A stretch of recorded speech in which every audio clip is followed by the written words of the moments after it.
Give me coffee in the morning, gotta have the caffeine. Wake me up, shake me up, dip me like a lassie. One sip, two sips, and I'm feeling so alive. Coffee in the morning, it's the best way to survive.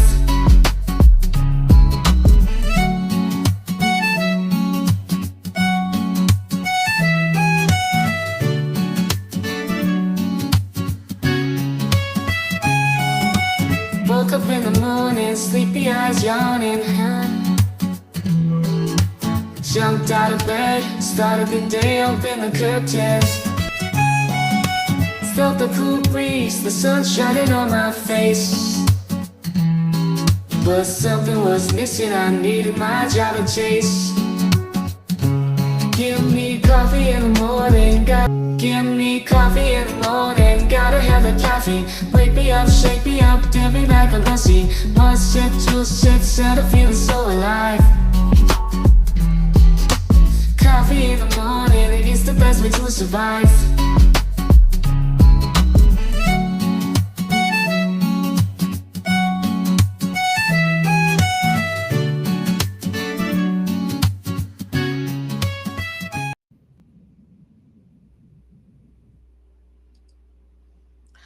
Good morning. Good morning. Welcome in, everyone. Thanks for joining me on this, what's a beautiful Sunday morning here on the Florida Gulf Coast. So I hope you guys are all having a beautiful day, beautiful morning.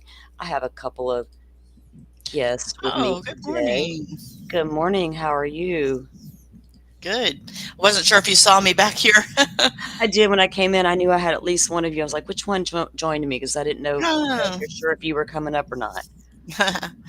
Yeah, I was awake and I was like, hey, okay, I caught you before you started, so why not? Yay. Good, good, good. I'm glad because we're going to go over some things and I wanted your input today, this Okay. morning, ahead of this week's trial coverage. We should have a full weekend. Yeah, it should be an exciting week, I hope, right? A full week in, not weekend. I knew But what you yeah, meant.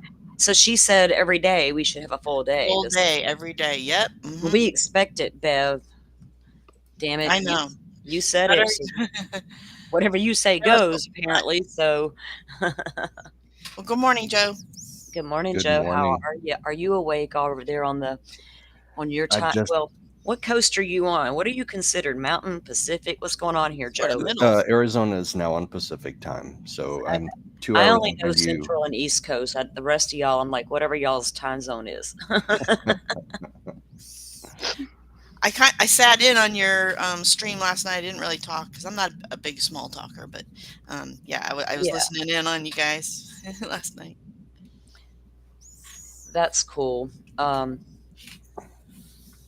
We were like a little bit of everywhere. Friday night we were over at Feral Friday, and that was a good time.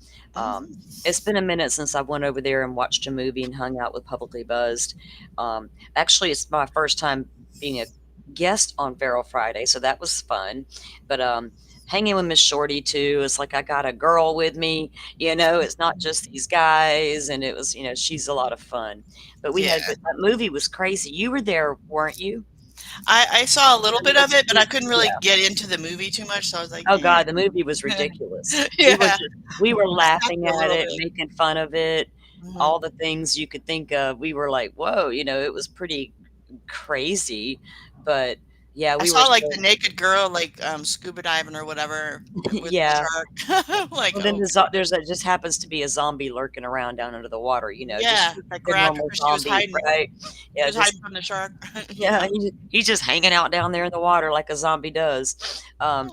We were just laughing and making fun of that shit. It was a good time. It was different, change of pace. Huh, Joe?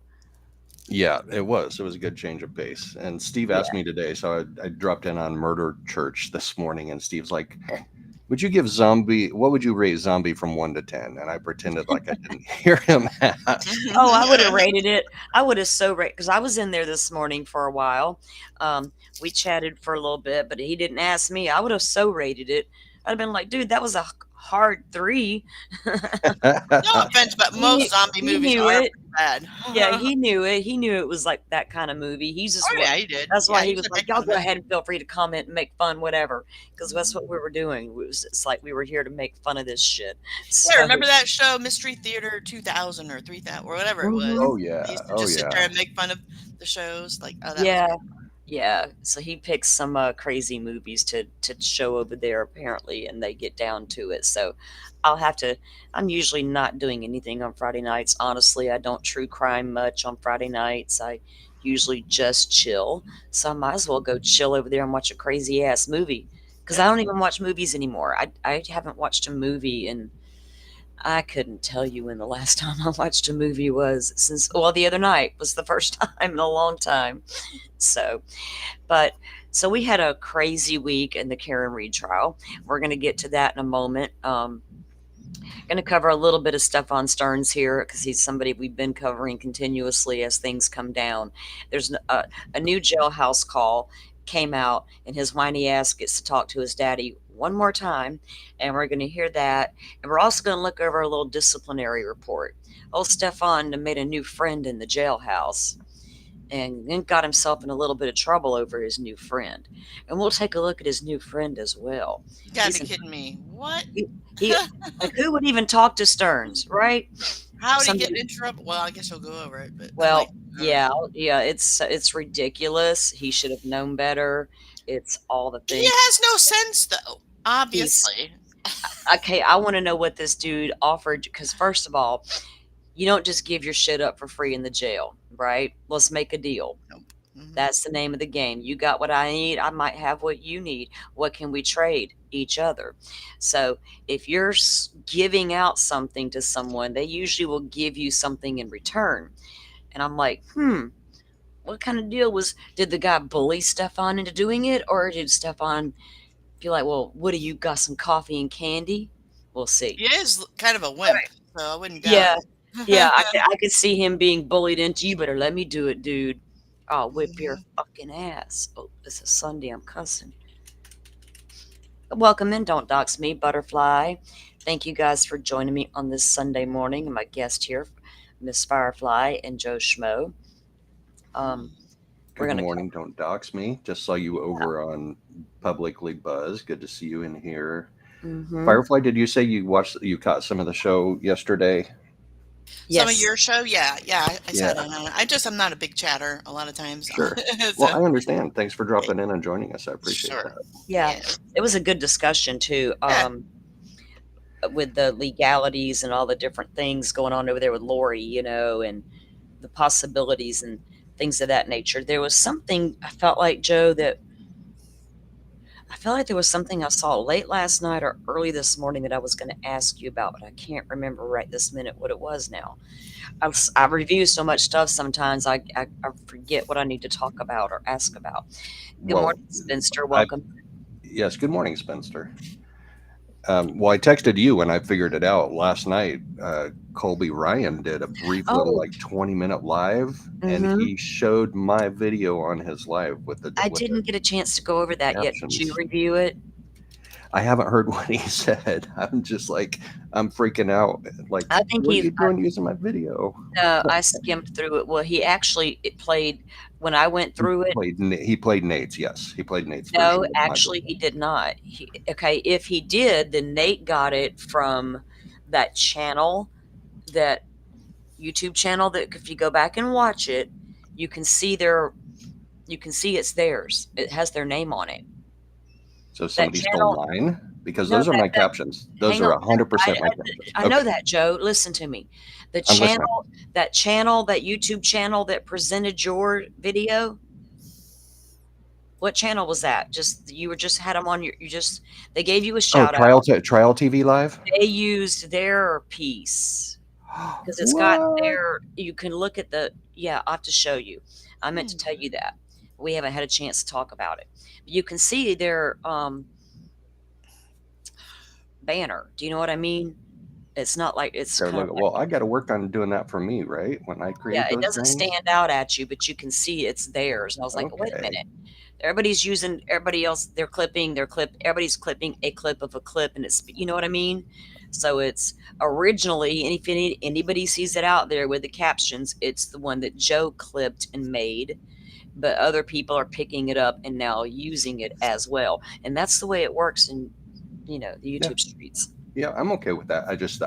I was a little shocked that Colby Ryan, like Lori's son, was using it. I was like, It wow. looks like he clipped it, or the piece he used came directly from that channel when they were showing your piece. You'd have to go Gotcha. back and look at his YouTube channel, and you can literally see it on the screen.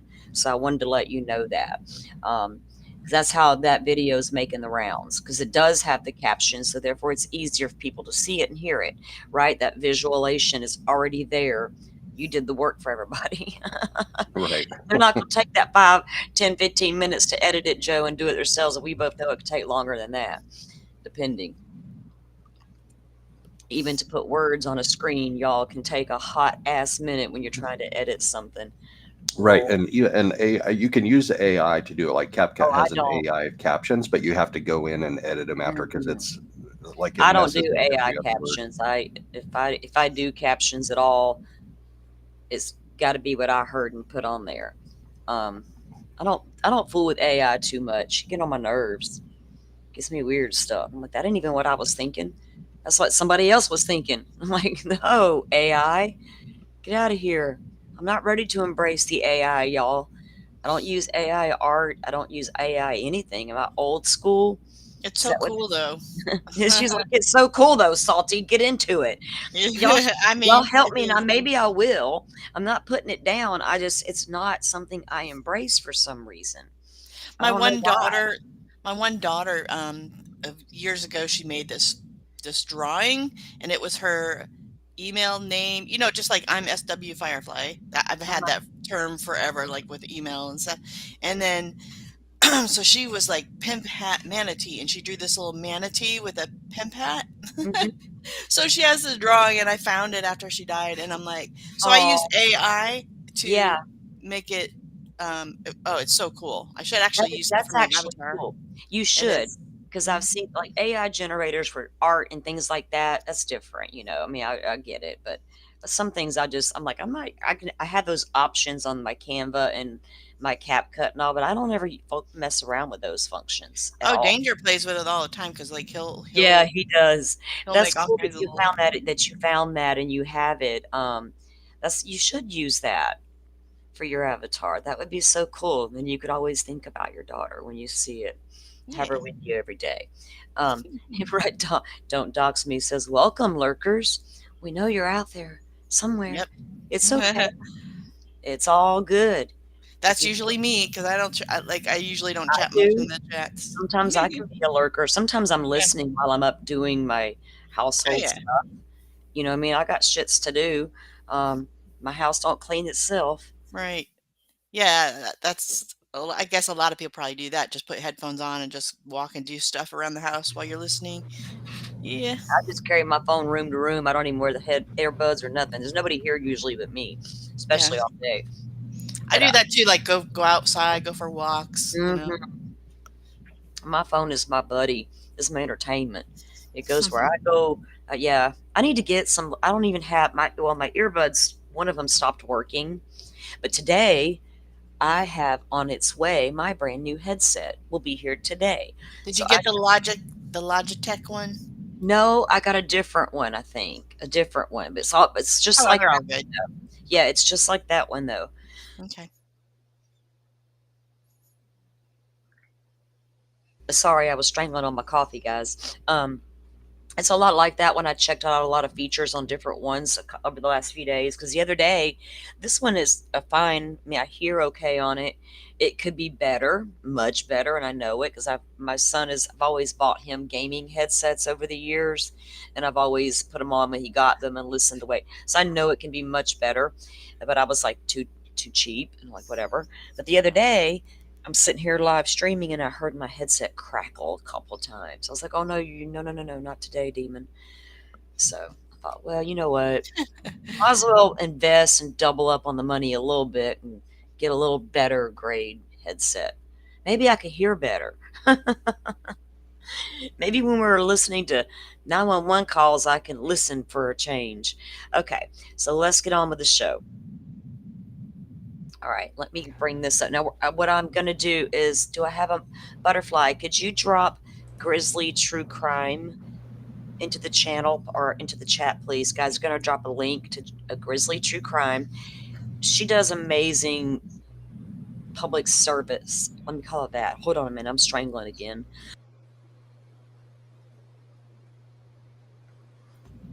My son are so are like just draining today. I don't know what's going on. I'm old. I mean, I'm definitely old, but I'm also lazy, so I like to use AI when I can. To do what? To like when I can, like in putting those captions in, like I'll let it do the auto and then I'll spend 10-15 minutes to make cleaning up AI, right? But yeah. I don't want to type out every single word. No, it depends if it's like a long one, like one of Stephan's damn early was it the ride from with the cop from one jail to the other, talking about how he fell in the horse shit and all this stuff. Well, I put captions to that video. Dude, it took me forever. And you have to go back and make sure every word is right. I was like, bleh. So on a longer video, I could certainly see the need to use something like that and then go back and make your adjustments if you need to. So I could see getting down with that. All right, guys. So Grizzly True Crime link is in there.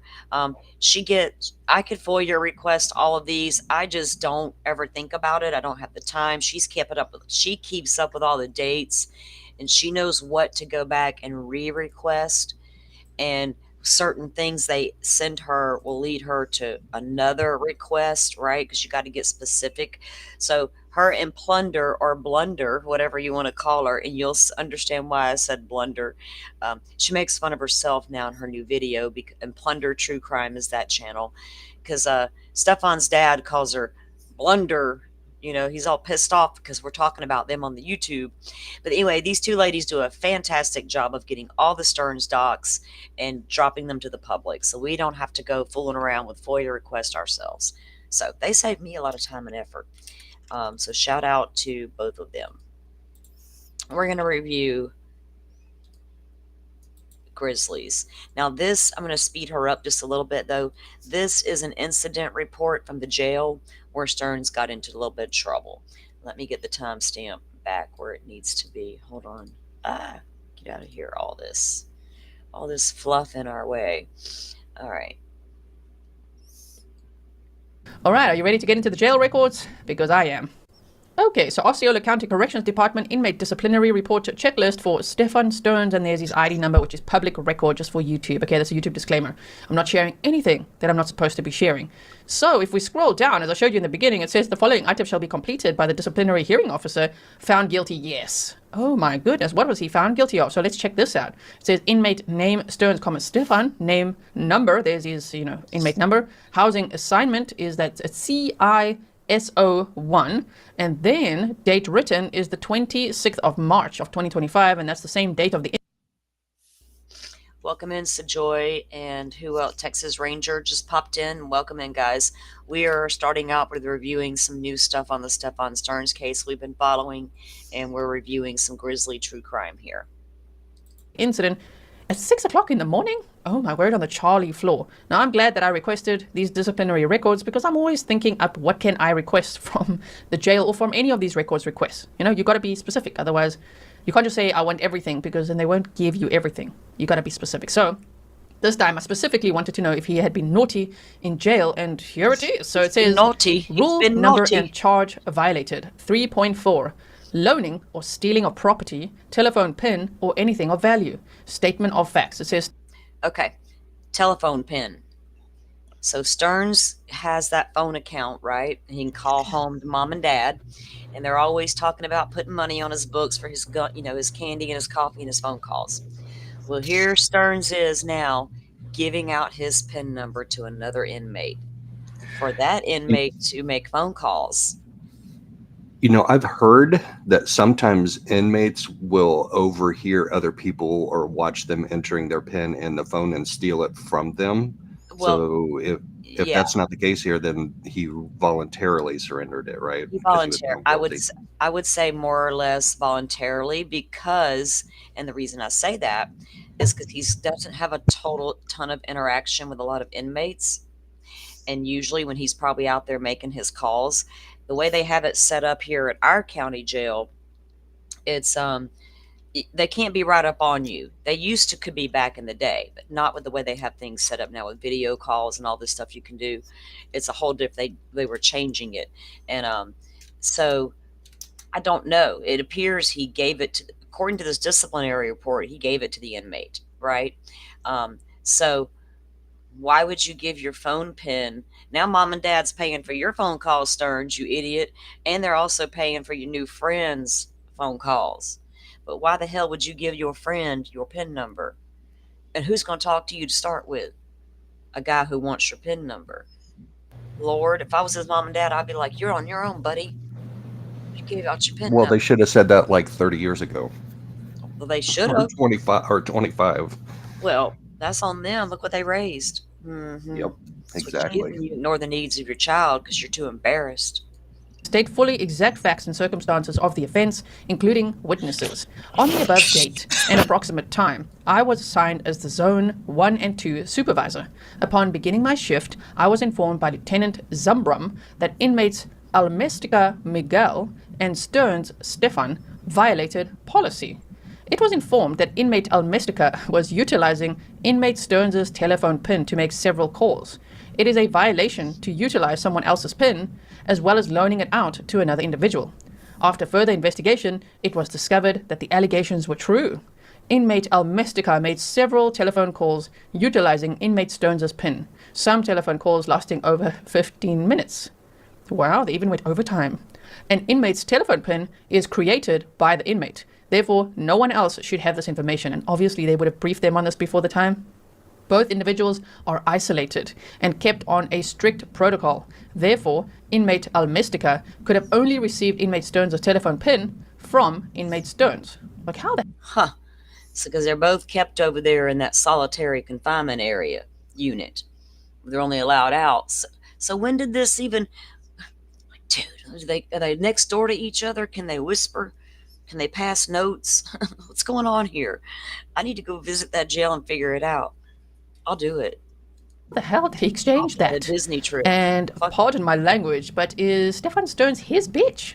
I think so, if he's giving out his secret PIN. Both inmates will be issued a disciplinary report for sanction 3.4, loaning or stealing of property, telephone PIN, or anything of value. A copy of the call logs will be attached to this report. This concludes my involvement in this incident. Damn, action taken. Disciplinary report issued. And so there's some details there. It's some... Oh, what does that say? I'm pled guilty. Inmate pled guilty and stated that he was sorry about the incident and did not know that he couldn't share his PIN number with someone else. Oh, Liar, come on. liar, pants on fire. Inmate also stated that it will never happen again. After reviewing all reports, inmate was found whatever. Guilty of the infraction. I was reading over here though. See, CO Corrections Officer Garcia, guilty of the infraction and given verbal warning. So he didn't get in trouble. He didn't get his phone privileges revoked. He's over here. I'm pleading guilty and I'm sorry. I didn't know it was wrong. You didn't know a lot of things were wrong, did you, Stephan? Mhm. How can we expect you to know your PIN number situation here wasn't wrong? When did these two dudes have the time to give out PIN numbers to each other? That's insane. Scribbles that was from 03/26/25. This time this was written is 10:40. Look at the inmate's signature. There's Stephan Stearns. Oh my word. Okay, so it says, I do wish to be present at the disciplinary hearing, and inmate's signature, that doesn't look like Stearns, does it? Maybe that's the other guy. Although, no, here, it looks the same here as it does here. So he wants to be present at the disciplinary hearing. And then it says, investigation, complete disciplinary investigative report. Disciplinary hearing date, 4/3/25. Okay, so it's already happened. What was the outcome of that? Guilty. Okay, so at least he's already been found guilty of something. Do you feel better? Okay. So it says here, inmate pleaded guilty and stated that he was sorry about the That is one of the most disturbing photos I find of him out there, simply because of those stupid ass eyes. Oh yeah. I am not nice to The this little guy. eyes. It's very hard for me to say anything nice about him or ever be. I have nothing. I feel nothing for this man. He's no man. He's a straight up piece of shit. We all know that. But those eyes, those crybaby, feel bad for me eyes. I'm gonna get. Never mind. I like to do things. I'd Keep like on to do. going. I was just getting into that. Keep on going. I'd like to do a few things with those eyeballs. I'll tell you what. incident, gonna and he need a did not fucking know PIN that he number couldn't to call share his 911 PIN number with someone else. Liar. This guy Clean. lies all the time, even in jail. Don't lie, bro. They would have told you that. You have to make your little PIN, which is at his birthday. Oh my It's at God. 4/25/86. Again. His fucking birthday. Oh, my PIN number's gonna be my birthday. Get creative, Stearns. Get creative. Sorry, that's so dumb. Like cybersecurity says you shouldn't do that. 1, 2, 3, 4. That ugly inmate with those weird face tattoos. He got your PIN number, right? We're gonna look at him in a minute. We'll see. Maybe we can look at him and see maybe why you gave up your PIN number. Did he threaten you, Stearns? Men like you aren't favored in prison, not even his girlfriends. Again. Oh my Not in word. Florida, anyway. Who knows? I would think it's probably going to be that. All right. So it says, inmate also stated that it will never happen again. Are you sure? Because Miguel's going to want it. Did you have to make a new PIN? After reviewing all reports, inmate was found. Now, I don't know what that says. Oh, yeah. Found guilty of the infraction and given a verbal warning. Oh, okay. So that's what we have there. All right. So here they just typed it out, which is a little bit easier to read. So that was on the 26th day of March. And let's just see what else there is here. Inmate's signature. There it is again. Okay. So that's what he was found guilty of doing. I can't wait to read your comments about this. Now let's have a look at this. Okay. So I've highlighted some things here. Now remember the hearing was on April 23rd of 2025. Now, these CSAM charges, he was supposed to start trial for those coming up Monday, I believe, tomorrow, the 5th. That has been pushed back until July. So July 14th, I believe July 2nd is his next scheduled pretrial. But his trial for the CSAM should start, if nothing pushes it back, in July. Now remember, they went to court trying to get the phone thrown out and all that good stuff. The judge, we saw that hearing, and the judge hasn't ruled on it yet, as far as I can tell. The most recent one where we saw him with his new haircut and his orange Crocs and his shackles and all of that. Okay, so I wanted to know, well, his birthday was on April 25th, so what did he do? Is there anything special on the record here? No, there isn't. But also, what did he do on April 23rd, the day of the hearing, and when did he get that damn haircut, which is really just a buzz cut, of course. So it says Friday. Y'all remember when he showed up in the courthouse with that clean little new shaved head? She done found out when he got the haircut and everything. Damn, girl, go Grizzly. April 25th, we're starting there, okay? I've now re-requested more records from that day to present, because when I say from that day to present... And I want y'all to notice something she highlights out here. Butterfly, his gross ass is still not taking showers. Butterfly and I, when we got the very first doc drop on this case, guys, it was over 800 pages long. We realized very early on, Stearns didn't like to take the showers. He'd rather stink. Well, he's afraid to drop the soap, probably. No, apparently he was also the same way when he lived with Jen.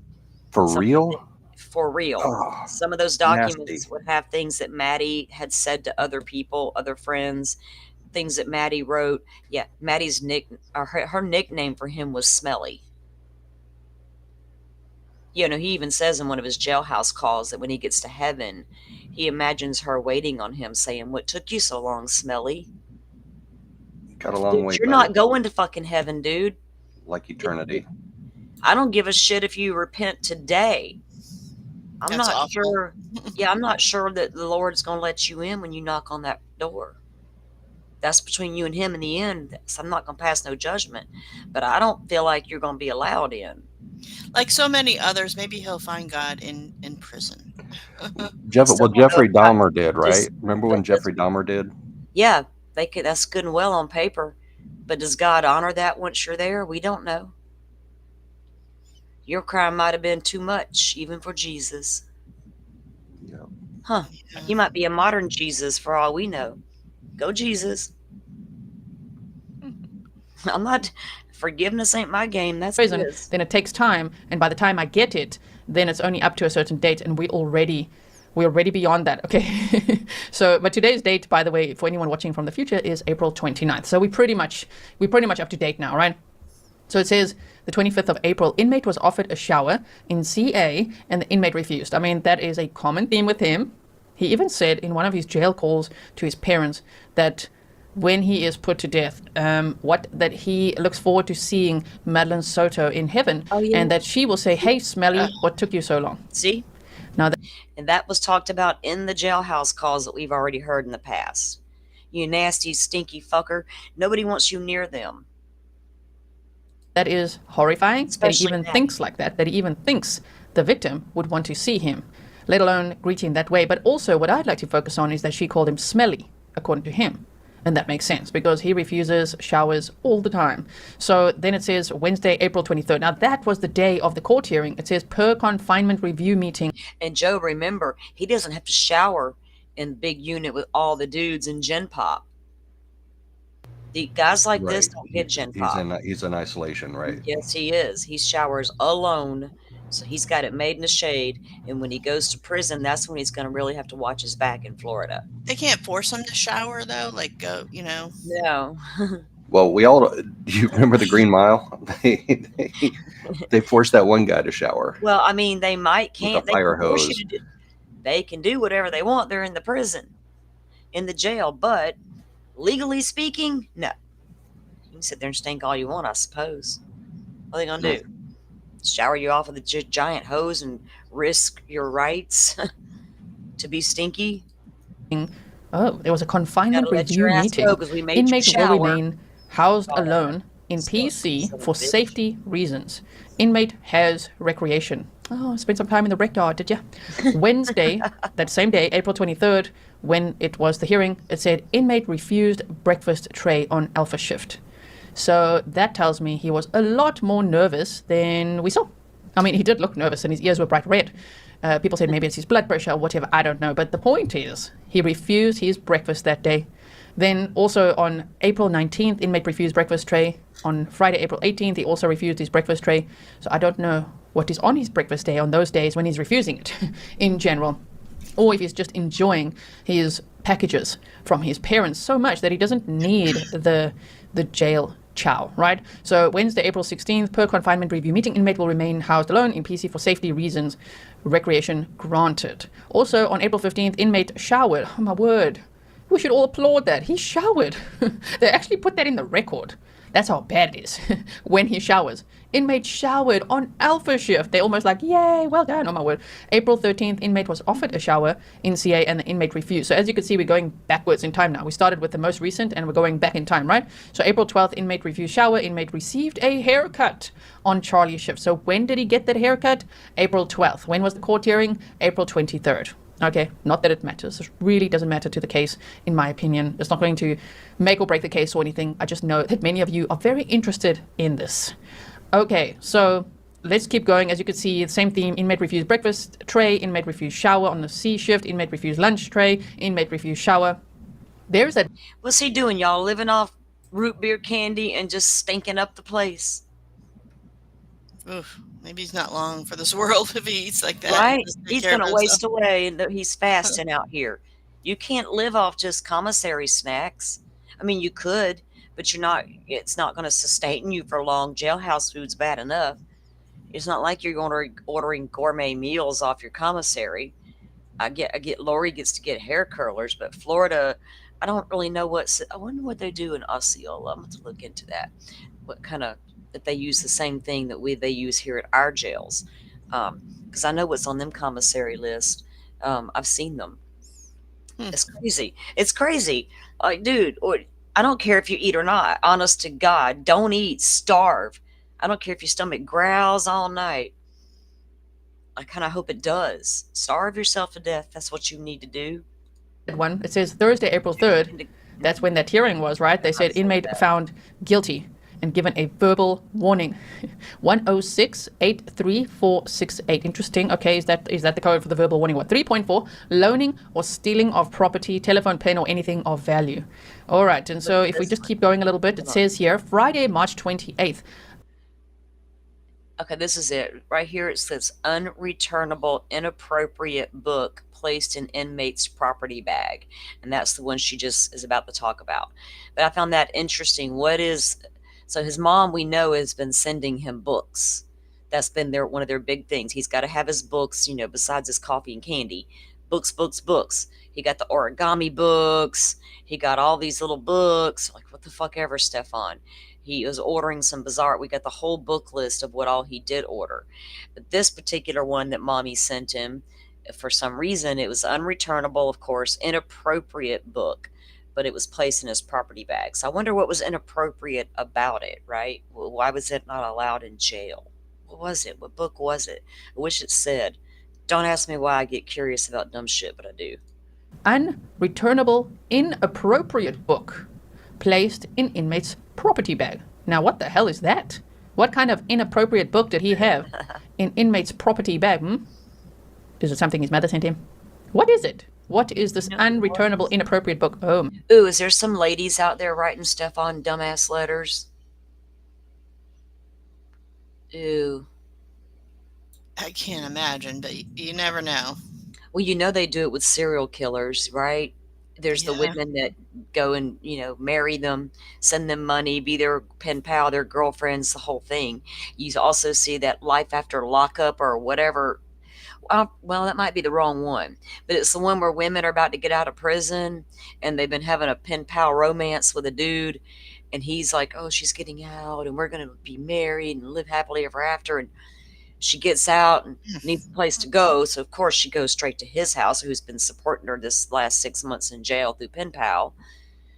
Dude thinks he's got him a woman. Yeah, right. People do that stuff, though. So I bet it was his mom, though. She's the only one that really cares. My word, okay. Refused lunch, refused breakfast. And then here, this highlighted one says March 26th, Wednesday, inmate will be issued, yes, a disciplinary report for that which we already read. And so you can pause to read this as well. This is a 4-page document. Monday, March 10th. Look, right there, he's still refusing on the February 28th, refuse shower, refuse shower, refuse shower, refuse shower. Gosh. Yeah, see, March 5th, March 2nd, March 1st, February 28th to 26th. Now, all these times, girl, refuse Maybe shower. he bathes in the sink. You know what I mean? Like just like sponge bathes or something. I don't know if he's even doing that. When we first got, because some of these are dating back all the way through to early February of this year, but we were looking at the ones from when he was first incarcerated and all that too, when Butterfly and I were going over the early documents. And this is like Grizzly said, this is a pattern with this guy. Yuck. Yeah. Like, why would you that, were you like that before the jail? Because I think you were, from the way that Jen talks and the way Maddie spoke. You just, ew. Of 2025, inmate refused. Go ahead. Oh, I was going to say, does this guy get like mental health care? Like, does he? Well, he's got some documents in there where he was like evaluated or whatever, but there's nothing wrong with this guy. Okay. Yeah. I thought maybe if he's not showering, they're going to say he's depressed or suicidal or something. They could. Here's what he does have, allegedly. Stephan Stearns allegedly has a traumatic brain injury because he was ran over by that Toyota 4x4 in the parking lot when he was 9 years old. His mother has made sure she's brought that TBI up early on the phone. And there was a couple of filings, I have to go back and look, that almost led you to think, oh, they're going to try to use this TBI bullshit. Oh, sure, of course. As part of his defense. They did with Koberger, of course. Why wouldn't they? Right, exactly. And look, in Stephan's case, they've already presented documents wanting to keep out certain terms like murder. Yeah, so it's a theme happening in all these cases all of a sudden. You know what I mean? It was really irritating to me that I saw that happen now in Stearns, and then boom, we have a filing in Idaho wanting the same thing. Keep out the word murder. Well, how about your people shouldn't have murdered somebody, or potentially, or allegedly, possibly, could have murdered somebody, then we wouldn't have to even talking about the damn word. How about that, Miss Defense Attorneys? If your client hadn't allegedly committed murder, we wouldn't have to bring up that word you don't like. Dumbasses. Right. Uniform exchange and shower. Gross, dude. They even offered you a uniform exchange. Ew. And he said no. Oh, come Why on. would he refuse that? Girl. If you were in jail, Is this dude like... How can he stand himself? Like when you I know. I mean, ew. Don't you know he's sitting there smelling himself, Firefly? He's so Oh, used to God. it. It's comforting. It's comforting. If I get clean, that's too much for me. Ew. Who was it? Who was that gal on Ew. Saturday Night Live that used to put her hands in her armpits and Oh, clean them? yes. Oh, It can God. smell them. It was Molly Shannon. She did that Yes. skit. I love Molly Shannon. She would do Yeah. that skit. I could just see her doing it right now. Ew. why would you not want fresh uniform? You want to be in that orange jumpsuit for days and weeks on end? Ew. But he's already gross. We know that. Okay, so inmate Yeah, showered. we See, do. March 8th. They say inmate showered. They are so happy. They like put that on the record. Oh, Inmate look, he showered. finally And then on March showered. Hold up. 8th, he Hold the refused fuck breakfast. up. February 16th. So that was way back. He That's took like a 3 months shower. ago. So he took a shower then, but all the way going all through the rest of the month of February. So he gets a shower on the 16th. The rest of the week of, whatever's left of February there, all the way into the first week of 2 weeks. Before he showered again? Oh. Ew. Wellness check on Not even 2 fucking days, but 2 weeks or more. That's so gross. conducted. He appeared to be okay. And we can hear it, right? The way that we've heard him talk in all these audio interviews, in the video interviews and everything, and the jail calls, you can just hear how he would say, I'm okay. Yeah, they did a wellness check. I don't know what was going on with him. Maybe because he's refusing breakfast so much that I go, you okay, dude? I'm okay. With a root beer barrel in his cheek, he says. So inmate was housed in medical due to light in... I'm sorry. I just appreciate her snark. Yeah. I appreciate it because I do the same shit. I can't help it. But I love the laugh. She makes me laugh. Miss Shorty makes me laugh. You make me laugh. I like it. I can just picture him with that TISO1 going... pathetic, like, What is that? "Oh," I could just picture him with that pathetic, "Oh, I'm okay," with that real Yes. sad look on his like, You did that perfectly. Yes. "I'll He's be fine." and he talks with all of his big fancy words. He reminds me of my kid. I'm like, kid, stop using your fancy words. I like teasing because his cousins used to say that. They were older than him, but they were like, he's using those big words again and we don't understand them. So I always laughed at him. But when I hear Stephan talk to his dad, the way they speak to each other, it's like, y'all really believe y'all are some highfalutin, intellectual, critical thinking motherfuckers. And I cussed when I said it because apparently if you cuss, you're not. Guess what? It's the opposite. They say the most brilliant people in the world cuss like sailors. I just had to throw that out there. out. Okay, inmate refused shower and morning meal. Doesn't like breakfast. I don't know if he was ever really a breakfast guy. He said he's not really a morning person, even though he had those Danish pastries with him on the ride-along with a dead teenager strapped into the vehicle on February 26th of 2024. How crazy is that? Making up that story. It's even crazier if we could see surveillance and him eating that Danish pastry while Madeline Soto was in the vehicle. Oh, my word. Okay, so he's the stuff of nightmares. Refusing showers, as you can see, and then it said here on Sunday, February 16th, inmate was escorted to the main medical for a shower. That sounds to me like they're like, bro. Ah, look at there, Firefly. I think he got forced to go that day. Him and a supervisor, they escorted him. They're like, okay, enough's enough. It's not healthy. You're gonna make yourself sick. Something. Yeah, and then it says inmate was offered water. Wait. He was escorted to the medical for a shower. Inmate was offered shower. He declined. Oh, that was a different day, the day before, because we're going backwards. Inmate rehoused. I remember when that happened. They moved him. Inmate was offered water every hour from the time inmate advised the officers his water was not working. Toilet was flushed manually. Oh, they put him in a cell where shit didn't work, y'all. Oh, poor thing. I know, right? How dare they? How dare they, state of Florida, county of Osceola, with your damn jail. Well, hell, they offered him water every hour, so it's okay. Bro, you need to shower, dude. Okay? And so there was somebody that was in chat the other day that said that His rights are good. He was offered water every hour. And they Fuck. they know documented somebody who works it. in the jail, and that person says that he needs to be That's right. escorted by 4 guards, otherwise he doesn't feel safe or whatever. And I can understand, given the nature of the charges that God. he's facing, right? So on If I have to hear this guy whine about being safe, I understand you're probably terrified you're going to get the shit beat out of you, As you should. as you should. Should have thought twice about what you were doing down there at the condo. February 12th, it says Zone 1 supervisor advised the sink and toilet in inmate cell is not working. Ew. Based on, not to get gross, but everything that he orders. You know, he orders a lot of spicy stuff. Ew. So I don't know Seriously. what went on there. The sink and toilet. Y'all know what she's suggesting. Ugh, no. He orders a lot of spicy stuff. Now, don't make me spell it out. Oh, and now gross. his toilet's broke. Well, good. You Okay. deserve to sit there, buddy. Yeah. That's so funny. I love it. Take it in, buddy. Take it in. I love a salty Take it in. firefly. Get some fans and put it outside his It's Salty cell and Sunday. just, Y'all like, join blow in it. the show. Get with the program here. It's Salty Sunday. Oh, that's awesome. Good Lord. Not eligible due to charges for what? Let's see. Inmate received haircut. That was back on January 25th. Medically cleared to work. Oh yeah, I remember when that happened. Butterfly, do you remember when that happened? He got medically cleared to work. So he was allowed to be an inmate worker. Meaning you got to go clean some shit. Well, maybe that's why he What refuses did he to try to- shower, so nobody will work with him. They'll be like, I can't work with that guy. Right? They're like, don't No. you put him over here.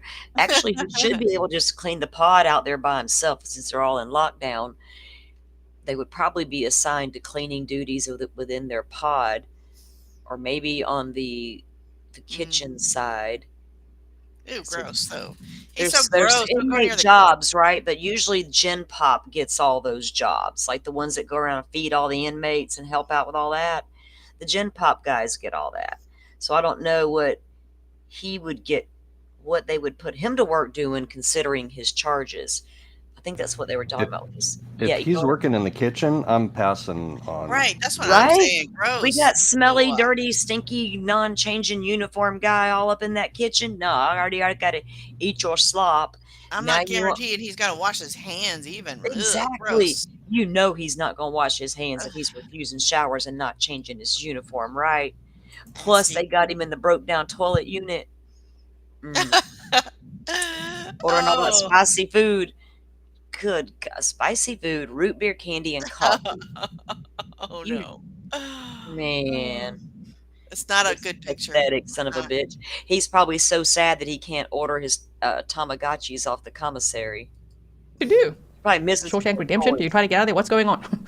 So Sunday, February 2nd, inmate used the kiosk, which I think is different to the commissary orders. I think using the kiosk, isn't it that like little shop Yep. in the jail or not? Am I wrong? Is that only in prison? I don't know. From. But anyway, he used the kiosk. Okay. He refused the showers, as we can see. I've only highlighted things that are potentially a little bit interesting. Then, you know what was funny here? They said on the 25th of January, inmate received a haircut, okay? And then on the 27th, Wait, what does this say? Per confinement review meeting, inmate will remain housed alone NPC for safety reasons. Inmate was incarcerated, okay, or has recreation. So he's got, that was June 15th. I was just, that stood out to me. He's still refusing dinner and baths, and I don't give a shit, whatever, dude. Anything, confinement review meeting is held again on the 22nd. He's still being housed alone for safety reasons. Yeah, that's what. He refuses recreation too. God, that's Yeah, weird. like I don't need your exercise, fresh air. I don't need a shower or clothes, and I don't need to eat either. Well, lay there and shrivel up in the corner, dude. Bye. 7th of January, medically cleared to work. And then right after that, they said, medically cleared for inmate worker inside-outside kitchen. And after that, the downer of not eligible due to the charges. So they're like, okay, you're qualified to work, buddy. You want to work in the kitchen, inside or outside? Oh, wait a minute. Based on your charges, yeah, you can't. So That's what I thought. upon review, they decide that he can't because of what he does. Because he's going to be limited on his movement, so he's not going to be beneficial to have out there working. What the hell can he do besides clean his own pod, sweep, mop at the end of the day, after every meal and all that shit, whatever they make y'all do in there? Sorry about that. They can do that shit. Okay, so that's all I highlighted. So again, if you want to just slow this down or, pause and read it, feel free to. Okay, so there it. Hang on. So they had a confinement review meeting again on the October 18th, and they still decided to help. So they must conduct those periodically, because there's a lot of those popped up right there. And then he was still refusing his dumb showers. What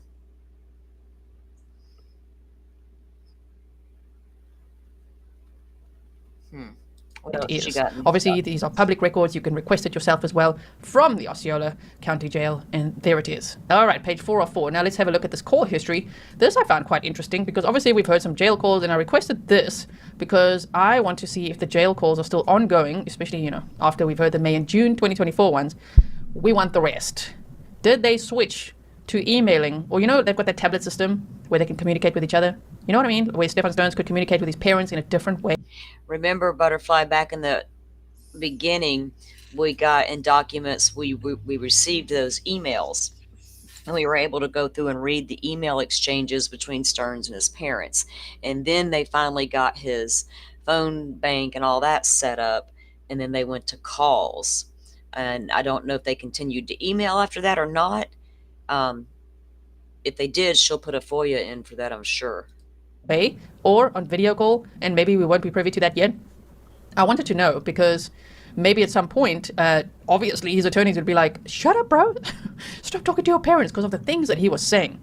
He said some ultra incriminating things, like finding Madeline Soto's body, so admitting that he was in the room with her, later finding her body cold to the touch, okay? And what else did he say? He said so many things that were just incriminating. Go re-listen to it. And then the bullet points are all there, right? Of just like, whoa, I can't believe he just said all of that. Oh, goodness. So I think that at some point the lawyers would have told him, please stop talking to your parents because you can't control yourself and you're talking about the case. And this is really, really bad for you. So let's actually go to the bottom now. The 25th of the 3rd. This is the 24th. So yeah, it goes from here, from 2024. So this is the 20th of September of 2024. No call, digit timeout. Now this one says time limit, so I'm thinking that's a call. It doesn't make it very clear. Tell me what you think, okay? But I'm thinking that that's a call. It says time limit because, we heard it's about, 15 minutes or so? Okay, so time limit. And then again, this is on the 18th of October. There's another one on the 18th of October. And then there's another one saying called party. She'll request those dates specifically, watch. Hang up. And there again. Called party. So did the people that he called hang up? Interesting. Then on the now it skips, look here, it goes from the 18th of October of 2024, and then suddenly it goes to 16/2 of 2025. Now this is where I think people started saying that his parents have cut him off. However, he's still getting packages from them, parcels, care packages, and with all his favorite things. So they haven't cut contact with him, which is why I'm thinking, okay, they stopped calling, because that's all audio recorded, and we're all going to want to listen to that. Okay, we want more jail calls. Okay, I like to ask for those. Remember, his mom and dad finally got smart and realized his dad's heavily confused. His mother, they thought, they honestly thought somebody was leaking documents of this case to the public, legit leaking it. They didn't understand it was all being given out under FOIA requests under the Florida Sunshine Law, right? And I thought that was comical. But once his parents realized that they're releasing all of our phone calls and every conversation we've ever had with you, and they've also now realized that these videos are emerging of him going from, the perp drive, I call it the perp ride, from jail to jail when he's with that officer. Everything released, they're like, whoa. And I think that's what shut them down, because they went on a couple of YouTube lives. Who were they with, Butterfly? Was it, I want to say it was Hidden True Crime, but I might be mistaken. But anyway, they've done some interviews, right? But they've seemed to have shut down. You know what I'm saying? Can you blame them? I mean, we were saying some pretty crazy shit about them because they were pretty crazy people. Stephan's mother ran out of the house screaming Maddie's name into the woods in the middle of the night after finding a half-torso doll in his room. And just so happens the law was rolling up to ask her questions about her weird-ass son. And they ride up to see her dramatic self running out the door screaming Maddie into the night. Apples don't fall far from the tree, dramatic lady. Those regularly as well, but we can't have them yet. We're waiting. Maybe there's a next batch, but based on this, I don't know.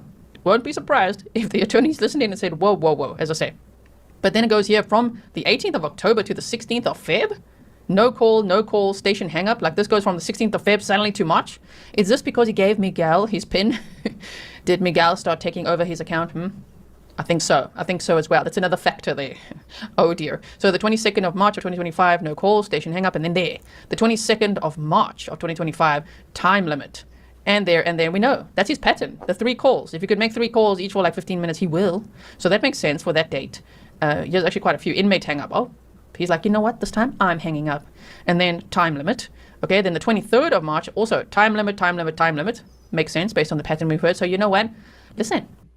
For the things he said on this Secure really Pack, an online service partnered with the jail. There we go. These packages contain pre-approved items like snacks, hygiene products. Okay, so I guess she got all of his records of every time he ordered stuff from commissary, all those things. That really, I don't care about all that. I guess the spicy beans, refried spicy, there's where she got that info from, Firefly. He's out there ordering refried spicy beans and hot pickles. Good Lord, I guess you can order you some groceries off the commissary. Guys, I was wrong. Don't go to jail because they probably ain't that good. Hello, young black economist. Welcome in. Good to see you. Welcome in, everybody just joining. We were just reviewing some of the latest Stephan Stearns documents stuff. Perpetual victim. Eating his hot pickles with that little maggot mouth of his. Like, really? That little maggot mouth of his. I love that shit. Oh my God. Welcome to Salty Sunday with Grizzly True Crime. Well, damn, the way he almost gobbled up the mic. Can you imagine? I have not reviewed this part. I'm sorry. The way he gobbled up the mic. Remember when he was eating the microphone in that damn hearing? We're like, back up, dude. It's okay.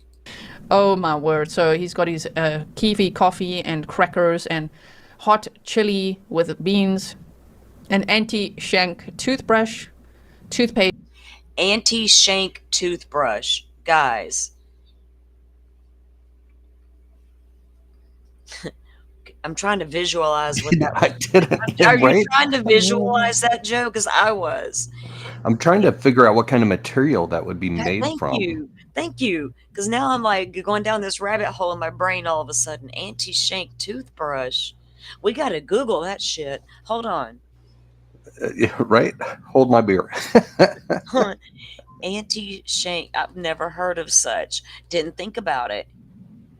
It's just got to be some. It would almost just have to be bristles on something soft and pliable that you can't file down into a shank. Yeah, something that falls apart or something. I don't know. There's a, oh my goodness. I stumbled across a website called Human Restraint, and it says no shank products. And they're literally little tiny plastic, flexible, real flexible. They got razors too. Or you can put this damn thing on your finger like a thimble. You know those old school thimbles you sew, your granny would sew with? And anyway, once it's got brushes on one side and you could just brush your teeth off and then throw your little plastic tip away. What the hell? How much are those? $1.15 for one. You better make it last. He probably don't brush his teeth much either because he's not showering or changing his clothes. So he got the Cool Wave toothpaste though. Oh, wow. A whole, what? Why won't that play? About to move on and go to his stupid call to his daddy so we can get on to our... My son went to the store to get a couple of things because him and the kids, they're all going up to the creek in a few. They need to go ahead and go. The boys are starting to get a little rambunctious out there. I hear them. They need to go get all this out of there. Okay, I don't know why that's doing that all of a sudden. It's a dog toothbrush then. That could be Life Artist. Welcome in. That's what that sounds like, right? They make those you can do your little dog's teeth with. Let me go check on these boys really quick, guys. And I'll come back and we'll listen to that jailhouse call, but it's not long. And then we're going to move into our Karen Reed coverage and get a good gist of what happened this week and take a look at what might be coming up next week while we're streaming the trial. Firefly, Joe, are y'all still here? I'm here. Okay. Let me go check on these boys. I'll be right back. If you want to chit chat for a second with chat, say hi, anything. I'll be right back, guys. Yeah, so I wonder if she's checking on the boys because they're not making noise or because they're making a bunch of noise. Because whenever my boys weren't making noise, I was like, Exactly. That's up. always the thing. When the kids are quiet, it's like, what are they into? Because either they're totally gone or they're into something. Usually they're into something. So maybe that's what it is. Yeah, and it's like your parent instincts kick in. Like you're sitting there concentrating on your work, doing whatever you're doing, and you just like magically in the back of your brain, it's been like, I think it's been like 10 or 15 minutes since I heard something. I better go back. Yep. That must be it. Not a dog toothbrush. That's gross. Yeah. This guy probably doesn't even brush his teeth. Probably I mean, not. if he doesn't bathe, why would he brush his teeth? I mean, This is like some of the most disgusting inmate behavior I've ever seen, like ever. And like you said, I would have thought, okay, he's doing it to keep other people away from him, like so they don't try and like don't drop the soap, buddy. But if he's done this before, then he's just sick. Yeah. I mean, we've all seen Shawshank Redemption. Oh yeah. And it sounds like where did Texas Ranger go? There's Texas Ranger. Oh. So it sounds like he's got some experience with inmate behavior. So I'm sure he's got more stories than what we've seen on Shawshank Redemption. There's crazy things going on in them jails, I'm sure. Probably all kinds of bizarre behavior going down. Stuff that we would be like, what? They did what? Okay, let me get this. Stop playing, lady. All right.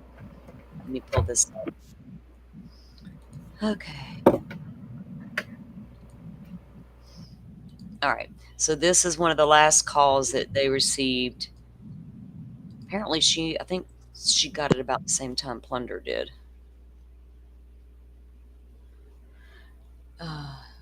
Okay. The screen's up. All right. Let me see. Make sure I got the mark ready. Where'd it go? Oh.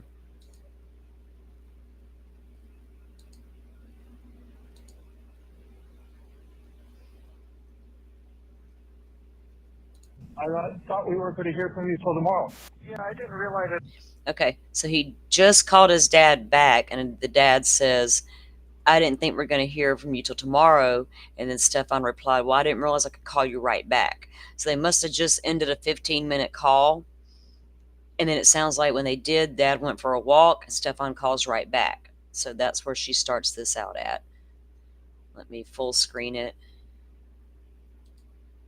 And there's no sound booster or anything on it, so you're gonna have to just make sure it's all turned up good.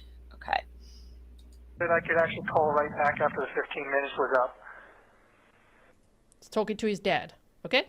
His dad is Chris Stearns, his mom is Deborah Stearns. They've also been interviewed before on YouTube, and so you can find that. And we've listened to a lot of their jail calls already, and I hope more will be released over time. Oh, I'm not walking, so it's just going to be you and me. Okay, that's fine. You'd been asking me where the watch was, and I tried to quickly convey those instructions to you.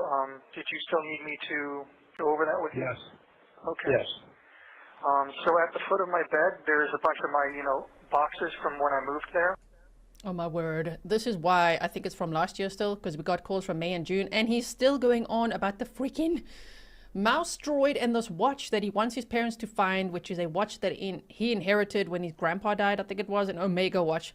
Clearly because he wants them to sell it so they have more money to give him. The speculation. But yes. Okay. Yes. On top of those boxes, there should be a green tin with kind of like a gold eagle on the top of it. It's like a Warhammer ammo box tin. The watch is either in there, or if it's not in there, it's going to be in one of the boxes at the foot of my bed. If you look inside, there's a Disney popcorn bucket in the shape of a Star Wars mouse droid. It's like a little silver box with wheels on it, basically, and a brown strap. It could be in there because I put some important stuff in there. I think my Social Security card and birth certificate might be in there as well. You freak. Really? I was just thinking the same thing. And then this cop right here, that's the one that gives him the ride back to the jail, from one jail to the other, when he was being transported. And that video is long, but man, that cop just played right into it. Got a conversation going on with Stephan, and Stephan just talked, complained about how cold it was. We all know that when your mama had them horses, you fell in a big pile of horse shit. And that's the funniest story I've ever heard. Did you get that? Okay, so describe this Disney pin again. It's a mouse droid popcorn bucket that's in one of the boxes at the foot of my bed. And lo and behold, Plunder on her Patreon this morning, she found a picture of that popcorn tin car looking thing with the brown strap he's talking about, and it looks old to me.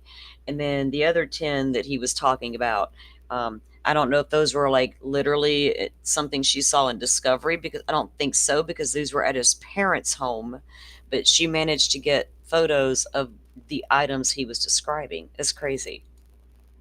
So it's like a little silver, little boxy looking droid with a brown strap on it. It's actually a popcorn bucket. But I use it to store some documents and stuff, and the watch might be in there if it's not in the green tin on top of the boxes. It almost sounds like the calls could be from before the ones we heard. Remember, he was arrested already on February 28th of 2024. And the calls that we have heard so far, we're at the mercy of the district attorney's office. The jail doesn't release these without a subpoena. So it depends on the discovery, okay? It depends what is important to the case for the state. And then obviously the defense is also, I mean, they're all over these calls. That's why we're getting some of them. This one sounds a little bit like it could be from also around the time, May 2024. Oh my goodness. Yeah, okay, all right.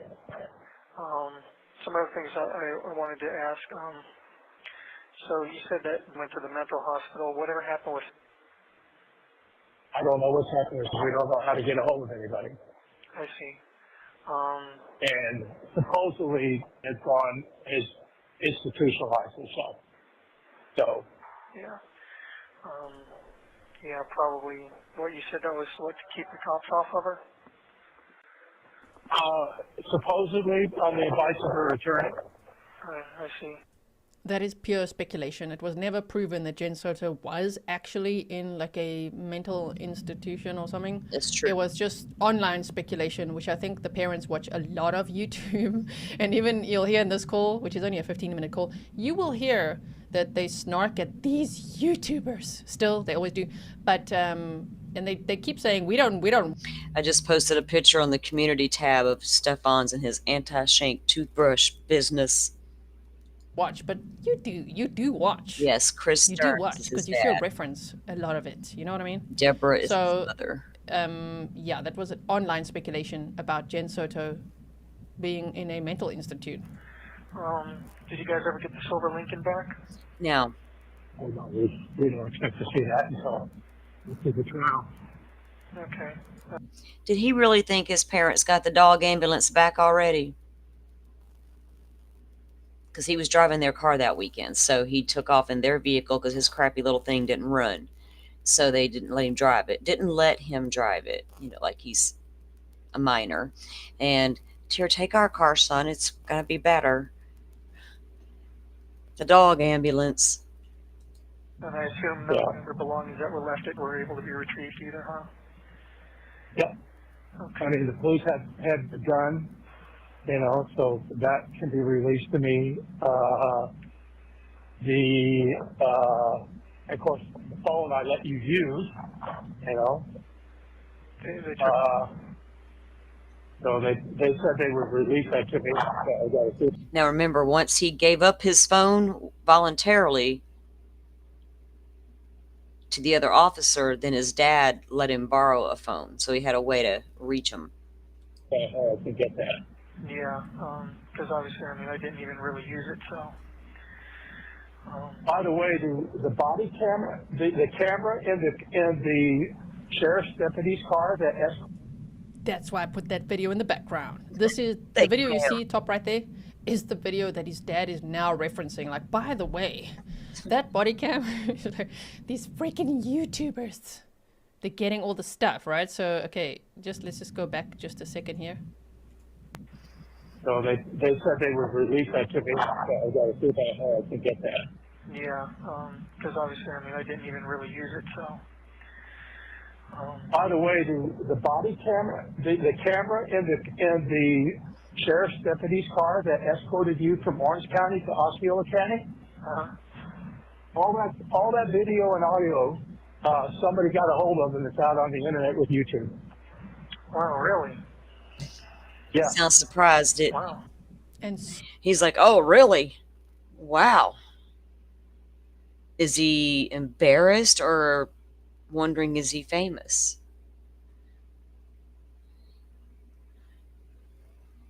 Goodness. so much more after that. I don't think he wants to be Shame. known. Oh, shame. They thought that's all the YouTubers would get hold of. No, everything, anything. Yeah, you should have asked Casey Anthony how that goes, you and your parents. Actually, you can ask her and her parents. Every jailhouse call that woman had with her parents was released to the public before her murder trial. And she walked. And everything that these freaking YouTubers, that's like me, right? Anything we can get hold of, we're going to get it. We're going to request it nonstop, right? So these YouTubers, these amateur sleuths, you know, who have now decided to make it their life's work to try to uncover the real Stephan Stearns. And of course, they're drilling down, you know, to the whole family and making quite a circus of the whole thing. That entire video is on YouTube. You can see it on my channel. The conversation you had with that deputy. Okay, so. Which was really not that interesting. It's on the playlist if you guys didn't ever see me react to that video. I almost said that crap. You know, all that crap he was talking. Oh my word. He was like, yeah, I'm using like toilet roll as a pillow. He was complaining about all sorts of things as he usually does, right? Joanna Kimball, thank you for your $20 sticker. You said, hey, snarky YouTuber. That's me, isn't it? You said, thanks for all you do. Thank you so much. I mean, I'm pretty sure we talked about music most of the time. And cough drops. Yes. Oh, yeah. She used that. One of these people, Blunder or somebody, YouTube. That would be Plunder, sir. Plunder True Crime. That's who that was. Shame. He called her blunder. Shame. Mr. Stearns. Gotta get your. Is he gonna name us one day? It's probably the mom's gonna be like, that freaking grisly true crime or whatever. I don't know. Maybe not. Who knows? Get information to dig up information about when your mom and I had our issues 20, 30 years ago, and brought that up. You know, her clickbait headline says, you know, $3,700 lawsuit. You know, some creditor suing you. So you know, they're just taking everything and everything and trying to make. Sorry, I'll go back so you can hear the whole sentence in its entirety here. Yeah. So here. We talked about music most of the time. Yes. Oh, yeah. She used that. One of these people, Blunder or somebody, YouTuber, use that information to dig up information about when your mom and I were had our issues You mean back when you were dating Pookie behind Mama's back? I read about that. 20, 30 years ago and brought that up. You know, her clickbait headline says, you know, $3,700 lawsuit, you know, some creditor suing you. So, you know, they're just taking everything and everything and trying to make something of it when nothing exists. You know, but supposedly calling you a mama's boy and what have you. So Listen, it's quite a circus. I don't watch any of it. People just tell me about it. I don't bother with it because it's all bullshit. Well, hey, I am a mama's boy anyway. I've never been. he's always been a mama's boy anyway, and he's never been ashamed of that. And of course, they didn't contribute to that at all. Not at all. I got 2 boys. One of them's my actual literal baby. My youngest is one of my boys. So I get a mama's boy lady. But let me tell you what. One of mine starts acting bizarre like yours. I know where the doctors are. I'm not scared. I'll call a doctor in a heartbeat. I tackle problems head on, and we're going to solve it and resolve it the best we can and get on with our happy little lives. We ain't being defeated. So, Deborah, are you kind of like some of those mamas that turn that blind eye to that baby no matter what? He'll grow out of it. Ashamed of that. Mm-hmm. I know. Are you a baby boy, though? A maggot mouth, huh? Maggot A mouth. spineless parasite? Hmm? Okay, YouTube disclaimer. I'm just being sarcastic, okay? I'm not actually attacking. I think she's the defendant. They getting don't the like that. aggression that she feels towards him out when she's doing that. So you go for it, girl. Release that shit. It's Well, better. it's not for you. too hard now, but okay. Interesting. It's like, yeah, she called you a mama's boy. It's like, I am a mama's boy. No, you're a baby boy. Yeah. But Baby Huey, I was looking for your comment, Butterfly. I'm hoping that this conversation. Why is that cop even continuing conversation? Obviously, Window, dude. somebody in the I think everybody had an issue with that cop talking to Stephan. But let me tell you, if you want that guy to be comfortable and open up and talk freely, are you going to stop him, or are you going to play good cop, bad cop for a moment? Right. I felt like he was so seemingly comfortable giving what these alleged allegations were, right? To talk to this man and to have this open, as if you didn't know what he was charged with, conversation. That's what it struck me like, right? All right, I get that. So I'm like, is he? It's just is he that disgusting bu- coming out of What's disgusting? the stuff coming out of Stephan's mouth, not what the cop is doing. I Yeah. agree completely. Everything that's look. I made amends with Stephan's bullshit so long ago when I started reviewing all this. But as Stephan tells you a lot about Stephan in that car ride with that cop. So I listened to every word that dumb son of a bitch was saying. Because if I can figure out what make people like him tick, maybe we can save kids in the future and let women know what them red flags really are all about. And that, I promise y'all, that is the only reason why I covered this fool. It's not because his story's cute or I can sit here and rag on his ass, because I fucking hate him. Yeah, I'm looking at you, Stephan, and men like you every fucking where. Because you ain't the only one, are you? And I'm sure you know about all of them in your area and across the country on the little secret apps y'all got your encryptions going on, sharing CSAM with one another. Fuck you. county jail is selling this information. So I'm waiting to see if these conversations surface, because as far as I know, this is supposed to be private.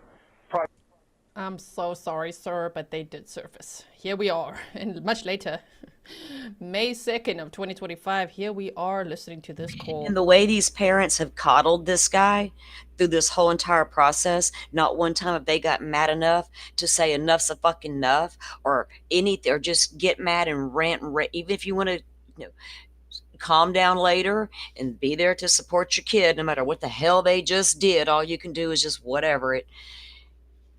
They didn't even do that. they started immediately going into protection mode and, oh, well, how much can we blame on Jen and how much can we blame on the YouTube and how blah, blah, blah, blah. Stupid ass people. Yeah, so far we only have ones from May and June of 2024. I don't know the exact date of this one, but it's around the same time based on the conversations they're having. Yep, it surfaced, and no, the jail is not selling it. No, it's part of discovery. It's part of, the district attorney's Can't remember files that cop's as they name right prepare offhand. for 2 trials for Stephan Stearns, who faces the death penalty if convicted. Like, this is a super serious case, obviously, involving the murder and sexual abuse for years, allegedly, of a 13-year-old girl. My goodness. Thank you so much, Monchichi. Okay, let's continue playing this. The conversation, obviously, the jail can monitor it, but Yeah. it's not supposed to be released to the public. And they will be. Yeah, supposedly a redacted version of my arrest report was leaked to the public as well. It wasn't yeah. leaked, baby. Yeah. That was So Delphi. I'm not sure who's leaking all this stuff Get or it straight. what sort of effect that Well, has piss me on off about all leaking. the proceedings. Son, Let me just go ahead and say it. Indiana is your state with the leaks because they do shit in the dark. Florida is in the sunshine. It's called the Florida Sunshine Law, Stephan Stearns. You should have checked into it a little more before you committed a crime in the state of Florida. You really should have looked into what state you were sitting in when you decided it was going to be okay to do what you did. Because our brand new law is built for men like you. And I'm here for it. Sunshine State laws. It's not being leaked. It's public record, thanks to Florida's ultra transparency, which we like a lot. Yes, like we it a do. lot, definitely compared to other states. Like, I had previously requested all of Chandler Halderson's prison calls because I wanted to know if his girlfriend's still talking to him. That is not allowed. They do not release that from Wisconsin at all. They say that's not public record. You can't have anything of his, not even text messages, emails, or anything. Wow. In this case, I've repeatedly requested like email messages, text messages. I request things all the time. So does Grizzly Cat, right? Constantly trying to see what we can get for you, what we could study next in this horrifying case. Oh my goodness. Anyway. Well, don't dox me. Not the state of Indiana itself. Well, you could call that if you call the prosecution leakers, and I will. Both sides leaked everything, and everybody's leaking shit on each other. So I just make fun of it. They want to talk leaks. That's where they should go live. That's what I meant by that. Other than that, I don't know. Anyway, and so they haven't been able to yet release those emails and text messages. Maybe one day. At least, though, in these Florida Sunshine State laws, with this we get lots and lots of things. We've got police video interviews, police audio interviews, there's like photo exhibits, there's so many documents that when you think, wait, I just want to check on that again, oh my word, it's like thousands of pages you have to go through, search through, you could use the search bar obviously, but you still got to go through thousands of documents to find what you're looking for. Thank you so much, Christy Atkins, and Ange the Frog says, hope he watches this awesome YouTuber and sees that I can't wait until he's silenced into irrelevancy. Yeah, just so that you guys know, normally when someone's convicted, yeah, then I'm not that interested in all the... I wanted Chandler Halderson's ones because I wanted to know if his girlfriend still talks to him. But generally then it's like, bye, irrelevant, once convicted. Now this dude is innocent until proven guilty in a court of law. He faces 2 trials. But yeah, just so you know, this deep dive and all these jail calls, I want to know what he's up to leading up to these trials, especially with all these delays, right? Okay, let's carry on. This is a high-profile case, and so somebody in there is looking to make a buck. Yeah, well, I imagine this probably taints the whole process, though. No, it hasn't. YouTube talking about you and your mom and daddy has not changed the whole process. Get that idea out of your mind, because I know where you're thinking. You're not going to get a unfair trial because we're out here talking about you, Bubba. So, who knows what's going to happen with that, but... I think that 1,500 images you got might have something to do with it. Stearns. It's not changing the whole process. There's Wade Wilson, Sarah Boone, there's so many, I don't know, let's not rattle off all of them. There's so many, where we've seen so many of their files and heard their calls and all of that, right? No, you're not changing the process. You just so happen to have been arrested in Florida. Sorry for you. So I told you where the watch was. In addition to that, I found your wedding band when we were cleaning out the storage. Okay. His dad sounds surprised by that. Why would Stephan say, I found your wedding ring? Dad's like, okay. I don't picture Stephan cleaning anything out, but I feel like, did you take it behind Dad's back? That's in a black ring box on the shelf above my desk. I think we found that. Yes. You found that? I think so, yeah. Okay. But yeah, I just want to let you know that that was found. I'm not totally sure where. Look, Joe, you might as well give it up. It goes beyond McClelland. I've got all the discovery that's been coming down the pipe. I don't trust any of it at this point. I don't know where it's coming from, who's releasing it. FOIA requests are being slung all over the place. Some are getting honored, some are not. Some are lying about it, some are not. I'm done with it all. I only throw in Delphi as a smirky little joke sometimes because it's become a joke. The whole entire thing is a sick-ass joke anymore. It's so sad, y'all. It's so sad for Abby and Libby. And I feel bad for Rick Allen's wife. Where my family ring is. I have it. Oh, you have it. Okay. So you found that. It was on the shelf. It was on the shelf. Okay. I thought it might have been, but I wasn't super sure. Yeah. What about the Rollies? I've never had that. It was given to you, and I never had possession of it. His parents think he got the Rolex. The Rolex was apparently belonged to his great grandfather. It was his mom's dad's watch, and apparently she inherited the watch, and at some point Stephan took that watch. There's a whole. I'm sorry, a motorcycle gang just rode by in the country. Sometimes they do that. They go for these long rides. They just rode by and it distracted me. But yeah. So they think he had stolen the watch, basically.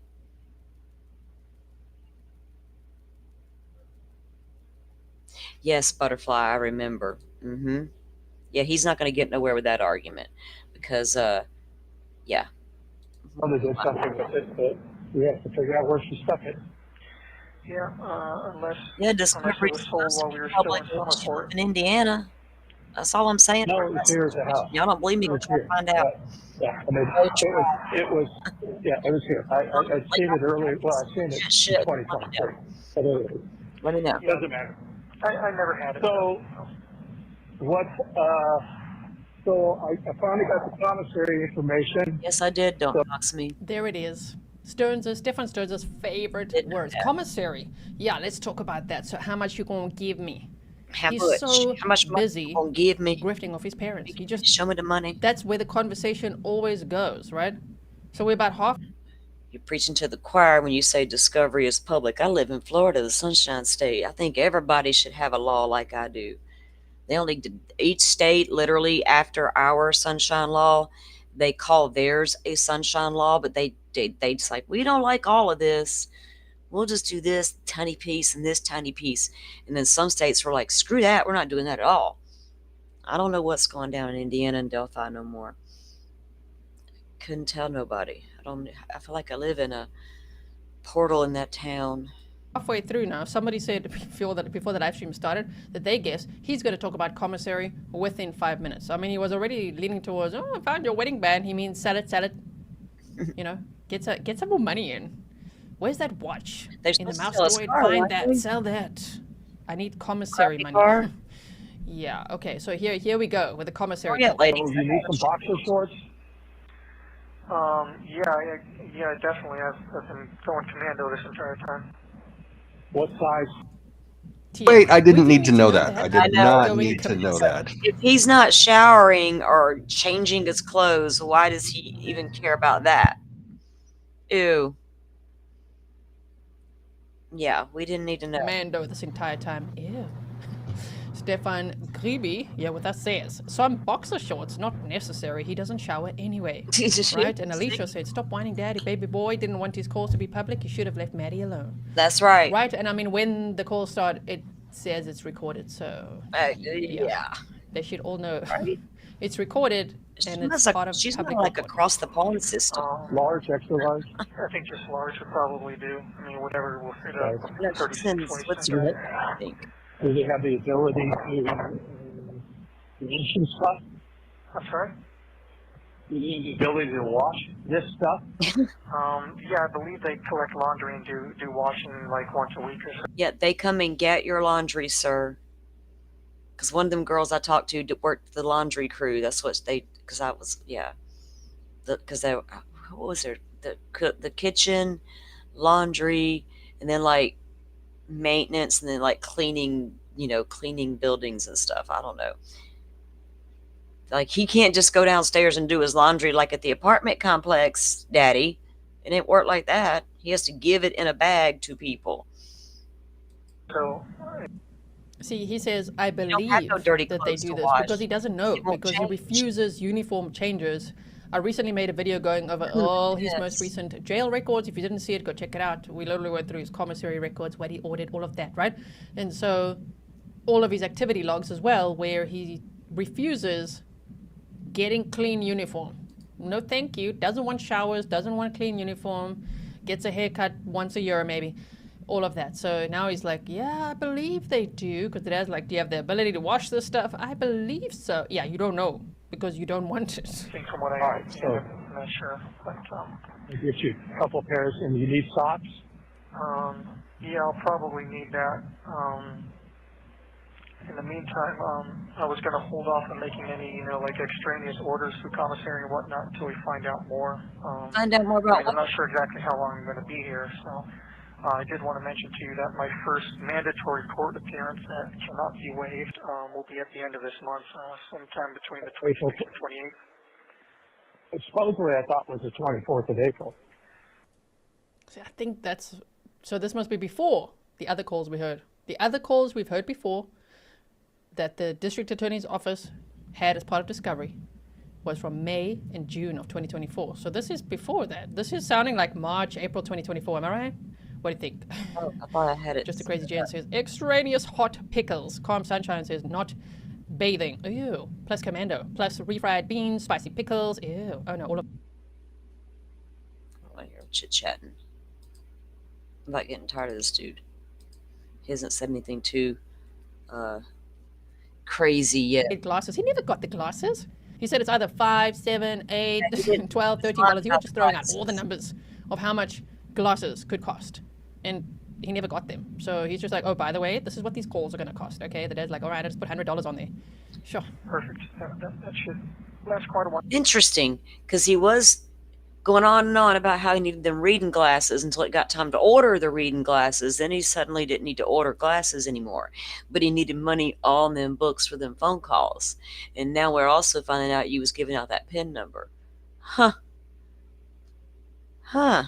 While there, I just wanted to make sure that you knew that. So if we needed to ration the calls or anything like that, we could do it. Oh. Yeah, well, Thank you, True Crime Butterfly. She just gifted out 5 memberships, everyone. Welcome to the lead investigators. Welcome in, Rachel. There you go, Rachel. Motion to scream, what the fuck granted. I absolutely love that name. The Royal We, 12 gauge. Welcome in, sir. Welcome in. And Vixie. Welcome in, guys. Now, if you guys, we have been covering the Karen Reed trial. And so I've been taking, if they do exhibits in court or if they release exhibits that they used in court, I'm trying to gather those each day and maybe like do like really little short videos just to memorialize that stuff in. I just dropped one little short one, members only, yesterday. It's just about some of the John O'Keefe's clothing that came out of discovery, some photos of the yard of the scene where he allegedly was found. And right now I'm finishing up some edits after a while on those text messages that were shown in court the other day. And those will be dropped into the members only section as well, but they're going to be dropped into the playlist of the Karen Reed trial. So you can find that on the channel. But welcome in, everybody. Thanks for joining. Butterfly, thank you so much for your support. I appreciate it. Awesome, Butterfly. Very nice. I don't want to get into our personal lives conversations because I don't trust the system She's my OG. of keeping it confidential. So I want to keep this, as banal as possible. Their words. And How's just keep has it anyone going. been bothering you or anything? No, no. It's been quiet. I mean, I really wish they would drop the shoe on and all of this stuff, attention and emphasis would be shifted to her family. Because as far as we're concerned, we know that she's responsible. To what degree we don't know, but I don't believe you killed her. So That's good because, you know. Oh my word, the way Sarah's like, that's good. Okay. We don't believe you killed her. He says, that's good because, you know, it's one of those what? Tell me more, Stephan, because I'm waiting to hear which one of y'all killed that child. I said it just like I meant it. Which one of y'all? That's my only question left. I know what you were doing to her without a doubt. And I know what you were doing to her that night. What I'm still confused on is which one of y'all actually did it. Good, yeah, believe that. Okay, so deep breath out. You have to, I get so angry with this guy. Like, sure, Stephan Stern. The way that he manipulates even his parents is just sickening to hear, and the way he squeezes all the money he can out of them. Oh my word! But remember, that's why I think this call is obviously. I'm just saying I think because I don't know the exact date, right? So it's before the ones we heard last time, and also before the parents, were interviewed on Hidden True Crime. Because on Hidden True Crime, they said they'd come to terms that he is the sole perpetrator. You know, he acted alone, and that they have come to terms that he did this. So that's different. That was a change. That was an update after hearing lots from him. And if this call is before the other ones we've heard before, May and June, yeah, they uncovered so much more in those May and June calls as well, and later then made up their mind that they think that he did this alone, right? But anyway, so do you want to hear the sentence one more time? Here we go. Perfect. That should last quite a while then. I just wanted to make sure that you knew that. So if we needed to ration the calls or anything like that, we could do it. yeah. Well, I don't want to get into our personal lives conversations because I don't trust the system of keeping it confidential. So I want to keep this, you know, as banal as possible. And how have you just keep it has anyone been bothering you or anything? No. It's been quiet. I mean, I really wish they would drop the shoe on and all of this stuff, attention and emphasis would be shifted to her family. Because as far as we're concerned, we know that she's responsible. To what degree we don't know, but I don't believe you killed her. So that's good because, you know, it's one of the few people who do, but you know that I would never have wanted that for her. You never know that I wanted to hurt her. What's Jenniffer's family got to do with this, sir? Are you pissed off because everybody's looking at you and your wife? Because it was literally your son that did all that? Now, of course, we have questions. Did the family know? No, they didn't know. Was this mother keeping Maddie from her own family? No, apparently not. But Maddie wasn't telling her parents, her grandma and her family. They didn't like Stephan. What are they going to do? If they don't know something like that is going on, and they have no idea to even set out to try to prove that's happening, but yet they just know he's a fucking weirdo and we don't like him, what are they to do? Take her to court and cry, we don't like her boyfriend, so we're going to take her kid? Because I'm pretty sure that's happening right now somewhere in the world. There's a woman who does not like her daughter's man and really is not comfortable with him around that child, but what is she going to do? Vice versa. It's not just exclusive to me, you know, y'all know what I mean. So until you show us something, we've seen nothing that would indicate that Jen was running some kind of child porn ring, and her family knew all about it. That's where you're going with your bullshit, sir? Because that's where you went a long time ago in one of your calls. Could be you running that ring, considering there was a computer in your storage facility, sir, with 35,000 images of child sexual assault material on that computer. Can we be so sure it was owned by Stephan and not you, Daddy? Can we get a computer expert? Where's one of them digital dudes at? We need a digital dad. So we believe her family is involved in this and cover up. So we'll just see how all this plays out. I'm not sure. Sure. They have in other calls also thrown Jen Soto's entire family under the bus. You know, like Stephan Stearns' mother even said they need to get all those bitches and, you know, like question them and all of that. She oh my. did. Yeah, exactly. Mary, the captions got it wrong. They shame. Banal, not Vanal. You are banal, Stearns. Exactly right. So sometimes there are a couple of little spelling errors in some of these captions that the software makes. I do generally go in and try to correct them all, but I don't always catch them all. So thank you for that. Oh man, but the way is like, yeah, you know, I wouldn't have wanted that for her. What did you want for her, for Madeline Soto? Because the accusation is that he groomed and sexually abused her for years based on the evidence found on his Google account. There's 1,700 pictures and or videos of him abusing Madeline Soto. Some include his face. Did you know that? It says it in the documents. There's one or two of them that will include they could see his face. And that's true. The 1,700 came from just a stupid phone, and 35,000 unidentified children were on his computer. That means they were kids you probably did not know, children's images you were trading or buying and consuming on the internet. So were you not also sharing that same type of material? Because you had your own little private treasure trove there, didn't you? You sick bastard. The rest, of course, oh no, they had to identify by a freckle on his you-know-what. And then he also talks in some of them. And he literally says, and trigger warning, I'm going to say something that has themes of grooming and sexual abuse, especially of a child, right? He literally, on one of the videos, according to the document, said they were watching cartoons, and they said that Stephan Stearns said, you need to put my penis in your mouth. I'm going to count to 3. And if you don't, then you can't play with the phone. So they have that on record as well. He actually, from the documents that I read, that's on video. On his phone. And that, from my calculation, she was barely 7 years old at the time that happened. And that's sick. That's how they got her. That's how these people operate, right? It's so horrible. And it was so horrible to have to read that shit when you realize that grooming, right? How he got there when, meeting Jen. She's got a little girl. This is fucking perfect. Did you set out to meet women? Was he that creepy guy that hung out somewhere like a park just looking for single women with children? Right? He's a man. He's not gay, so he's going to look for a woman. He's into little girls, so he's going to set out to look for a single mother with a little girl. Did he go hang out in places there might be those? Is that how y'all figure it out? I'd need to know.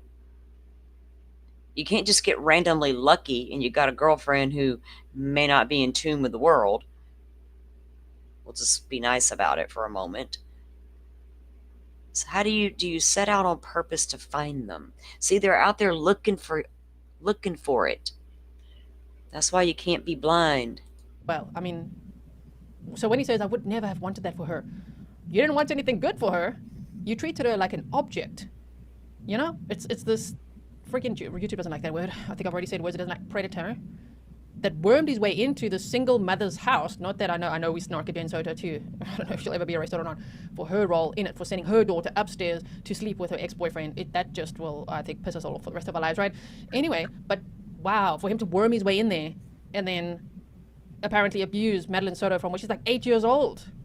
And then he's accused of murdering her. So all this crap he's saying, I don't believe any of it. Tomizawa said, what a freeloading POS. So, Yep, and I've been reading the Bible that they've been giving me here, and praying for her. And He's talking about Bible, is he? Also wanted to mention that I know you guys get married a lot and kind of resent each other a lot of the times, but I wanted just to tell you guys, be good to each other. we don't resent each other. We have. Now, that was interesting because right there we hear, going back to the divorce records, the parents got, almost got divorced or whatever, and dad had an affair and all this stuff. And Stephan is when he was on this that cop ride right there, talking about his parents were old and deaf, and they had those annoying poodles, and then we hear later in his jailhouse stuff that they were making end of life plans, so he had to move back home to help them. And then he just now says to his dad, well, I know you guys resent each other. And his dad yells at him back, we don't resent each other.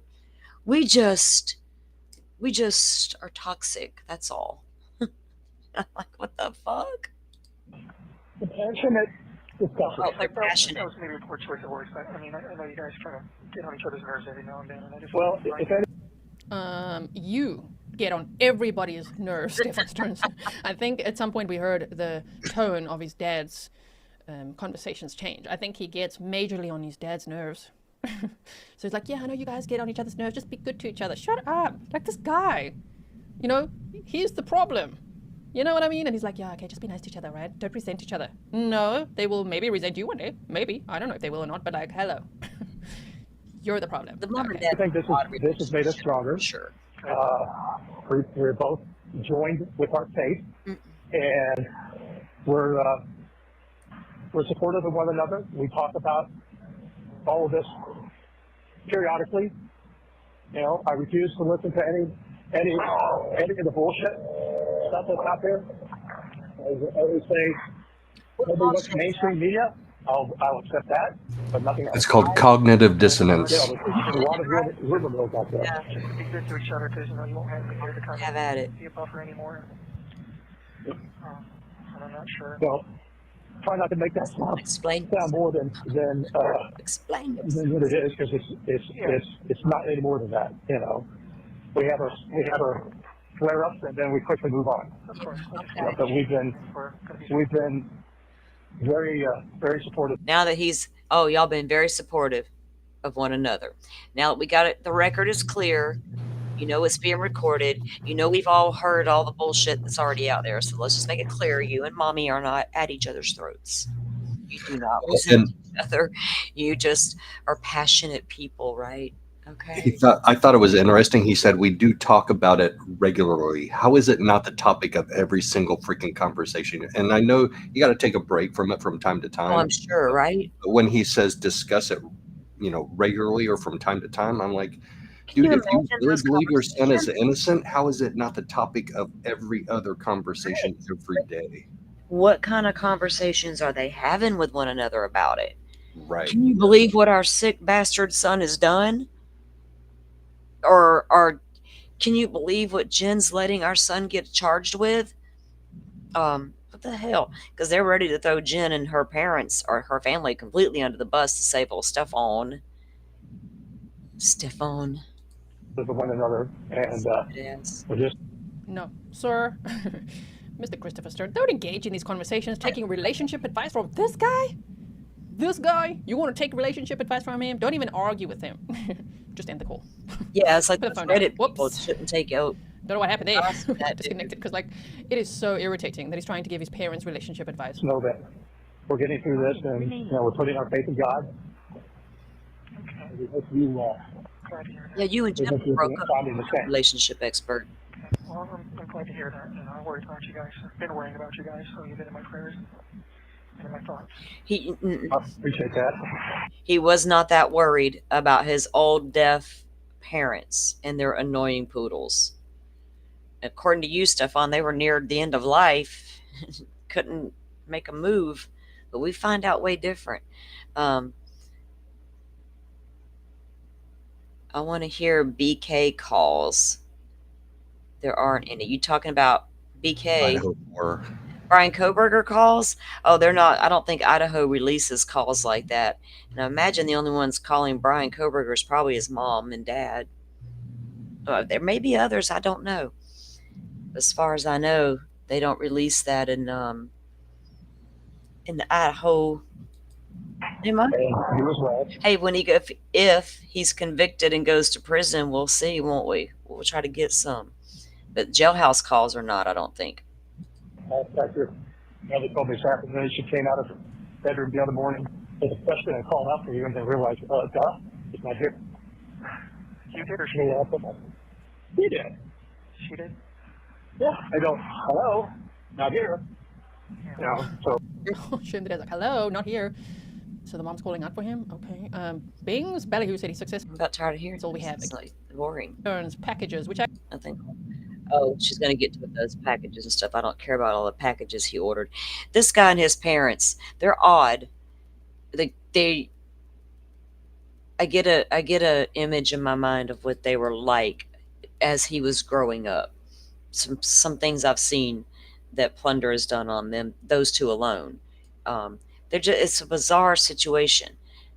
I think he's always been bizarre. If you go back to one of his early childhood friends that was interviewed, um, that guy said a lot of interesting things about Stephan's always been a freaking weirdo. Um, y'all got all y'all security updates going on? We good now? I don't have Apple, so I run with it. I run with the Samsung.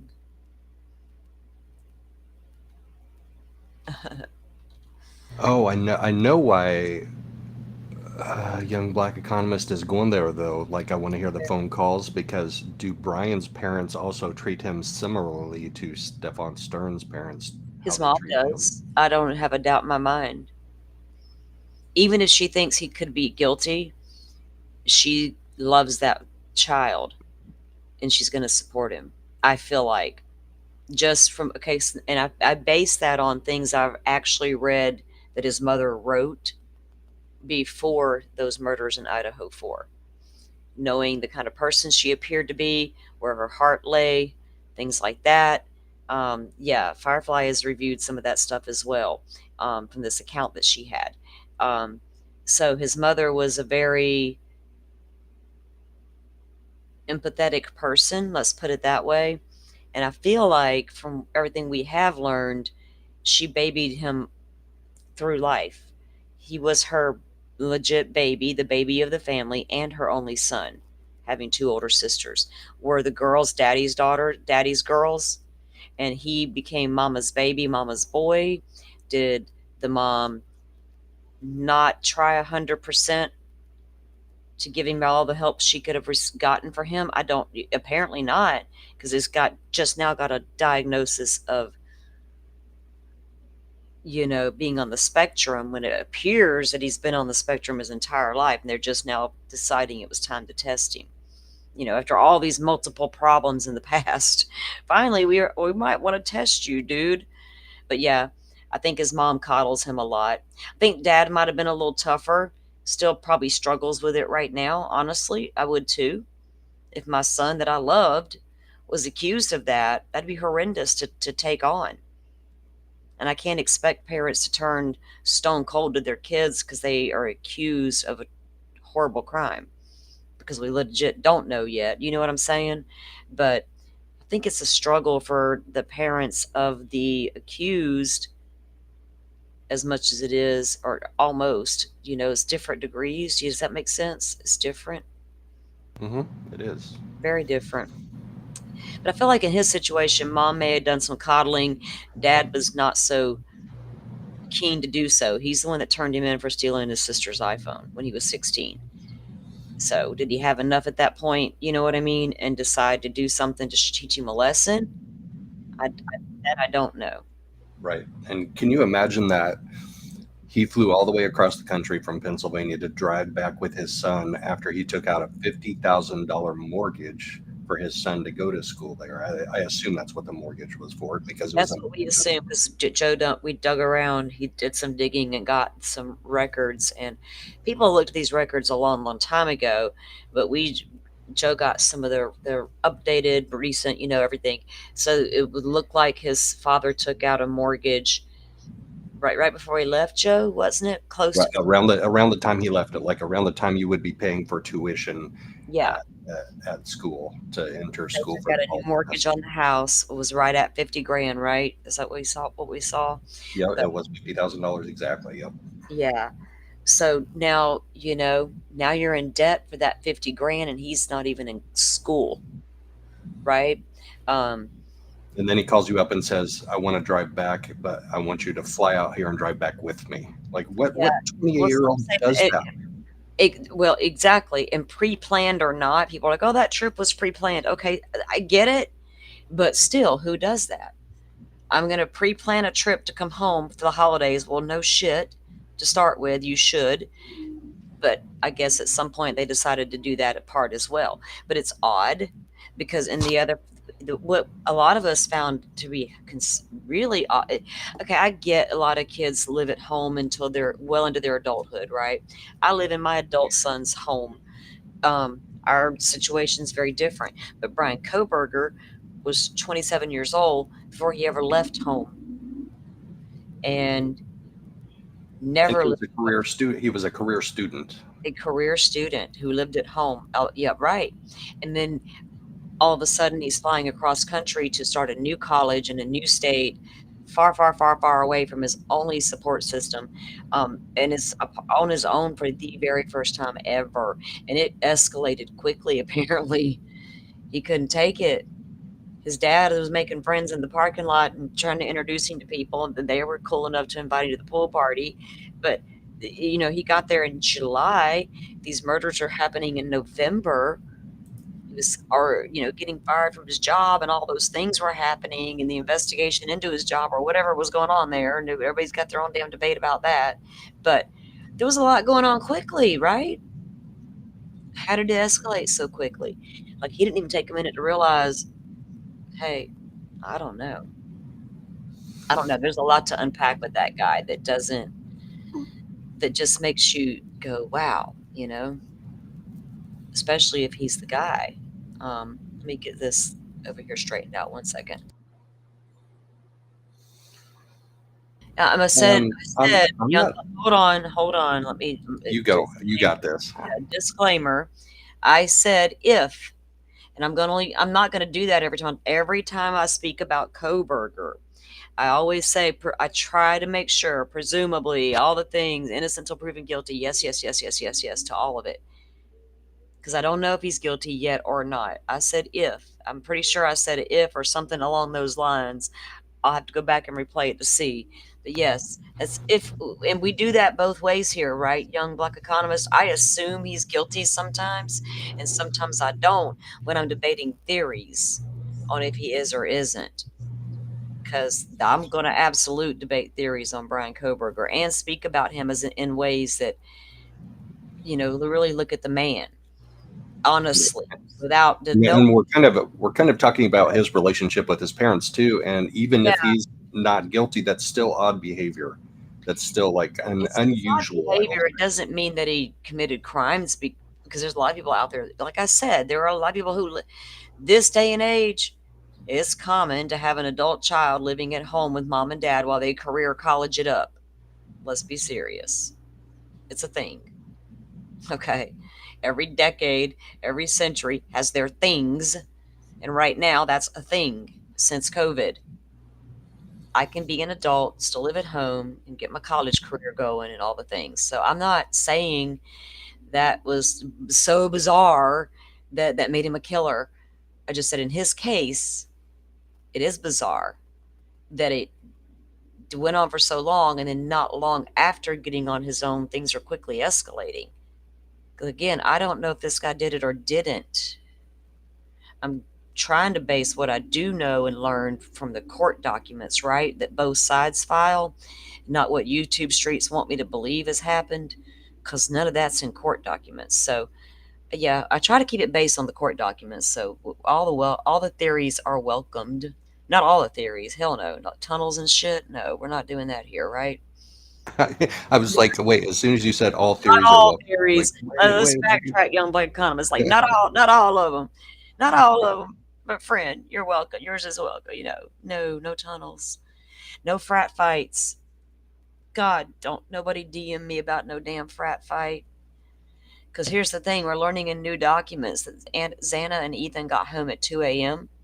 when there was a big, huge discrepancy for a long time about where those two were all night long, especially when the cops are like, if anybody knows their whereabouts, please come out and tell us. Like, that's odd. Okay, but y'all keep saying it. Like, all week y'all have said that in your little press conferences. If we know where Ethan and Xana was, please come forward. The whole town, nobody knows? That's odd. Then Xana's dad comes out and says, well, they were at home, hanging out at midnight, ordering pizza. Oh, well, that explains why no one knew where they were or saw them, because they were at home hanging out eating pizza. But according to the latest document, they didn't get home till 2 a.m. Like, what the fuck was Ethan and Xana doing all night? If they were really at the frat house, that tells me there was no frat house fight. If they were hanging out casually till 2 a.m. Unless, they was beat the hell up and thrown in the corner until 2 a.m. See, it could go a lot of different ways, couldn't it? That's why I can't do the Idaho 4 rabbit holes, y'all. All right.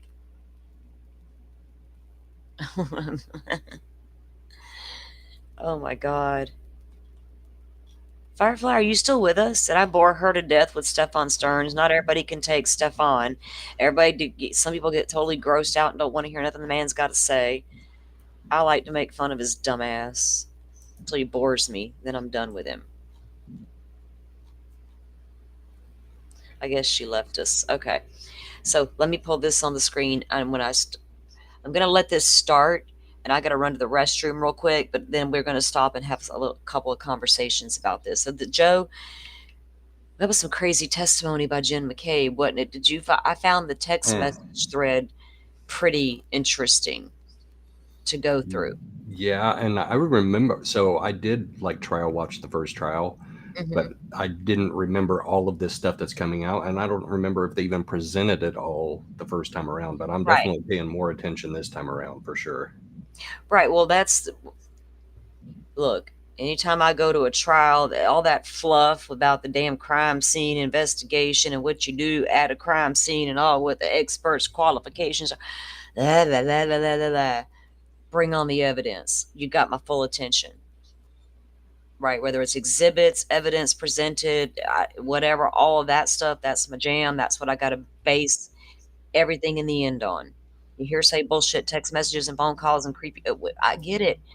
Show me the evidence, right? Everything else is circumstantial. Remember, I'm just supposed to. Right, and you can find somebody guilty on circumstantial evidence alone. I understand that, but I'm definitely I need some forensic evidence exactly. as well. And it's not just forensic, because these text messages are real. To me, they're tangible evidence, right? I get it as digital evidence. I get that part. But anytime this type of evidence comes in, that's when people should be paying attention. That's when the jurors should be paying attention. You lose people in a trial when you sit there for 2 days going on and on and on about some retrograde blood alcohol levels that was taken hours after an alleged incident occurred.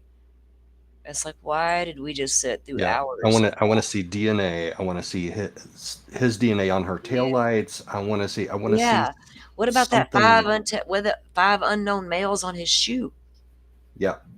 What about that? Like, come on now, let's get down to the good stuff. All right, guys. Like I said, we've been covering the trial all week, and this week, Jen McCabe testified. It was our 3rd day, I believe, Joe, that she was up there. It was way too long, whatever it was. Yeah, well, if they need her up there that long, I'm not going to bitch about it. Yeah, she's not the most. She's the kind of person that will hang themselves, and I'm here for it. She was getting on everybody's nerves, apparently, and I'm like, that lady don't bother me. I roll her right off my shoulder. Watch. Woo. Yeah, and even though she denies it, this is after she took some coaching. I guarantee you, she took some kind of coaching on how to be less It's so obnoxious. obvious. I saw the conversations about that. Everybody's like, "Do you think she was coached? She had to be coached." I'm like, y'all don't. It's not obvious. I don't. Okay, to me, it appeared pretty fucking obvious from the minute she sat down in that chair how heavily coached she was. They not only brought her in for a little conversation, they went over her whole ass and testimony from last time. You can believe that, with an expert sitting there beside them. They went over her entire testimony, pointed out her flaws, her look, her stance, her attitude, her edginess, all of that was pointed out. And she was totally groomed right down to her new hair for that new episode we got, Karen 2.0. To me, she was very heavily groomed, even with the terms that she was using back at the defense attorney, right? The way she would reply to his questions, she was absolutely told to say those things. Because here's the thing, she's not married to a cop. Her brother-in-law's a cop. But she's sitting there talking as if she knows cop lingo about their reports and all this stuff, right? And their narratives. And not my fault they wrote it down wrong. And sometimes a report will refresh her memory when it's convenient. But the next time, well, that report's going to be wrong. What the fuck, lady? Go ahead and keep making me not believe you as a witness. That's what people who feel annoyed with her or by her, really you should be hoping that the jury feels like I do. Can we trust her at this point? Because remember, I didn't watch first trial. I didn't know no Jen McCabe. I knew who she was. I've not seen her testify until recently. So if I can pick up on she's not being honest, that's important to me as a juror. If I can pick up on why is they talking about some other agency, question her statements about this case, that's bizarre. I would have noted things like that. So things that annoy a lot of people, I don't find annoying in a trial for some reason. It's opposite. Does that make sense? She get annoying with her little face movements. Is that what bothers you? Or her lying? Do you think she's doing a good job, Joe, at like pretending to be sincere? What do you think the jury's gauging her right now? If you had never seen her before, I what can't. would I you can't say? do that. I can't. I That's can't true. put her. Y'all I can't can't put her unsee what first. you've No. seen, right? Exactly. So Yeah. why did the jury not buy her shit? We Or don't know who bought what because it was a why? hung jury. We This don't is know if true. it, Yeah, if it apparently was one or two, There you three go, jurors. Firefly. She's like, here I am. Sorry. Hold on. No, you're good. Sorry, Go I ahead, was working girl. on Come something on in in the there. background. You're good. No, I said I think she's doing a better job. Well, she was initially the first day or two.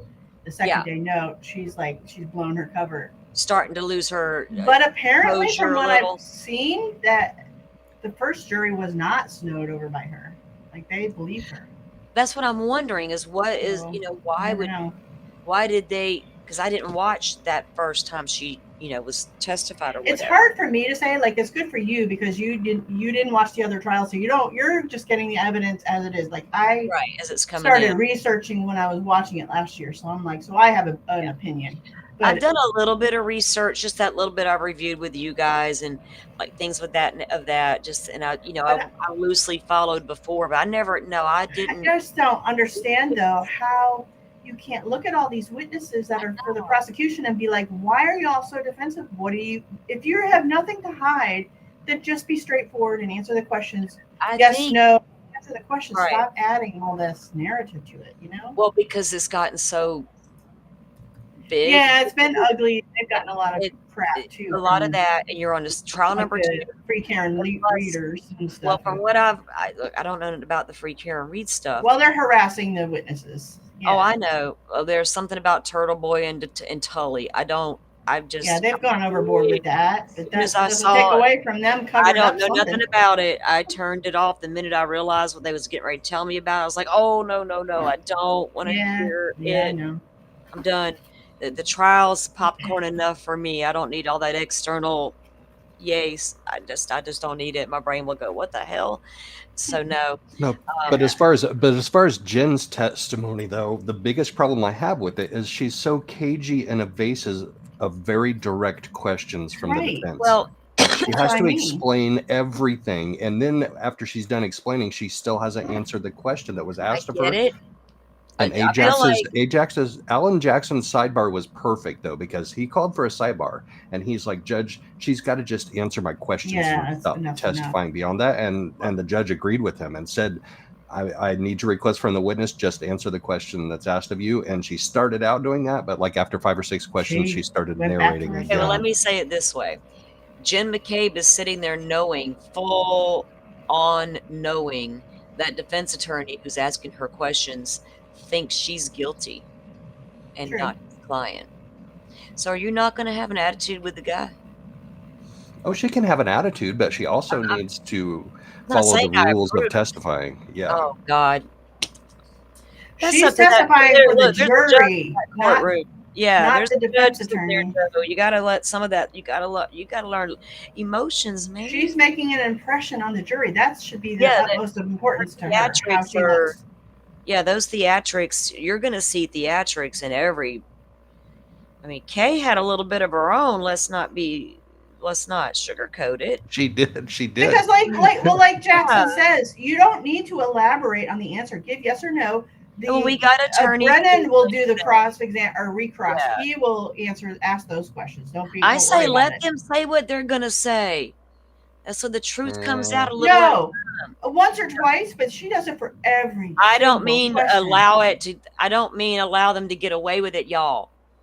Okay, backtrack. Back up the conversation. I do not mean, like, I had to make this fucking crystal clear. I do not mean allow Jenniffer McCabe to get away with a damn thing because she shouldn't, or anybody else. But they're still going to sit there and say what they got to say. Lori was fucking doing it. Kay did it. I'm not going to. What am I going to do? Just jump up and scream because she let her open her mouth because she's going to stick her foot in it when she does. Right? Well, Kay saved hers for the very end, though, like the very last Kay's question. didn't bother me because a lot of this stuff that bothers a lot of people honestly doesn't bother me. And I really do understand I'm different. And I try to check that and keep that into consideration. I honestly do. But I wasn't even wrong with what Kay did. I was like, yeah, I was here for it. Back to Jenniffer McCabe, do you think she should have been allowed to explain why she lied to the FBI or the other agency? Because they let her go on. She let her go on. And I don't know why she even allowed that. We don't need to hear about the other agency. Remember, lady? We can't even say their name. So I don't know why the judge is doing that. I don't know why. Jackson's like, yes or no, did you lie to that other agency did you call? And I agree with y'all. Her rulings are bullshit. I think what I meant was just totally missed. My whole point of when I said let her talk, I think what I meant by that was totally misunderstood, and that's my fault. I don't mean let her talk just like I want to hear her fucking cute little story. That's not what I meant at all, because it's a story, right? We being fed some bullshit story, lady. Let her talk herself into a hole. Shit's fucking obvious to me. I hope when people see me talking out loud and figuring this out in my head that I hope they don't think I'm buying into poor Jen McCabe's story, because y'all got the wrong lady and y'all know it. Y'all should. People, oh my God, fuck. Okay, these are interesting messages. Thank you. It was very damaging, in my opinion, to the prosecution. Yeah, I was just going to say, could you please things are said in these messages, right? Don't you think they were a little... Ms. McCabe, do you need lights on? Collusion. Oh, I'm okay. All right. Because they're not cryptic or anything, but it's what they were saying to each other I found very odd for people who just found their friend weren't sure what happened yet. Why aren't they showing more concern for John? Like, I hope he's okay. They're not talking about that, right, Firefly? Nothing. This was like this you is loved the first this time. guy, Jen. You said you loved this guy. And this is the first time the defense began to lay out the conspiracy for me, right? They talked about it in the opening statement, but we haven't got there yet in testimony. So I was like, when is that coming? Because I need to see that. Because right now they haven't shown me a conspiracy. I don't remember it being this clear in the first trial. Like this was like eye-opening to me. The way they laid it out, you mean? Yes. Or the story, or how they presented it to the jury. I don't remember seeing the text either, but yeah, I wasn't always paying attention clearly. Yeah, what are you talking about? I happened to look down and all I saw was "Don't dox me." Said no scratch for the cat. I'm like, what? I don't know what that means. Is that a saying? I don't know. I'm scared to ask. I'm scared to know. I'm sure it means something. Yeah, this message exchanged was an odd conversation for people to have that weren't, in her words, being nefarious? I'm saying that with the wrong accent. I about fell out of my chair here, though, when she said there's nothing nefarious about that. I'm like, who brought it up? Why'd you say nefarious? I love how he brought that up. Who said it was nefarious? He's like, interesting. I didn't say it was nefarious. Guilty conscious? Is that a consciousness of guilt? That's not the first time he's done that to her, Firefly. There was a couple of times he would come back with that little folded hands and say something to her, and I'm like, oh Lord, he getting salty up there. I was here for it, y'all. But y'all gonna see me throughout this trial talk out loud in real time this shit. So don't get offended or come at me, please. Oh, right. So Carrie talked to cops and kept it simple. That's explaining her story. Like, why do you have to? Why would you need to do that, right? Why do you need to say kept it simple? Just say she right, exactly. Carrie talked to the cops. The cops were here. They're investigating John's death. Oh my God, the cops were here. Can you believe that? Or hey, Carrie's talking to, or hey, cops are whatever, anything. But Carrie talked to cops and kept simple. Kept what simple? Sounds sketchy. Why would you have to throw that little phrase in there? You would. It was that because Carrie's a talker and y'all finally got her to shut up. There was more texting about the dead guy in the front yard after he was gone Right, and the the investigation guy. started than there was when there actually was a dead cop in the front yard. Right. Yeah. And in the text exactly, thread, what? he was the guy. Tell him the guy never came inside. I was like, what? The guy? Tell him John never came inside? Or, we'll remind them once she didn't drop him off, we never saw him, was he didn't come inside. It was nothing like that. It was just like, tell them he didn't come inside. I was like, what? That was the worst one, in my opinion. That was the craziest one to me. Let me let this play a minute. Ms. McCabe, does this I gotta appear check to on the be kiddos while this starts a out, guys. I'll be back in representative just a minute. copy of what you're looking at that's just been marked for evidence? Yes, it does. Starting at that top text, which is the green bubble here, can you see at the very top where it says from, there's a redaction? Yes. The last 4 digits of that phone number, do you recognize that? Yes. Is that your phone number? Yes. Do you see just beneath it, it says 2, and there's a line that says Coco? Yes. Is that your sister? Yes, it is. That's Nicole. Yes. And if you look down on the bottom right corner of this exhibit, do you see a time and date stamp? Yes, I do. What is that time and date? It's 1:29:22 at 7:54. Is that 7:54 p.m.? Yes. Okay. Can you read for the jurors what you texted to your sister at 7:54? Sure. Carrie talked to the cops and kept it simple. Who's Carrie? Carrie Roberts. And this is a text that you sent about Miss Roberts's interview with the police. Yes, it is. If Mr. Woke, can we pull up the next text, please? Do you see the response in the blue bubble? Yes, I do. Who's responding to whom? I'm responding to my sister, Nicole. Can you please tell us the time? And we know it's the same date. What Yes. time is that? That would be 7:56. Or 58, sorry. I'm not sure if that's an 8 or a 6.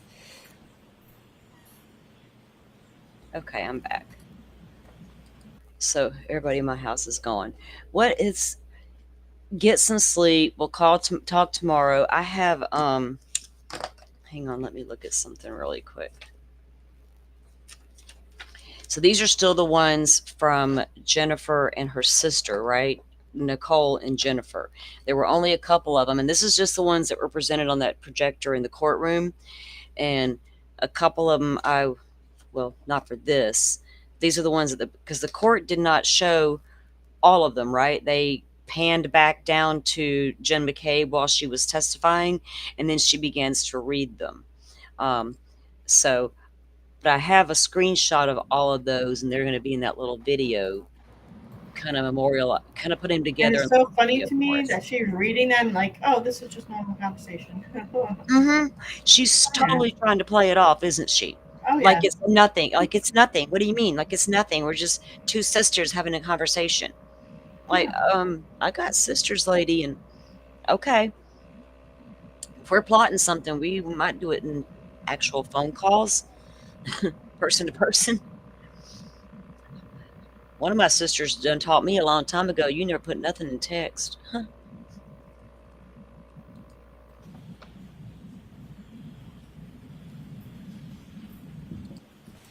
Can't tell I you may how have many misheard times you. The I've blue bubble is from whom? typed out a Go ahead. text. That was me. I can't tell you how many times I've typed out a text or an email and gotten 50 or 60 or 70 characters into it and then just backspace all the way back through it. And nope, I'm not going to send that. Nope. I've done that, dude. I've done it a couple times to my I son. do it all the time. Even in chat, sometimes I type stuff and I'm like, nah. Yep. I know, right? Yep. You're like, maybe I don't want to say that after all. Nah, Maybe I'll just wait till I feel better. Maybe I'll just get some sleep. I'm joking. I get it.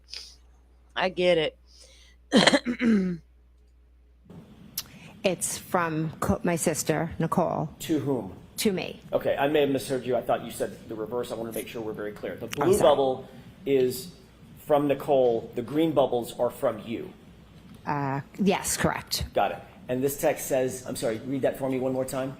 Sure. Okay. Try and get some sleep. Talk tomorrow. Next text, please. What's the time of this text? 7:57. This is from you to Coco, to Nicole. Yes. What does that text say? Any update? What did you mean by any update? I meant had she heard anything or learned anything new? Next text, please.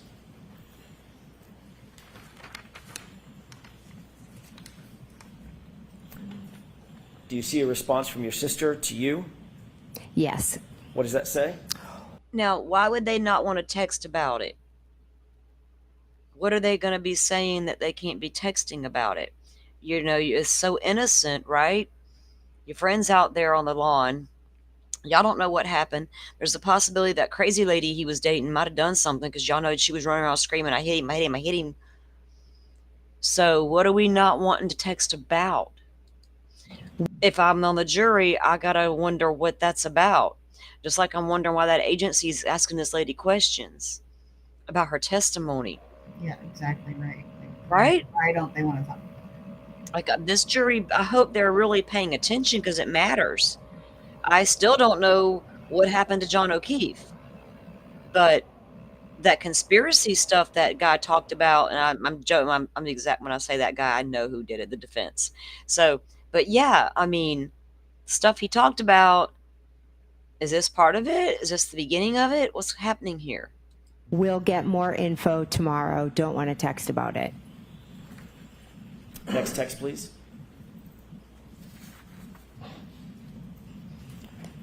Is this a text from you to your sister Nicole? Yes, it is. What does that say? Right. Next text, please. I was like, bring on those next texts. What is the date and time of this text? Now look, she's hard-headed. Okay, text me in the morning. She just told you a while ago she didn't want to text about it. Here you are, Miss Blabbermouth. It is 1:29 in 2022 at 8:01 p.m. And this is in response to the text that you just read from you to your sister? And this Yeah. is now a text from your sister back to you, correct? Correct. Y'all reckon how strong that sisterly bond goes? What are you willing to do for your sister? What are you not? Cover a murder. Sorry, sister. You sound like you're in a tunnel a little bit. Oh, Well, it depends. What happened? What happened? I gotta ask my sister first what had happened. Well, it's probably your sister's husband that's involved, and that's what she's, helped cover. You know what I Again, mean? I'm gonna have to ask her what had happened. I got 3 sisters.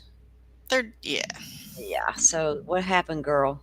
Let's figure this out. What does this text say? I don't know, y'all. Okay, text I me. don't know. in It's never the- happened. Text me in AM or if you hear anything Now- later. I got this one brother.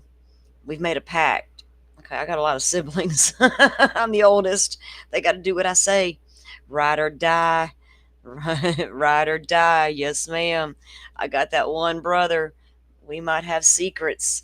We might not. Thank you. We can bring the lights up. Don't ask for just a him. moment. Don't ask me.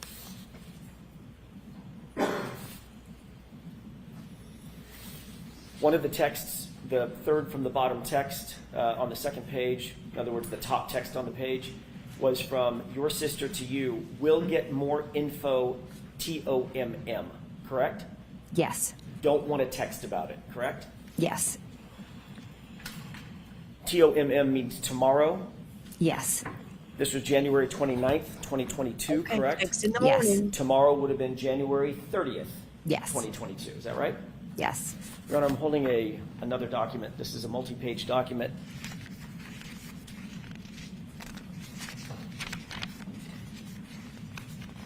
Eight pages in total length. There's an eighth page on the bottom, 02148. May I approach the witness? Yes. Thank you. Can you please take a look at that document, flip through it, and let me know when you're finished? This is the document we discussed at sidebar? It is. Your Honor. Sidebar discussion. May I approach, Your Honor? Yes. Thank you. Joe's waiting for her to say, no, you may not. Witness stand for just a second. Okay, you don't have a separate copy for Ms. McCabe? I do. I'm going to hand her this one and ask that this be marked. Just a couple of foundational questions. Ms. I heard McCabe, that. you recognize what is included in these documents? Yes. Does this appear to be a group I figured chat you did. between and among yourself? Every time I hear may I approach, I hear you now in my head saying shit. I don't.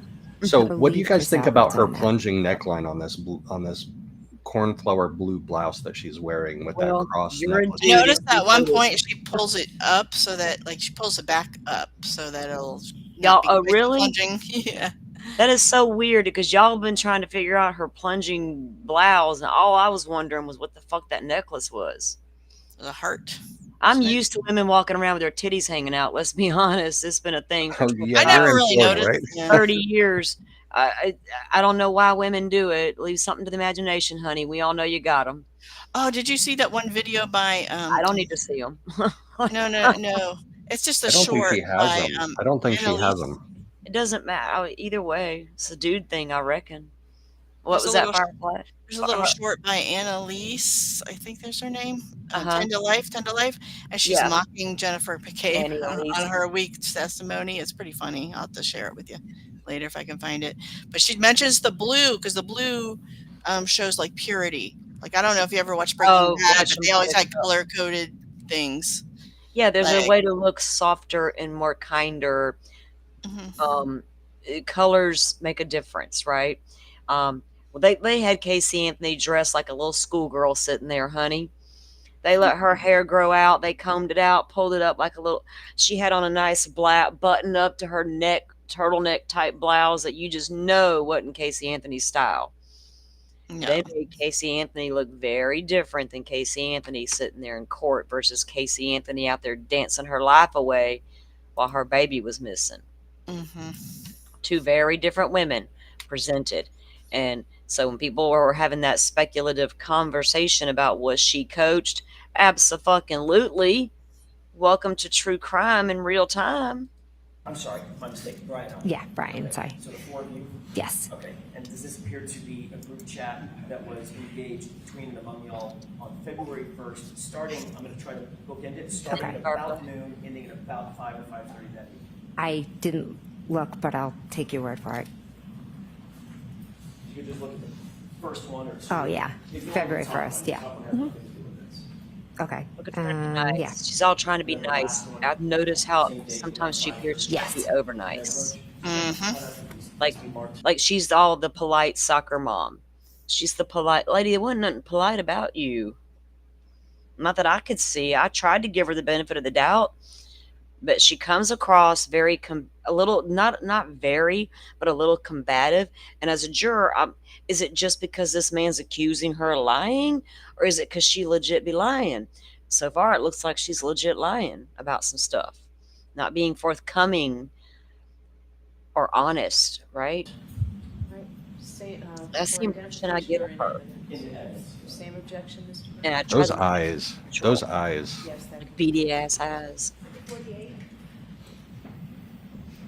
I'm not really a mean person. Was you one of the mean girls in high school, lady? Yeah, can I look at this? Same instruction. Can I look at this? 100% she was a mean girl. I guarantee it. Look at her. Wasn't Look at that her in that video you shared that said she was voted the best looking? Was that her? Yes. Like, you and I caught that too. And I was like, oh my God, she's one of She was those. very average looking, and she wasn't bad looking, but I'm like, she wasn't like. No, she was I a had cute. to- She was cute, but she was. I noticed that too, where it said she was voted best looking, and I was like, oh, that explains so much. You one of them girls, Right? It does. Girls like me know girls like you, and I was not girls like you. I was far from girls like you. I was quite the opposite. We would not have been friends at school, honey. Instruction regarding We wouldn't have. This is not to be used for the truth of what's in there, but simply as I made fun of chicks like you.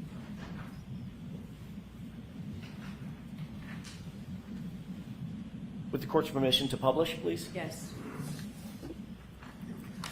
If we could start at the second text down. Ms. Wool, can you make that a little bigger? I apologize. Is that what she said, Joe? Thank you. Do you recognize what's depicted? You and Miss Shorty would have both on loved the that screen one, and in your right? hand? Wow. Yes. Does it appear to be the same thing? Yes. Okay. Well, he says Taking that a look at lot. that So first does Miss text. Shorty. So I Who couldn't is that help from and who is it to? Okay. They've corrupted. All right. It's from Brian Albert, and it's to Now, notice myself, something my sister else on- Nicole, and Matt. Okay, from Brian Albert, she says. But look at that. From, and the phone number redacted, Uncle Brian A. to the group, to his wife, sister-in-law, and brother-in-law. But on the group, he's referred to as Uncle Brian. I was like, what? That's odd. Him and Coco be putting their names in lowercase, but not Jenniffer. Hers and Matt's are not. McCabe, my And husband. If you can orient us, please, Brian. and I won't do this with every single text, but orient us for the first text. What date and time is this text? This is February 1st at 12:50. Fuck is So Uncle this is Brian? about 3 days after the event in question. Yes. 12:50 noon. Noon, yes. Just before 1 p.m. Rage. Yes. What does that text say? Julie said Channel 4 is in D&E. And that's from So that's that local, one of their local news channels, and the D&E is that restaurant. So Firefly, I guess Chris Albert, Brian's brother, owns that little pizza shop, sandwich pizza Yeah, shop. one of the Alberts. I'm not sure. It's Chris Albert, Brian Albert's Yeah. brother, Chris And Albert. supposedly they make a chicken parm that sucks, like Lori's really? green How chili can chicken. you- and how is that possible? How's that possible? You can make a chicken parm that sucks. Oh, I don't know. Wow, that's sad. I don't know. Yeah, you have to almost work at it to make a bad chicken parm. That's what I mean. It's like a cheap ass food at the D&E pizza sub shop. Thought they just served pizzas and subs. Now I'm curious, but it was right Yeah. there. It was located right there at the waterfall and the other bar, that CF McCarthy's. Yeah. In that same strip that they were located at. So Channel 4 shows up there, of all places, at the. I like Julie with Channel 4. No, Julie says this. Julie would be Nagel, and I would think that she worked at the sandwich shop, right, or the pizza shop, whatever the fuck it is. Probably. Yeah. I think Julie worked there, so she had let them know. She let somebody know, I guess Albert, know that Channel 4 was there at the restaurant. whom? Doing her job. Brian. Knows So her- Brian Albert explain what that text means. So Brian Albert is telling us that Julie told him Channel 4 is in D&E. Who's Julie? I'm sorry, Julie Albert. Oh, Thank you. Julie Let's go to Albert the next said it. text. Coco. No. Hey, wait. Who is Julie Albert? Is that Chris Albert's wife? Maybe. I'm not sure. think- Julie Albert, not Julie. I think Nagel. that must be, not Julie Nagels. That was Oh, no, there Julie you go. Albert. Since there's an Albert in there, letting them know about this person being at the We need D&E. a flow sheet with all these people. I'm assuming it would be Oh Chris's yeah, wife. yes. Well, He yeah, is but- the owner of the DNE, and that's his wife. Right. Like, Makes I'm just sense. using some logic that Mhm. that would probably be what that would be. Could be totally wrong. Could be their sister, but I think it's his wife. Is this Uncle Brian. Fuck. You're a cop, dude. Yes. Who called? You got everybody running around calling you uncle, grown ass people calling you Uncle Brian? The prior text mentioned And my brother-in-law had his Siri call him Big Alan. What? That's weird. He's a big goofball. No, you have to know my brother-in-law. He is like the biggest goofball you've ever met in your life. I laugh so hard at this dude. I've known him my entire life, basically. And he makes me laugh. And the first time I heard his iPhone say that, I looked, and he's got this stone look at me when I looked at him, because he knew. I was like, man, it didn't surprise me one bit. And my sister just shakes her head. She's like, just ignore it. Just ignore it. Channel 4 and D&E. What is D&E? D&E is a sub shop that is owned by Chris Albert. Is that in Canton? Oh, sorry. Yes, it's in Canton. On the main street of Canton? Thank you, Yes. Queen. Directly next door to what? Waterfall. Across the street from Oh, Waterfall. sorry. CF McCarthy's. Oh, yeah. it's right Thank next you. door to Across the street from Waterfall, directly adjoining, they have an adjoining wall to CF. Okay, so remember the night they were at the waterfall before they leave and go to the McCabe or to the Alberts. Karen had wanted the group to go get pizza, and then they all decided to go against that. Like if they had just went and got pizza and sobered their asses up, everybody could have went home safely. McCarthy's, correct? Yes. And D, is it Jesus. D Imagine and that, E or grown-ups. D in E? D and E. D and E. Okay, Yeah. that's just the name of the pizza sub shop. Yeah. All right. Thank you for that context. Ms. McCabe, can you read what this text says, who it's from and who it's to? This is from Matt McCabe to myself, my sister Nicole, and Brian. Can you read it for us, please? Sure. Eating, I assume. Ask Chris to ask some questions. Tell him the guy never went into the house. What does tell them the guy never went into the house mean to you? How did you take that? I took that as John never came in the house. Who's the guy? John. Who's the guy? That is the most bizarre thing to say in that group message. Eating, I assume. Ask Chris to ask some questions. We've already established Chris was the owner of the establishment there. Tell them the guy never went in the house. To me, that is the most damaging part of that whole text message thread, because that's a whole unnecessary statement. Like, I don't even understand. Right. If it's the truth, why do you have to tell them what to say? Right. Not, did they ask what time did you find him in the snow? Are they asking about what we all did the night before? Did we see them drink? Nothing's going on here except that. Tell them the guy never went in the house. That's a very odd statement to make when your friend just died in your yard. In your yard. So this one came from Matt to the group. So Jenniffer's husband to the group. So Jenniffer's husband is the one saying that at that point. We're going to get to you again here in a minute, Matt, because I understand your wife had a sudden deletion of about 4,000 files from her phone, and there might be some time discrepancies on her phone. Mr. IP tech guy. I see you, Matt McCabe. Now I got questions. And the judge said to the jury, if you believe these messages were sent by the person that sent them, you can take them into consideration. And I thought to myself, now if I'm a jury, I'm wondering why she just said, if I believe this is the person that sent them. Who else would have sent them, ma'am? Who altered data? Could it have been Matt McCabe? John O'Keefe. Yes. Could have been. And the beginning of that sentence is tell them that the guy never came in the house, correct? Yes. And the sentence before that is ask Chris to ask some questions, correct? Yes. So this is Matt McCabe directing that Chris ask questions of Channel 4, correct? I wouldn't say directing. Whatever word you want to use. He was No, I'm saying that Matt. suggesting.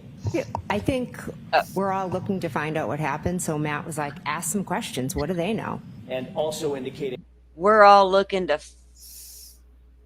find out what happened. So Matt's asking questions of the channel news lady. Why don't you ask one of the multiple cops that keep coming back to your door? Right. The fuck, Joe? I put the menu for the D&E in chat in our. You did not. I did, not in this chat, but in the private.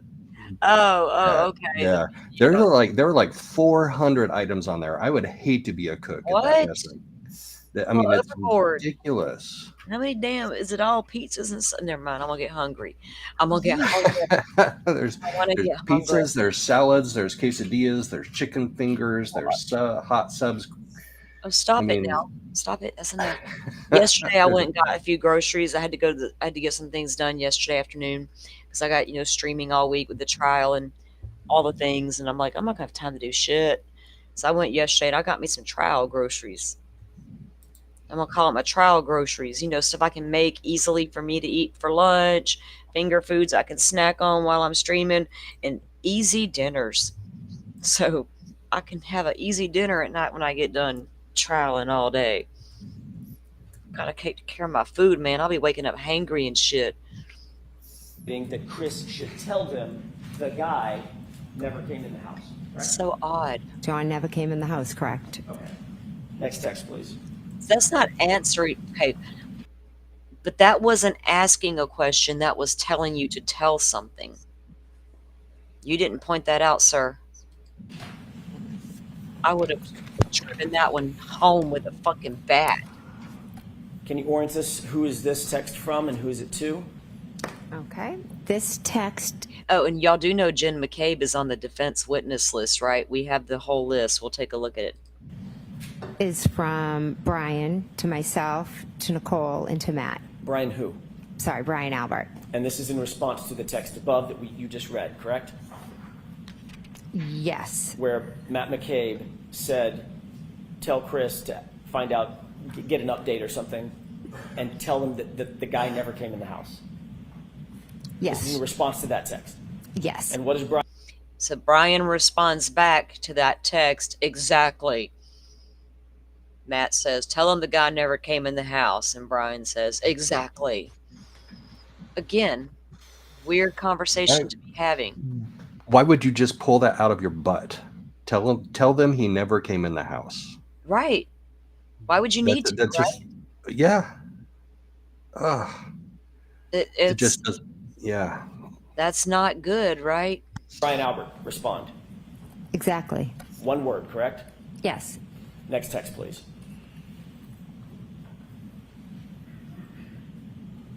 This is a green box, so I presume this is you? Yes, it is. And this is to whom? To Nicole, to Brian, to Matt. And what does your text read? It means, oh my God. It's O-N-G, but Yeah. it meant to be O-M-G, correct? Yes, yeah, I do a lot of errors. Which stands for, oh my God. Yes. Next text, please.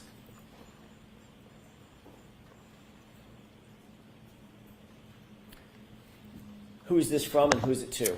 So this is from my sister Nicole to myself, to Brian, and to Matt. And what does that text read? It says, I assume it's just to eat, but Brian, if she is there, ask her what the deal is. Ask her what the deal is to what? The police investigation that y'all are answering questions. You've got all these cops calling you and you're talking to all these cops. You can't keep track of all of them. We just heard you testify to all that. We can't ask one of them? Next text, please. That news lady, find out what she knows. What's she doing here? What the fuck's she in our restaurant for? That's what you mean. Before I ask you about this text, the last text, that was from whom? One more time. My sister Nicole. It was from your sister Nicole. So she's trying to say they were wanting to ask questions of the news team to find out if Karen was really in a mental hospital. Like the news team's going to, tell them all the stuff, all the business. Nicole? Yes. And she mentions a she, a pronoun she. Yes. Is that referring to Julie Albert? To be honest, I don't know who she's referring to. Well, remember the first text started, or did the first text start with someone reporting that Julie said that Channel 4 was in D&E? Yes, it did. So would that prior text mean get Julie Albert to get some updates on what's going on? Let's go back to that last text one more time. Yeah,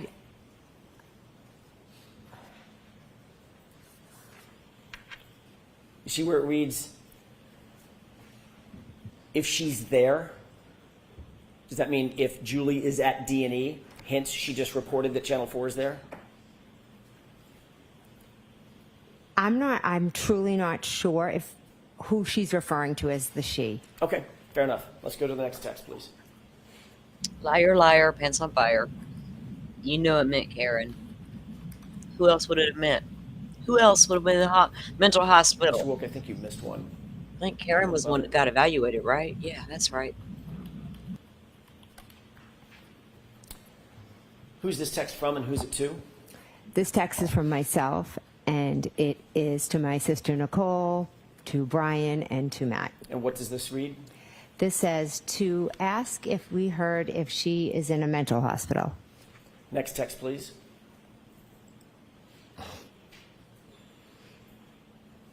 Who is this from and who is it to? This is from me to my sister Nicole, to Brian, and to Matt. What's the Yeah, like economist, you mean he's confused.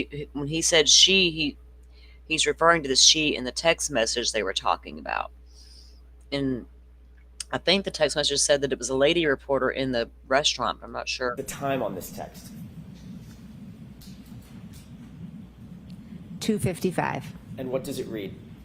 Carrie is here going over timeline. Who's the Carrie referring to? Carrie Roberts. What is here? I would assume here would mean my house. Next text, please. That's when Carrie was there and they were writing down their timeline so they wouldn't forget. Yeah, that was my take on it, young black economist. You're right. This lady. Who's this from and who's it to? This is from Brian to me, to Nicole, to Matt. And what does this text read? I did hear that. Next text, please.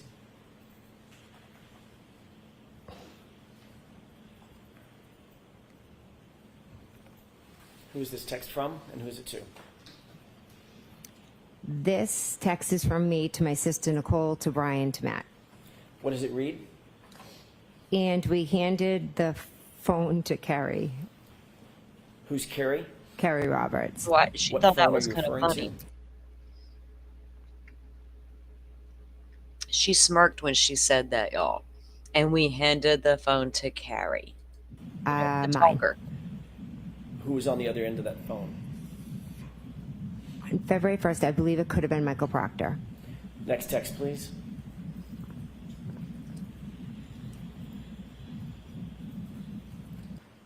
Who is this from and who's it to? This is from me to Nicole, to Brian, to Matt. What does it read? She is telling him everything.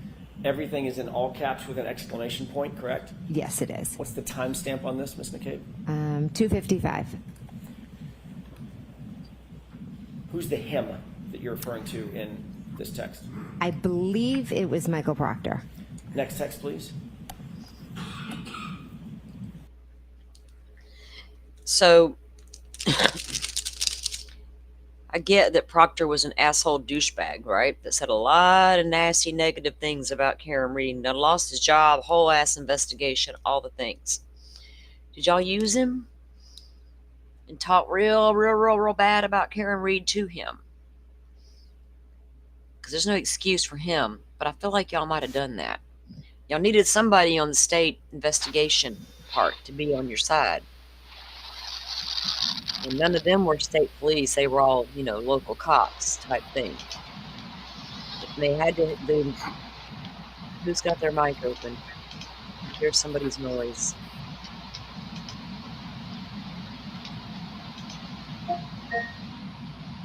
It's Joe. Okay. This is a reminder. Talk to trial team. Hold on. Okay, let me unplug.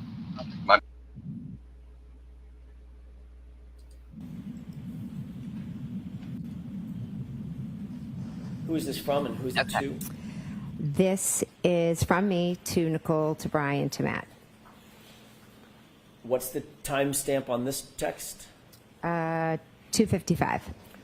Same minute that you sent the last text? Yes. She's telling him everything? Yes. And then you follow up with what? All the stuff. Next text, please.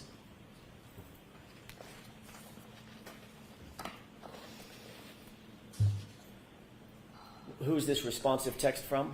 This is from Matt to myself, Nicole, and Brian. And what's the timestamp on this? 4:35. What does this read? Yep, if she pleads out, it will end. If she fights it, it will be an episode. What the hell was that about? Why are they even worried about it?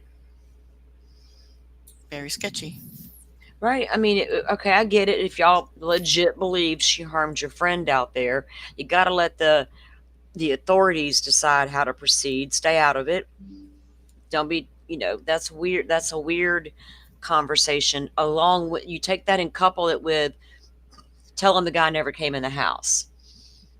And now y'all having a conversation about whether or not she's going to take a plea deal. And then if she doesn't, oh boy, like that's odd. That's more odd conspiratorial type behavior, right? Who's she? I'm assuming that would be Miss Reed. Next text, please.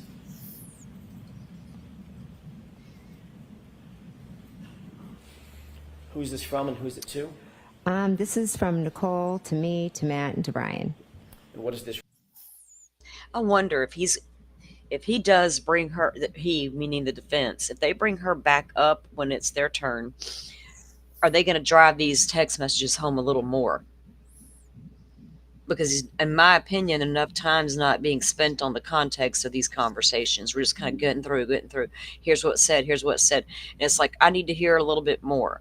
Ask her some questions about what is the context of that conversation. What's behind that? What prompted that being said? All these, of course, she's going to say she don't remember. But if y'all got that, all those messages, where's all the in-between messages that go with it? Read. She liked complete. the text about the previous text. Yes. Meaning like a thumbs up or a like. Yeah, it just says liked. So the one that reads, yeah, if she pleads, it will end. Mm-hmm. If she fights, it will be an episode. Yes. Next text, please. Mm-hmm. Who's this from and who's it to? This is from Matt. Oh, sorry. To me, to Nicole, and to Brian. And what does this read? Brian, sitting separate. Is that a period or a comma? I honestly can't see. Is that a period or a comma between Brian and sitting? Or can you tell? I can't tell if it is or it's just like the way it printed out. I'm not sure. Next text, please.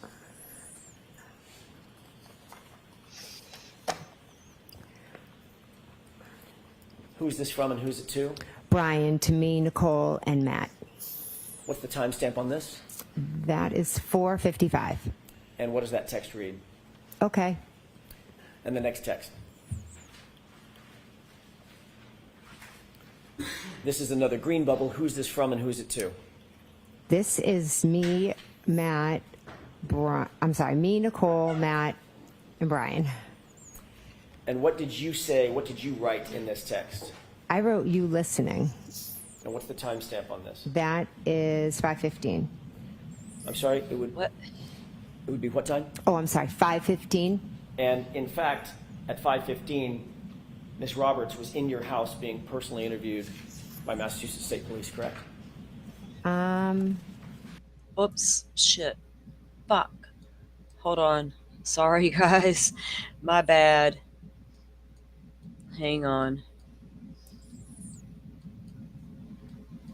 Let me take the, hang on. I got to go back and get my spot back. I have this part that was coming up, I also found to be very telling. Okay, let me hang on. God, bear with me 1 second. Let me get this back up and get it back to the right spot. Sorry. I hit the wrong button by accident. That's the wrong one. Okay. Scroll down here where I was at. All right, 1 second.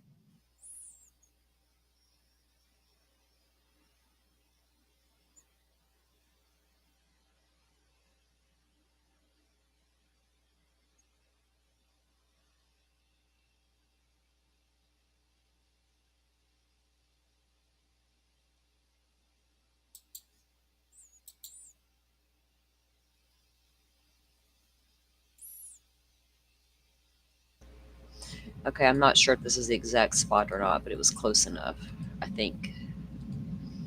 Let's see. Okay.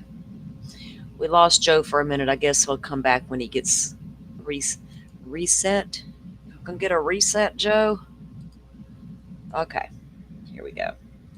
And what does this text read? I did hear that. Next text, I please. go back a little further. So Who's this text from and who's it to? we'll do this until we catch up. This text is from me to my sister Nicole to Brian to Matt. What does it read? God, speed her up. And we handed the phone to Carrie. Who's Carrie? Carrie Roberts. Look, I phone are did you good, referring to? guys. Mine. Who's on the other end of that phone? So while Carrie's there at Jen's house, right? She's speaking to Proctor, I'm assuming, and she's reporting back to the group what's happening in real time. She's Why spilling her did- guts. Y'all need to do that, right? I mean, I get it. Your friend has just been found on the lawn, all the things, and everybody might be trying to legit figure out what's going on, but it's odd that you notify them about that and you're telling them what Carrie's telling them. Why does that even matter? Y'all shouldn't be worried about what each other's saying to the cops because you just need to be telling your actual story, right? What we're telling the cops shouldn't be a conversation. It would be like, you didn't forget to tell them this part, did you? I could see that maybe.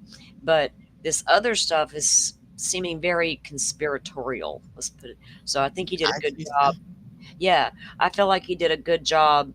For me, he did to lay out the conspiracy story. We'll call it that narrative for now. Phone. On February 1st, I believe it could have been Michael Proctor. Next text, please. I'm gonna slow it back down now that we know that we are at the right spot because my ears will miss something.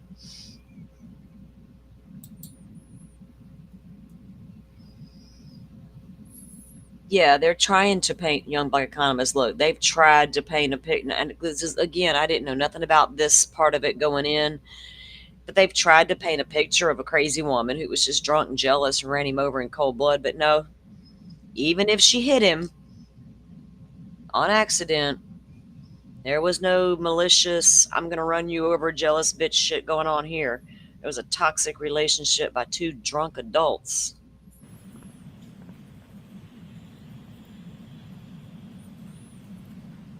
Who is this from and who's it to? This is from me to Nicole to Brian to Matt. What does it read? She is telling him everything. Aren't they? Everything is in all caps with an exclamation point, correct? Yes, it is. What's the timestamp on this, Ms. McCabe? 2:55. Who's the him that you're referring to in this text?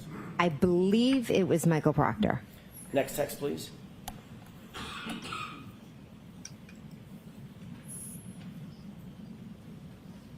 Who is this from and who's it to? This is from me to Nicole to Brian to Matt. What's the timestamp on this text? 2:55. Same minute that you sent the last text? Yes. She's telling him everything? Yes. And then you follow up with what? All the stuff. Next text, please.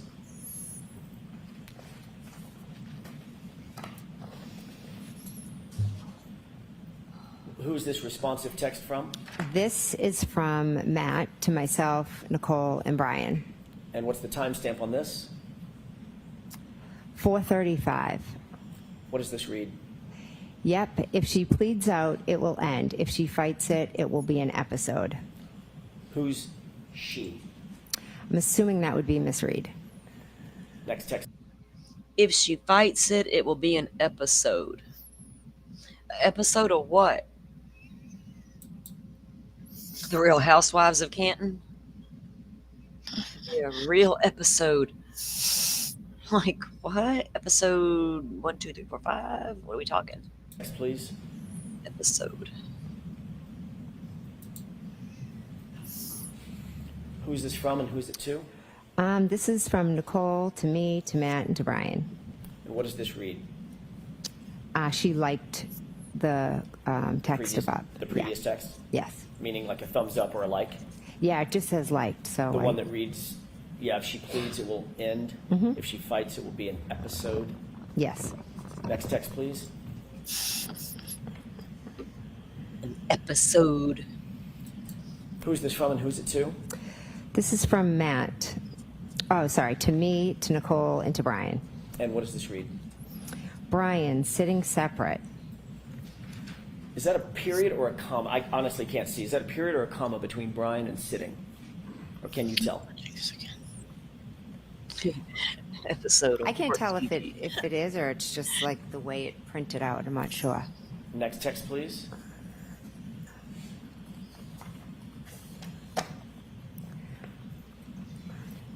Who's this from and who's it to? Brian, to me, Nicole, and Matt. What's the timestamp on this? That is 4:55. And what does that text read? Okay. And the next text. This is another green bubble. Who's this from and who's it to? This is me, Matt, me, Nicole, Matt, and Brian. And what did you say, what did you write in this text? I wrote you listening. And what's the timestamp on this? That is 5:15. I'm sorry, it would be what time? Oh, I'm sorry, 5:15. I'm and sorry. In fact, at 5:15, Miss Roberts was in your house being personally interviewed by Massachusetts State Police, correct? They were there. I'm not sure if this is the exact time, but yes, they did come over. Just to be clear and to orient us, there was a phone conversation that you were privy to between Carrie Roberts and Michael Proctor telephonically. Right. She was Earlier in the day. Yeah, earlier in the day he had called me and then Carrie had asked to speak with him. And that's the handed with the phone. Yes. Then later, a couple of hours later, 5-ish or so, she was still at your house. Michael Proctor came over and interviewed her at your home. No, Sorry, not Michael sorry. Proctor, Massachusetts State Police. Came over and spoke to myself, her, and Matt. And you wrote you listening to the group, correct? Yes. Who was that specifically directed to? I honestly don't know. Was there anybody else in the house during her interview other than you and the troopers? My husband, Matt, my daughter, her friend, my other daughter. Of the people on this text chain, the only person that would have been in the house that could have conceivably, quote unquote, listened would be Matt McCabe. Yes. Correct? Okay. Next text, please.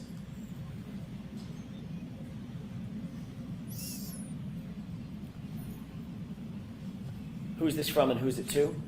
It's from me to Matt, Nicole, and Brian. And what does it read? Cops here again. You were reporting to the others on this text stream that the police had arrived at your house. They were in your house with you and Carrie that you just described, correct? Yes, I was just telling them that they were here again. Next text, please. You know, just in case they need to know. Heads up, everybody. They're making the rounds. Jesus.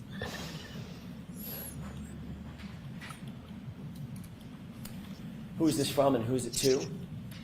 This is from my sister, Nicole, to myself, Brian, and Matt. And Nicole says, call us after.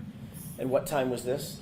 This was 5:20. Rachel, y'all are good with your side convo. I'm checking it out. I'm watching. Look, y'all are cracking me up because I can't eat a lot of real salty stuff like with a name like this, right? Go figure. I'm not huge on salt, so I'm looking at y'all. I'm soaking it all in. I'm here for it. I'm here for the side conversation. It's all good. Y'all have at it. A3. It's called Did community. you take this to mean that she wanted you to call the group I get after you. I get Carrie you. Roberts' interview and update them about that interview? I took it as that she just wanted, to call and see what the cops said and if there was any update, any information. Next text, please.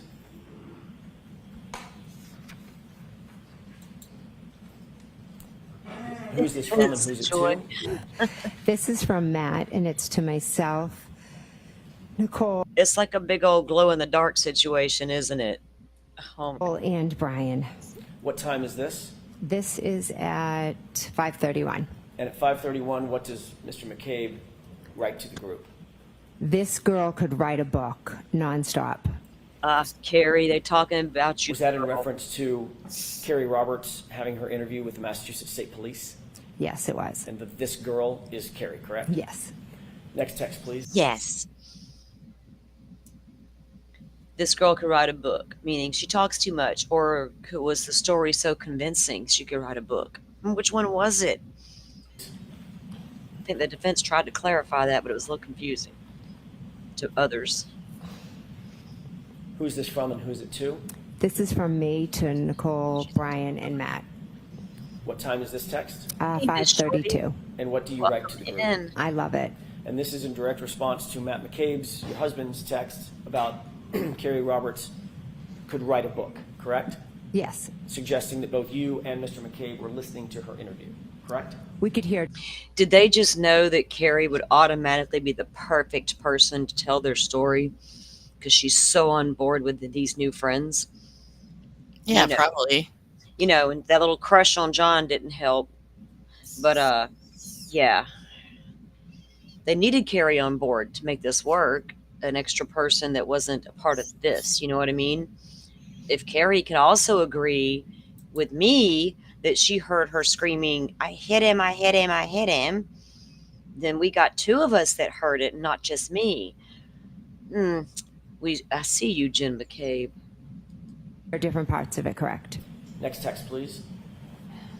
Carrie, you should have been a little smarter, girlfriend. And who's this from and who's it to? This is from me to Nicole, to Brian, to Matt. What did you write? Yeah, Miss Shorty, they love to tell us how much Carrie likes to talk, right? She's a talker. She can write a damn book. I wrote, she is telling them everything. Similar to the text that we earlier saw that was in all caps when you indicated she's telling them everything, correct? Yes. On the phone. Miss Shorty, I think the most damaging one that I've read through this exchange here is the one where they say, tell them the guy didn't go in the house. Right? It was like, if I'm a juror, I'm backing up and looking at that a moment, going, why was that even said? That is insane to me. Guys, I'll be on with Miss Shorty next weekend, talking Karen Reed, giving my mid-check update as a juror coming in blind. That was in reference to what she was saying on the phone. Yes. This is in reference to the live interview, correct? Yes. Also indicating that you were listening to and were privy to. Times three, I got you. Hit him 3 times. I could hear bits and pieces of it, yes. Enough to say that she's telling him everything. When I used the word everything, I meant it in not only was she telling them what had happened, but she was also telling them opinions and different. So the group needed to know that Carrie was not only telling them what happened, but also expressing her opinions. It felt like that was important for the group to know. What opinions was Carrie expressing? Oh, do you think her opinions were influenced by Jen? Right? You could only hear bits and pieces of what you're eavesdropping. You eavesdropping lady. I almost said something really ugly. I'm trying to be nice. You're an eavesdropper at the very least here, but we know you was really had your ear glued to the damn wall. You probably fell through the door trying to listen. They're like, you probably sat right there listening, texting back to the group in real time in the moment, if truth be known. But you just hearing bits and pieces of the conversation. But all that needed to be reported back. What does the group care what Carrie tells them if y'all are all telling the truth and nothing but the truth? And things. Okay, so you could hear it that much. I could hear her saying some opinions. Okay. Next text, opinions. Like Karen Reed's a bitch. Is that her opinion? Who's this from and who's it to? This is from my sister Nicole to myself, to Matt, to Brian. And this is in response to she is telling them everything, correct? Yes. And the text reads what? Good. Next text, please. Yep. Who's this from and who's it to? This is from Matt to myself, to Nicole, and to Brian. And what does it read? He says, going to miss the basketball game at this rate. Is it Miss Shorty? So Shorty says, That came out last trial, but the one about the plea deal versus the fighting is new. Wow. So that particular message has been entered this trial. What, remember that one, Firefly? Which one are you talking about? Miss Shorty says the message that talks about Karen taking the plea deal versus not taking it, the fighting, it would be an episode. That particular message is new. Oh, I don't remember. Yeah. Yeah, that's what she's, and that's interesting that they got that in there along with the don't say the guy was ever in the house one. That together, that's pretty heavy. Yeah. Matt says. Oh, sorry. Matt says going to miss the basketball game at this rate. Indicating that he was still in the house and still privy to the conversation between Carrie Roberts and the Massachusetts State Police. He was waiting for them to talk, but Carrie kept talking, was, as he said. Rachel, scream it for those people in the back. Not recorded. That's the key right there, right? Interviews not recorded. And don't tell us shit got recorded over because we don't want to hear it. 2025, technology and all that. Who the heck's not recording this stuff, right?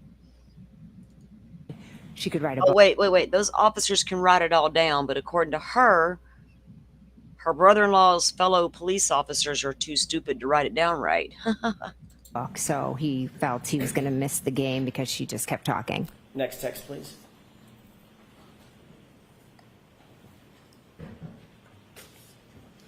That may be the end of it.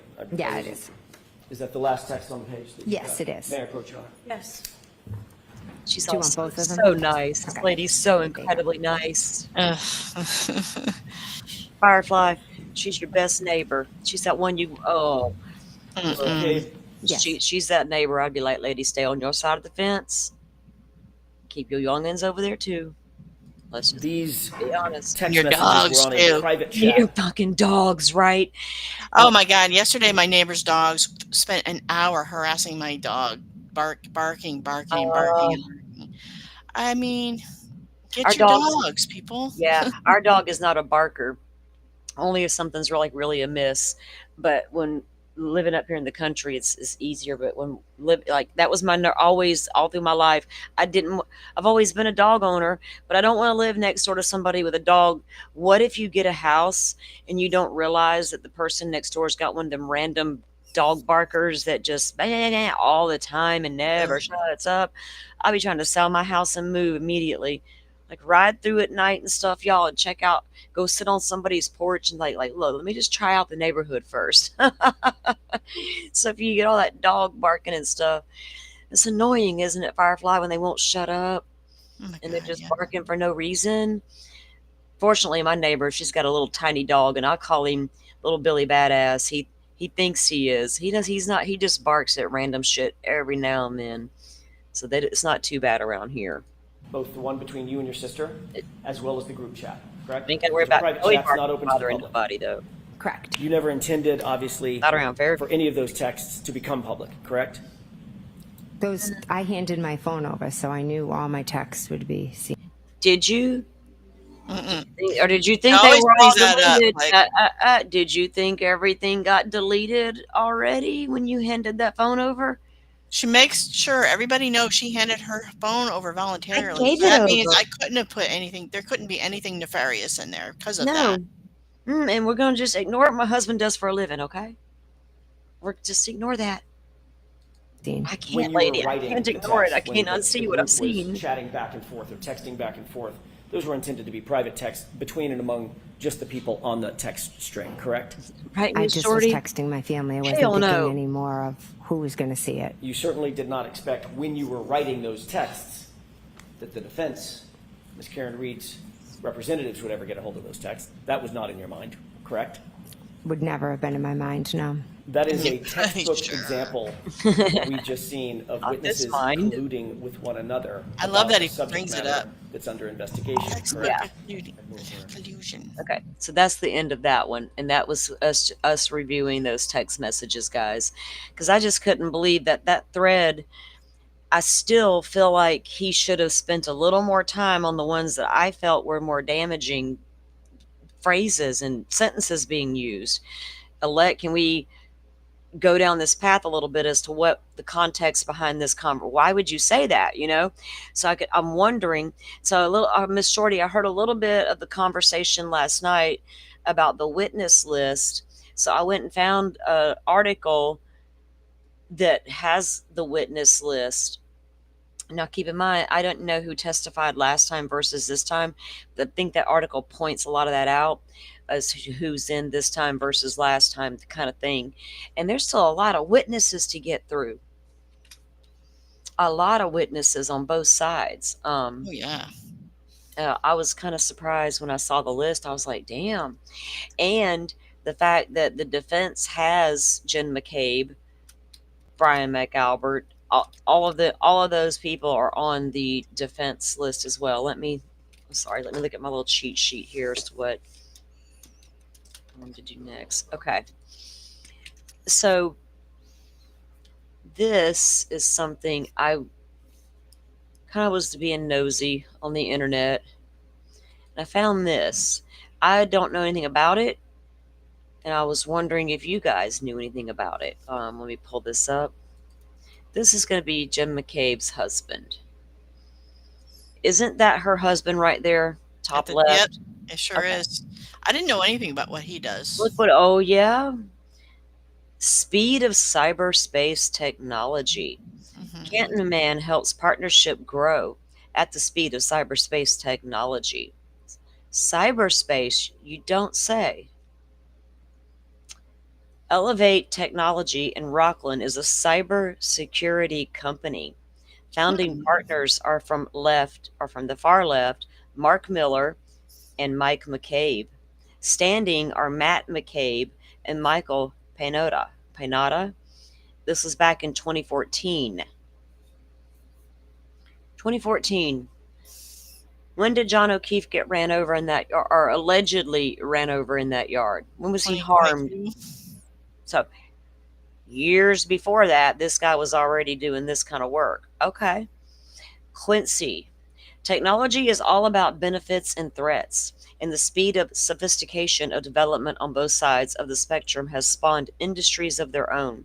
In an age when almost all information, from baby pictures to strategic war plans, is transmitted through digital channels, the risk of having that information accessed by hackers, phishers, cyber criminals, and terrorists has never been greater.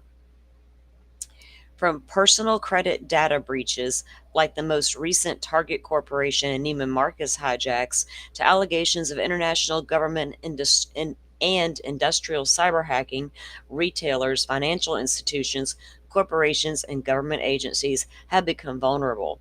This expanding need for specialized information technology services in the private and public sectors led 4 Massachusetts businessmen to go all in to meet what they saw as a universal product need.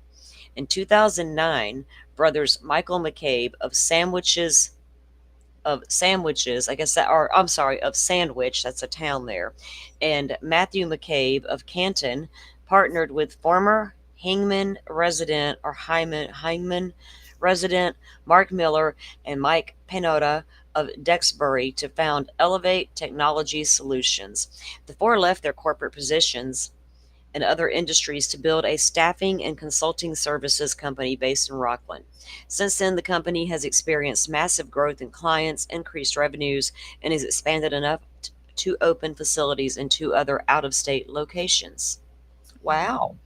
Elevate recruits IT specialists with a specific focus on enterprise applications, cloud technology, big data, and cybersecurity. Their clients range from small private companies to the U.S. government, and the flexible strategy of using contract experts to supplement staff knowledge gives them a competitive edge on finding the right solution for their clients' needs, they say.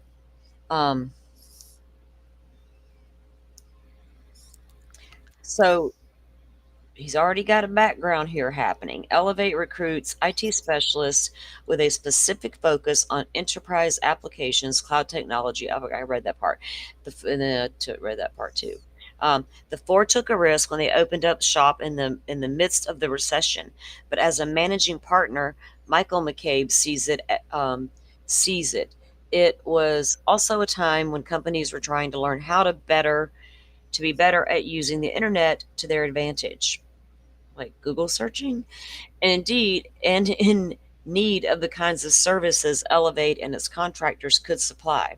We took a gamble by starting a company at the time, McCabe said, but we've had explosive growth because we embraced the technology change and used to propel what our vision was in the marketplace because we knew people needed to leverage companies like us in order to grow. And the numbers prove the wisdom of that vision. In its first year in business, Elevate had 2 clients. Since then, it has served 55 commercial clients, 9 government agencies, and placed 722 consultants on assignments. Wow. It's pretty Yeah. good. Doing pretty good. Jen's husband ain't doing too bad, is he? Mm-mm. Revenue, which was 456,679,000 in 2009, grew to 17 million by the end of 2013. Wow. The company also expanded from its corporate headquarters in Rockland to open new offices in Reston, Virginia, and Raleigh, North Carolina. Elevate's tremendous growth landed it in the 92nd spot on Inc. 500's list of fastest growing IT service companies in the country, the single fastest growing one in Massachusetts. According to Elevate, see, Jen didn't marry no cop. Okay. I won't marry this other dude. Cell phone data dudes. Of course, I'm teasing about the cell phone data part. I know there's a big difference. Well, yeah. I get it. I'm just making fun of him. Leadership. The growth in threats is directly related to a growth in technology, and the growth elevates business. So if you are a cybersecurity firm, there's a lot you know about stuff. That's what I was just going to say. Even if it isn't a a lot. cell phone guy, why don't you know better than to leave a trail on text messages? You know what I mean? Well, I don't know if they're that smart. They didn't think they were going to get found out. Yeah. But my point is somebody's deleting shit off that woman's phone. We got some funny business going down with what time this Google search allegedly happened and didn't happen. Some funky business about timestamps that nobody in the cell phone industry seems to quite understand. Then we're hearing about this 4,000 deleted data dump on her phone. What could have caused that? Maybe an IT specialist? Whoops, yeah. But they should know that nothing is permanent. Like, you can't erase stuff like that. There's always a record. Well, he'd know more than I do. He's a I know. That's cybersecurity what I mean. You specialist. think they No, think maybe anybody would go looking for it, like you well, said. I don't know. I think we're going to find out a lot. Like Brian Koberger case is going to show us all about some shit about technology we only think we knew. Right? I don't put it past these guys to have the ability to do anything. And obviously, manipulation can occur to where they can't figure it out.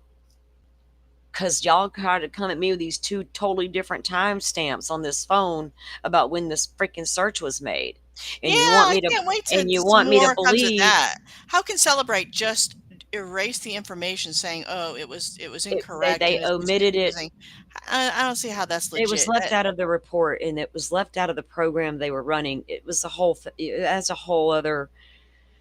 Yeah, they've lost all I'm trying to credibility in figure my out eyes after that when this shenanigans. lady's phone got deleted. Who the fuck fucked with her phone? Why is the judge warning me that if I believe her text messages, there was something done to that lady's phone? Who manipulated her phone? The only person that I can possibly think of that might have some know-how would have been her husband here. When did he attempt that manipulation, if said manipulation even occurred? I'm speculating, guys, that come on. I find that very fishy. I could go conspiracy all down that road here in a second. And this probably is, but hell, they're telling me a conspiracy happened. So why wouldn't I believe IT cybersecurity guy over here that Elevate competes with other staffing agencies? Let's see. Our specialists have to think about how does someone walks off with the information now. It is through a human person. It is through a device, series of devices, spider technology, and these people have to use their imaginations to figure out how people do it. So there's a lot that they do. Cybersecurity is not no joke. And this man has a lot of capabilities at his fingertips, right? That's all I'm saying. And I just find it odd that her phone's got these apparent alleged issues. And of course, if you think somebody done something to your phone that's going to take care of a thing or two, why not give it up? And she can sit there and try to, I gave them my phone. Well, they were going to take it regardless, right? Yeah. Weren't they going to take it regardless whether you volunteered or not? At some point, it was coming. So, come again? I don't know. But you would think if Celebrite, I don't know if I trust. Why would Celebrite, dude? He's not the only Celebrite employee. So why would he get up there and risk his? I mean, you could get fired, right? You get up there and make my company look bad or stupid. Dude, you are like one of that. We got thousands of cell phone guys across the country. You ain't nobody special. You work for Celebrite, so what? Many guys do. I don't understand why he believes his own data down to the Well, he here's the thing. created that software that says I know that, they all so these he's trying to sell his software, maybe. I understand that, but it appears most of these cell phone guys are out there creating their own software, and that's what I'm about to get at. They already know this shit's only accurate within a few meters, feet, whatever. They know that, but they want you to believe that the same data that guy over there is using, I'm just telling you mine's more accurate, although they're selling you the same exact thing. We're both 5 meters within accuracy. I just think my 5 meters is better. No. Plus, it depends on what all else your company is running, right? So none of that cell phone stuff's ever going to be exact. They know it. I've known it. It's going to be a hot mess in the cover case when that fucking shit comes out, that damn phone data. I can't wait. It's going to be a hot damn mess. I know. It's just because cell phone data is getting ready to be a hot mess in cases, because we can't pick and choose when we believe cell phone data and when we don't. But the time in question in Koberger's case, like, he had his phone off, so we're not going to have the data that everybody's waiting for, Oh, I'm not waiting on that data. Phone was off. I know. No, I'm not waiting on that data at all. You're not. You're right. You're right. Anybody who is, they're not even watching the case at that point. I can't even take them seriously anymore. I know. I'm saying. You're not going to find out. All you're going to find, what we will be able to find out, is if that phone was turned off or placed in airplane mode. That's what we'll find out. Because they know. We've already heard it talked about in court. They can tell all this other bullshit data and tell what a phone was inclining and not inclining, and all the steps taken, and all the breathing funny, side-eyeing somebody. Your phone done heard your secret conversations. Now it's trying to sell you knives on the AI. That phone knows. I just don't. If it was turned off or versus airplane mode, there's a record of that. You know what I mean? Yep. And all that's going to do is play into, I still need to know where that car went when it left the apartment. I need to know its track toward Moscow. I still need to know its track out of town once left. That little missing in between part, they're going to fill in with the car footage and your knife sheath. So that gap doesn't bother me at all, because it was turned off during the commission of the crime, allegedly. But the dispute, Fireflies, that 7 damn minutes, right? No, for 7 minutes he was over there, and that kind of stuff's what I'm talking about. That little stuff's going to matter in the end, just like being accurate within so many feet is important, because now are we placing this victim at the flagpole all damn night, or are we not?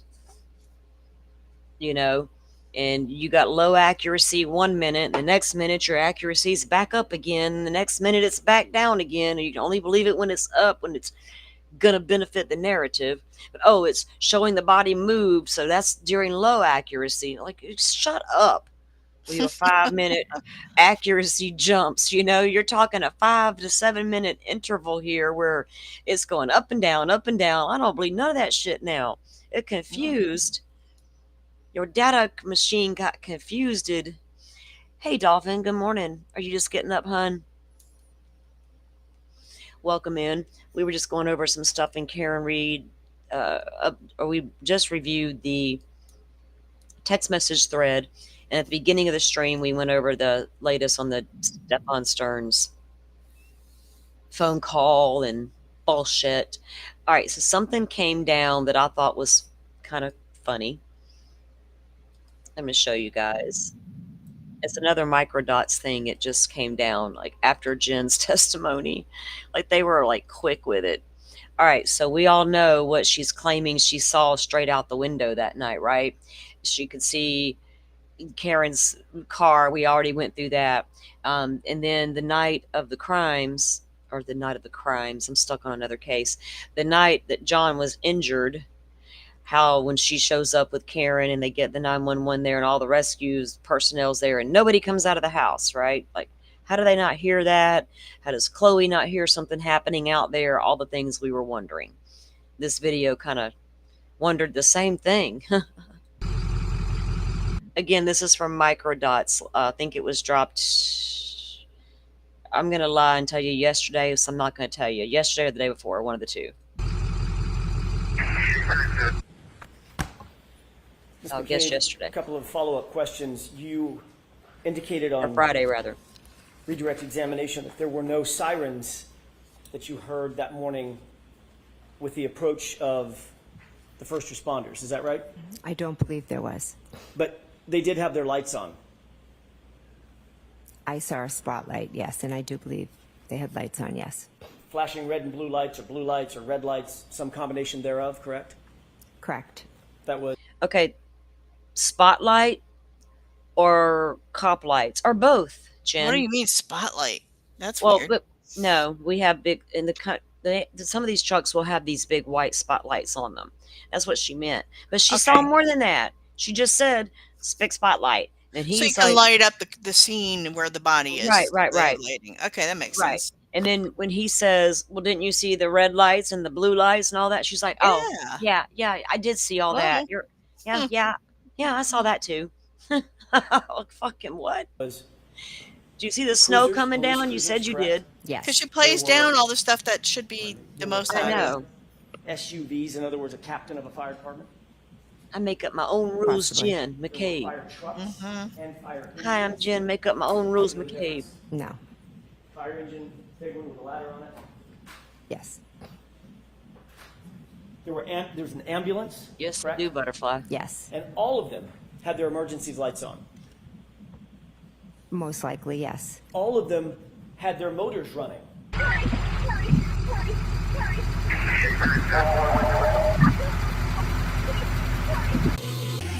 Yep. So is there a reason that you're... I'm sorry, y'all. I'm sorry. Their edits crack me up. Oh, my God. I probably shouldn't laugh, but it's funny. I know. Sound and noise outside of... I don't even care. It's funny. No. Okay. So there was. Correct? Outside on the front line, yes. There are that many Sideline. emergency And there was vehicles? also Good grief. people yelling and screaming I don't know if at a high that's pitch. accurate account. Right? Yes. Yeah. Both Miss Reed, who was But yelling here's and the screaming, thing, correct? Firefly. We saw the actual footage, Yeah. and there were several cars out there, and Karen running around, yelling, and commotion happening, right? So there was activity outside that home. We see that.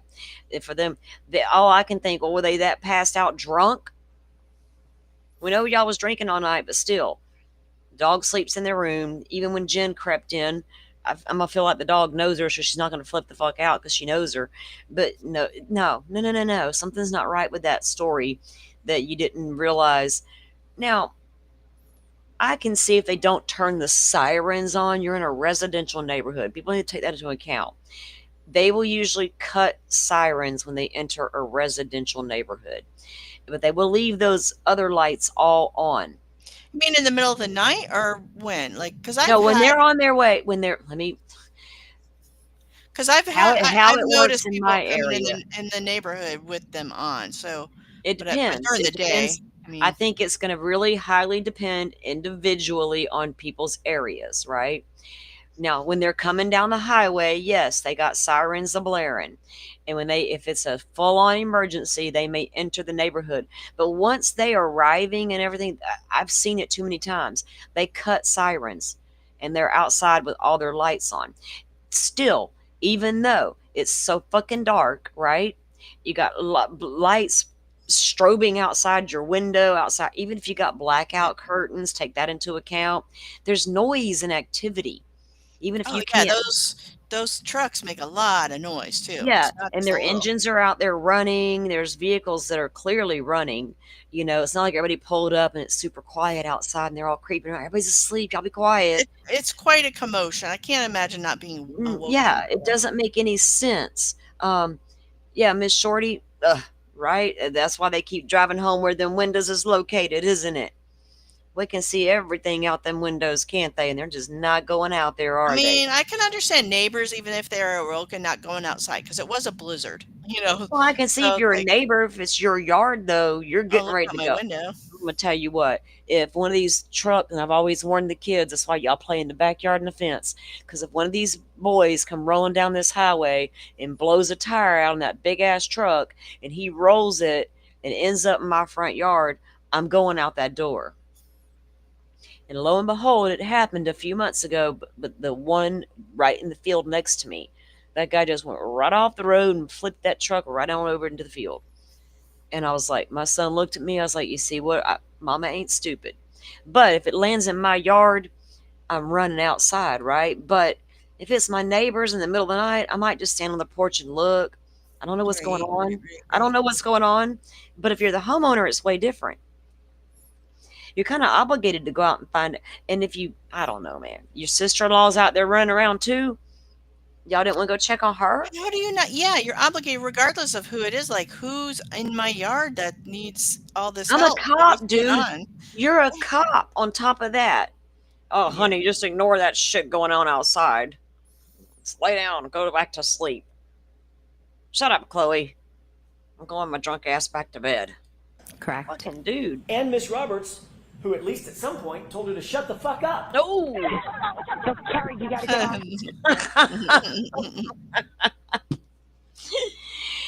Including Carrie screaming for Karen to shut the fuck up. Honey. They act like they're such nice women. Oh, we're so nice and helpful, and we love John, and Honey, well, we liked Karen. But woman with a common sense knows women like you all her they life. show zero compassion for Karen Reed. She's wondering where her boyfriend is, and he's in the snow, and they have zero compassion for her. Well, Zero. hours before that, though, Jim was her buddy at the bar. Exactly. So what? I Show ain't her some forgot comfort. that. Comfort her. Don't tell her to shut the fuck up. These ain't no nice girls. They No, didn't they're like, not nice girls. They didn't like Karen to begin with. They tolerated her because of John. Let's be honest. They were never jealous. friends. They're Carrie, jealous of her because she's successful. She's independent.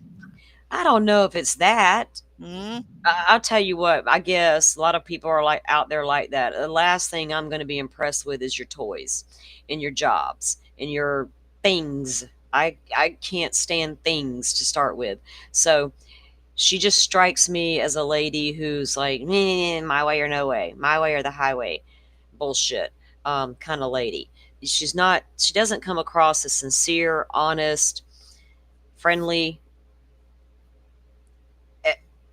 I still don't know how they figured out that Karen's this mean, vicious person that just did that on purpose. Like, it just doesn't make sense that they got there so quickly to that story. You know what I mean?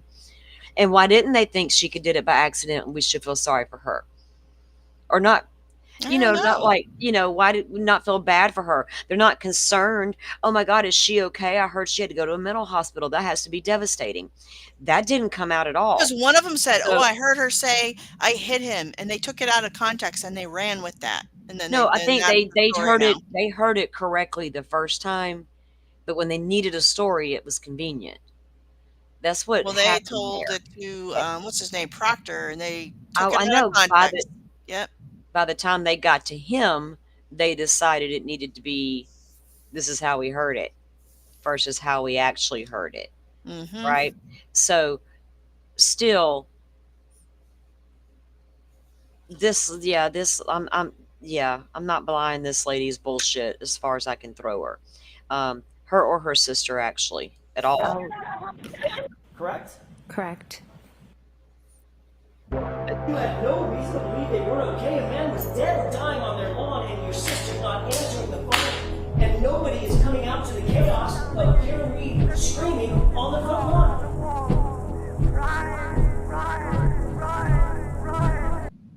Okay, that was the end of that one.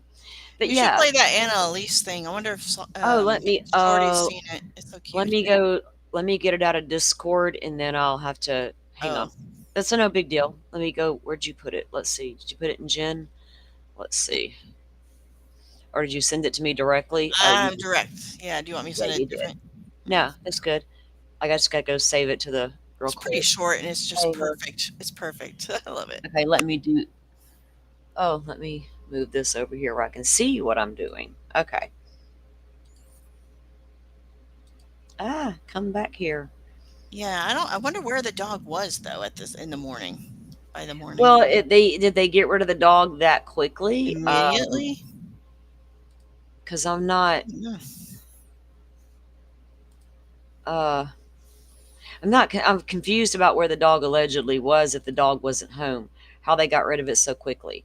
Or did they get rid of it so quickly? Was Chloe really there at that point? I don't know that part yet. It's odd that a dog wouldn't alert their people that someone's there. I think any dog owner can attest that is unusual for your dog not to alert you that something's going on outside. You know what I mean? But as far as where Chloe was that night, I don't know. I just don't know. I'd like to know, but they didn't get. When did they rehome that dog? Like a week later, 2 weeks later, 2 days later? Do we know or we remember? I don't know. It wasn't too long afterwards. Maybe a couple months after, because then it bit somebody else, like a neighbor or something. Yeah, I got a clip of one of their neighbors talking about that. I don't think I've reviewed it yet online with you guys, but it's one of the neighbors, Karen Reed, who flat out says she didn't do it. And then he goes into why he says that and what the stuff he knows about Chloe and how that he knows that other two people that dog is bitten.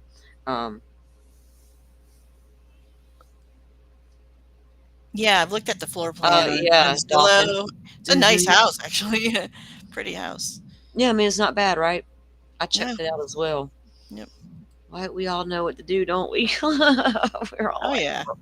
Oh, I thought the screen was up. Almost played it. Okay. This is something Firefly, if I can get that word out. Firefly found this. Annie Elise from 10 to Life talking about Jen McCabe, correct? Okay. Yep. Mm-hmm. Here we go. Yes, I'm Jen McCabe, and I will help clarify things in any way possible. I just want to help. See, I'm even wearing blue every day. Trustworthy. When I called 911 that morning, why didn't I tell them that it was a fellow officer? I panicked. If I was panicking, why didn't I go into my brother-in-law's house, who was 50 feet away, and a trained first responder who could have performed CPR? I don't recall. Yes, I went into the house after I called 911. I wanted to tell my sister and my brother-in-law what had happened. Why didn't I go in the house earlier that morning to check on them and make sure that they were okay after finding a dead body on their lawn? Easy. I knew that they were sleeping and they were okay.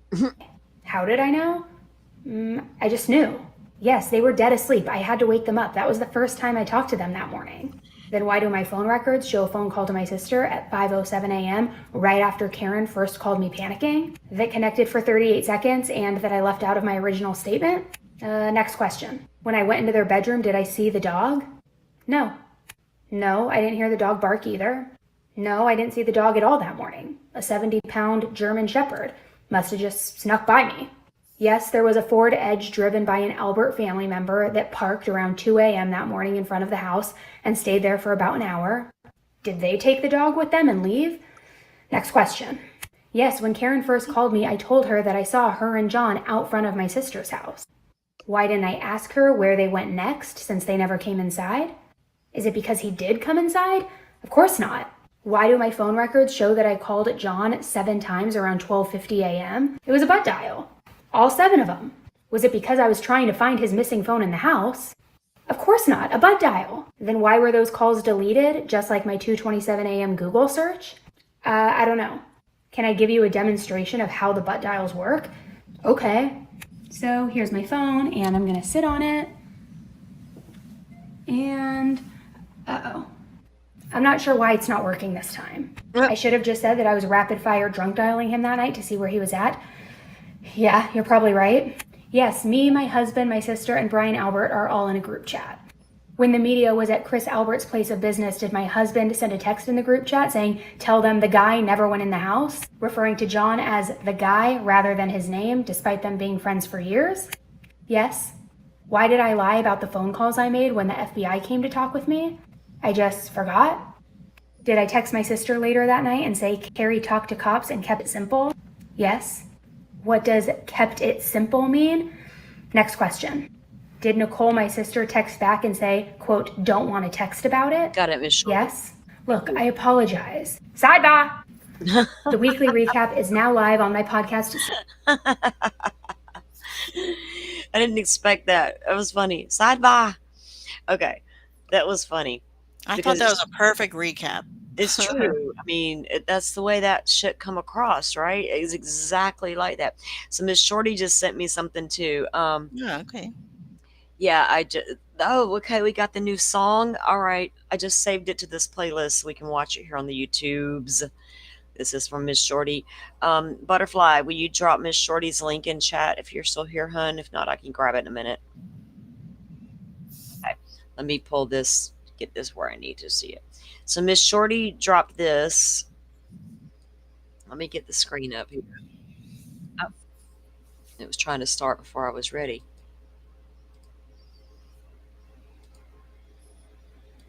Okay, this is courtesy of Miss Shorty, guys. Can you show me? I don't recall. That's what it says here on this paper. Don't remember it at all. But dials, deletions, 227 search. Holes long to die and cold. You ask, gonna knock you off your perch. I hit him, I hit him, I hit him. The story keeps changing, evolves. I hit him, I hit him, I hit him. They threw Karen Reed to the wolves. Nothing nefarious about calling Sister Coco. Alan Jackson tried to turn the surgeon loco. Took a drive to see Sergeant Lang. The morning after that dark night, it's called a shame. I hit him, I hit him, I hit him. The story keeps changing, evolves. I hit him, I hit him, I hit him. They threw Karen Reed to the wolves. Desperate housewives of upside down Canton. All up in the business, Jim at Cobby, she be handling. A soccer mama murderer, I love that part. Queen. There's only truth or lies, girl, there is no in between. The shock and the horror, the chaos of it all. There's a man passed out in the snow, we flipped him over, yo. What happened inside? None at all to do it out. Macabres think your story's safe, but we see you, there's no doubt. I hit him, I hit him, I hit him. The story keeps changing, evolves. I hit him, I hit him, I hit him. They threw Karen Reed to the wolves. Can you show me?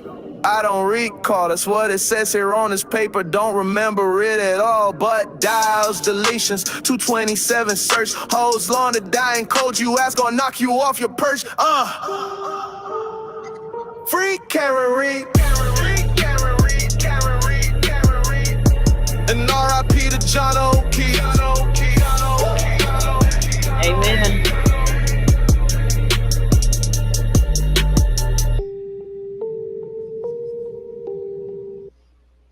That was so good. Wow, I'm over here dancing in my chair. Hey, who made that? Miss Shorty made that? Miss Shorty, they do Oh my AI gosh, music. that is so good. Yeah. I hope you send that to somebody because that's really good. Yeah, and I love that part too. She threw in about the Real Housewives there of Canton. Oh, that's my girls and Real Housewives of Canton ladies, and got shit on them other ones. Oh my God, that was epic. She does a lot of those little music things over there. Yeah, and, email it to the defense team. Seriously. yeah, right. Nothing nefarious. Right. Hysterical. And the look on her Jenniffer McCabe's face, like that's just wow. Could you imagine Mr. Jackson opening that email, Dolphin, and being like, ha ha ha ha ha? Yes, Pammy. Rest in peace, Mr. O'Keefe. Um, wow. It it was awesome, Butterfly. Awesome, Miss. Everybody loves it, Miss Shorty. That's So great. good. Um, it makes you want to go hashtag free Karen Reed, right? Because the more you see coming out, or that what to me what the foundation they're beginning to lay out, right? They're finally getting to where this cover up that happened, this conspiracy story thing that they talked about in the opening statements. And now, as a juror, now I know that we got second trial number 2 underway, and I'm not sure why. As a juror, I got this other agency asking that lady questions that smirks a lot about her own testimony, and I'm like, what other agency in my head? Because we, if I'm the juror listening to all that, there's just, and that was a lot, and those messages were pretty telling in my opinion. So we'll have to see. Send that to Vinny. Vinny, Doesn't he Court think she's TV. guilty though? I recently watched and he leans guilty, I think. Vinny Politan? Uh-huh. Oh, Karen Reed? I think so, yeah. I couldn't tell you what he thinks. Usually his opinion's just his opinion, in my opinion. Oh, You know what I yeah, mean? of course. But a lot of times, though, he falls in line with my way of thinking on a lot of the cases. Like, he saw all the bullshit in Delphi. Go Vinny. So I don't know what he said. I haven't watched.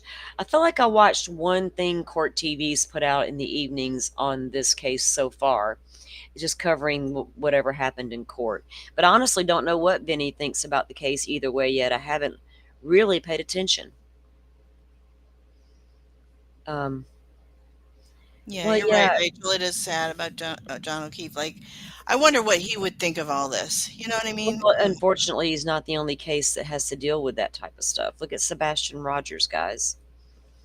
Poor child's been missing for damn near a year or over a year, and Over a year. it's like, look at all the drama. Look at all the drama involved in that, A lot of these cases, especially once there's a lot of moving parts, like a lot of family and bizarre circumstances and different things, you never know what's going to make a high profile case. Or when a smaller case is being ran so pathetically in investigation, when eyes will turn, you know what I mean, when the focus will be brought out on that. So it's good that happens. Vinny is paying attention more to the actual facts, like this time probably. So I think Vinny might have learned his lesson traveling. Delphi was a big learning thing for a lot of people. You can't just come out of the gate, even as journalists, and say, "Oh, the cops got the right guy" each and every single time, right? We can do that most of the time, but we can't do it every single time. And those cases are not going to be as prevalent as the ones that are guilty all the time. Yeah, I don't either, Marty. I say little prayers for Sebastian, and I look for him when I go places, but I don't cover that sickening bullshit over there. I couldn't tell you what's happened there in a long time. I watch him all the time. I don't even know if he knows that, but I watch his show a lot. I love to watch Bob Mata over on Brewski talking about certain Brewski cases. definitely thinks Karen's guilty, doesn't he? Maybe he's the one. I have no idea. I haven't really watched a lot. I watch a lot of his Delphi coverage because he knows the fuckery. He can see right through it too. So I really haven't. I don't know what I've seen of Brewski with Bob Mata. I don't think he believes that Karen Reed's like guilty. I didn't get that impression. I haven't seen guilters out there, honestly. Any media that I chose to watch about Karen Reed, not one time have tried to sway me to think that woman's guilty. I've had social media trying to sway me that she's not guilty. And I see people on Twitter fighting about it all the time, but people on Twitter fight all the time about everything. I don't get into. I'm like, ooh, y'all calm down, calm down. Publicly Buzzed would love what? I was hanging out with him on Friday night on Feral Friday. Shorty's probably Shorty song, probably. Oh yeah, we'll have to get it over there to him. Miss Shorty was there with us on Friday night. Don't dox me. We all hung out over there at Publicly Buzzed and watched a movie. Had a good old time. All right, so we got a full day coming up of trial. Or full day, shit, a full week. We better have more than a day. Got a full week coming up. Oh, what the hell was that on my phone? Okay, so yeah, we got a full week coming up. Hopefully, it runs according to schedule, according to Bev. We should get a full weekend, guys. So we'll see. I want to show you this real quick before we go because we can go over this tomorrow during lunch break. I want to go over it a little more in depth because this is the kind of stuff that gets me curious during trial. And I want to compare it to my list and as far as who we've seen testify so far. Oh, it's in this folder. I'm like, where did I put it? Oh, witness list. Here we go.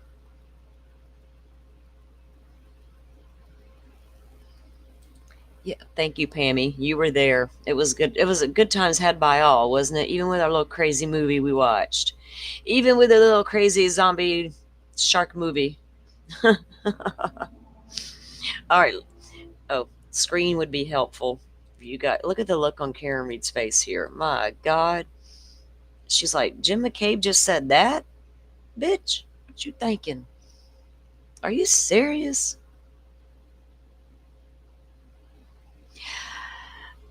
We had heard Marty, I think, 4 to 6 weeks or 6 to 8 weeks, Firefly, for the length. Oh, Miss Shorty answered. There you go. Oh, no, she's still talking about the songs. Okay. Miss Shorty, was it about 6 weeks scheduled for the trial, I think? It was 8 weeks last time, or 8 1 weeks week for last time? deliberation. Yeah, so 9 Wow. total. 9 total. So I don't know if it's going to be the same. Goodness gracious. You think she'll be through by the time Koberger gets to trial? Oh, yeah. Shoot, I hope so.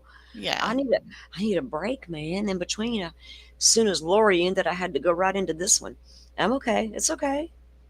I wouldn't be doing nothing else all day anyway. Because there's Hanging still, out with my ask peeps. Dolphin, what's her countdown say? How many more weeks till the Koberger Oh, trial? that's right. She's got our Yeah, countdown timer to the Koberger trial. I but it's forgot. August 11th, so that's what, 3 Yeah, months? she's got us on a countdown over At there. least 90 days. Over 90 days. Okay, so when we come back tomorrow, we'll go over this at lunch, but this is going to be the full list. So the defense has got civilians and law enforcement and experts, and it says the prosecution has civilians, Canton Fire, law enforcement, forensics lab witnesses, experts, and defense attorneys. Or I don't know why that's even listed like that. But it goes through the civilian witnesses on the prosecution side. And you got your Brian Albert, Albert Jr., Caitlin Albert, Chris Albert, Colin, Julie, Nicole. I don't know who Steve Bernstein is, or Caitlin Boudreau, Michael Camerano. Isn't that, we've already heard from him, right? Or no? Who? Yeah, that was Michael Camerano was the friend of John O'Keefe's. We did hear from him We already. heard him? We did? Yeah. Where the heck was I? He was like one of the first. Where's my chief witness list at? Oh. I feel like I'm so unprepared. I got a master list of all the witnesses and what order they're in. 3 months, 6 days, 19 hours, and 31 minutes. That's our clock. Oh, okay. I was looking for it. Okay, 3 months, 6 days. Nice. That's the Koberger ticker, guys. Okay.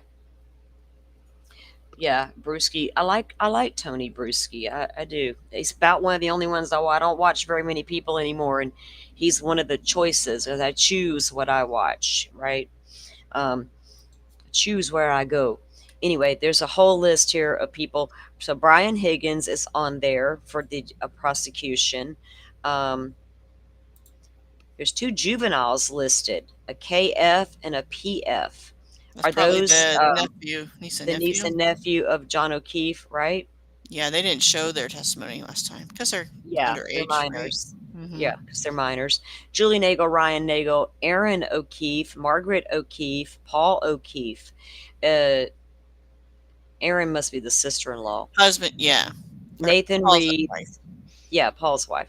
Because she only had 3 children and 2 are gone.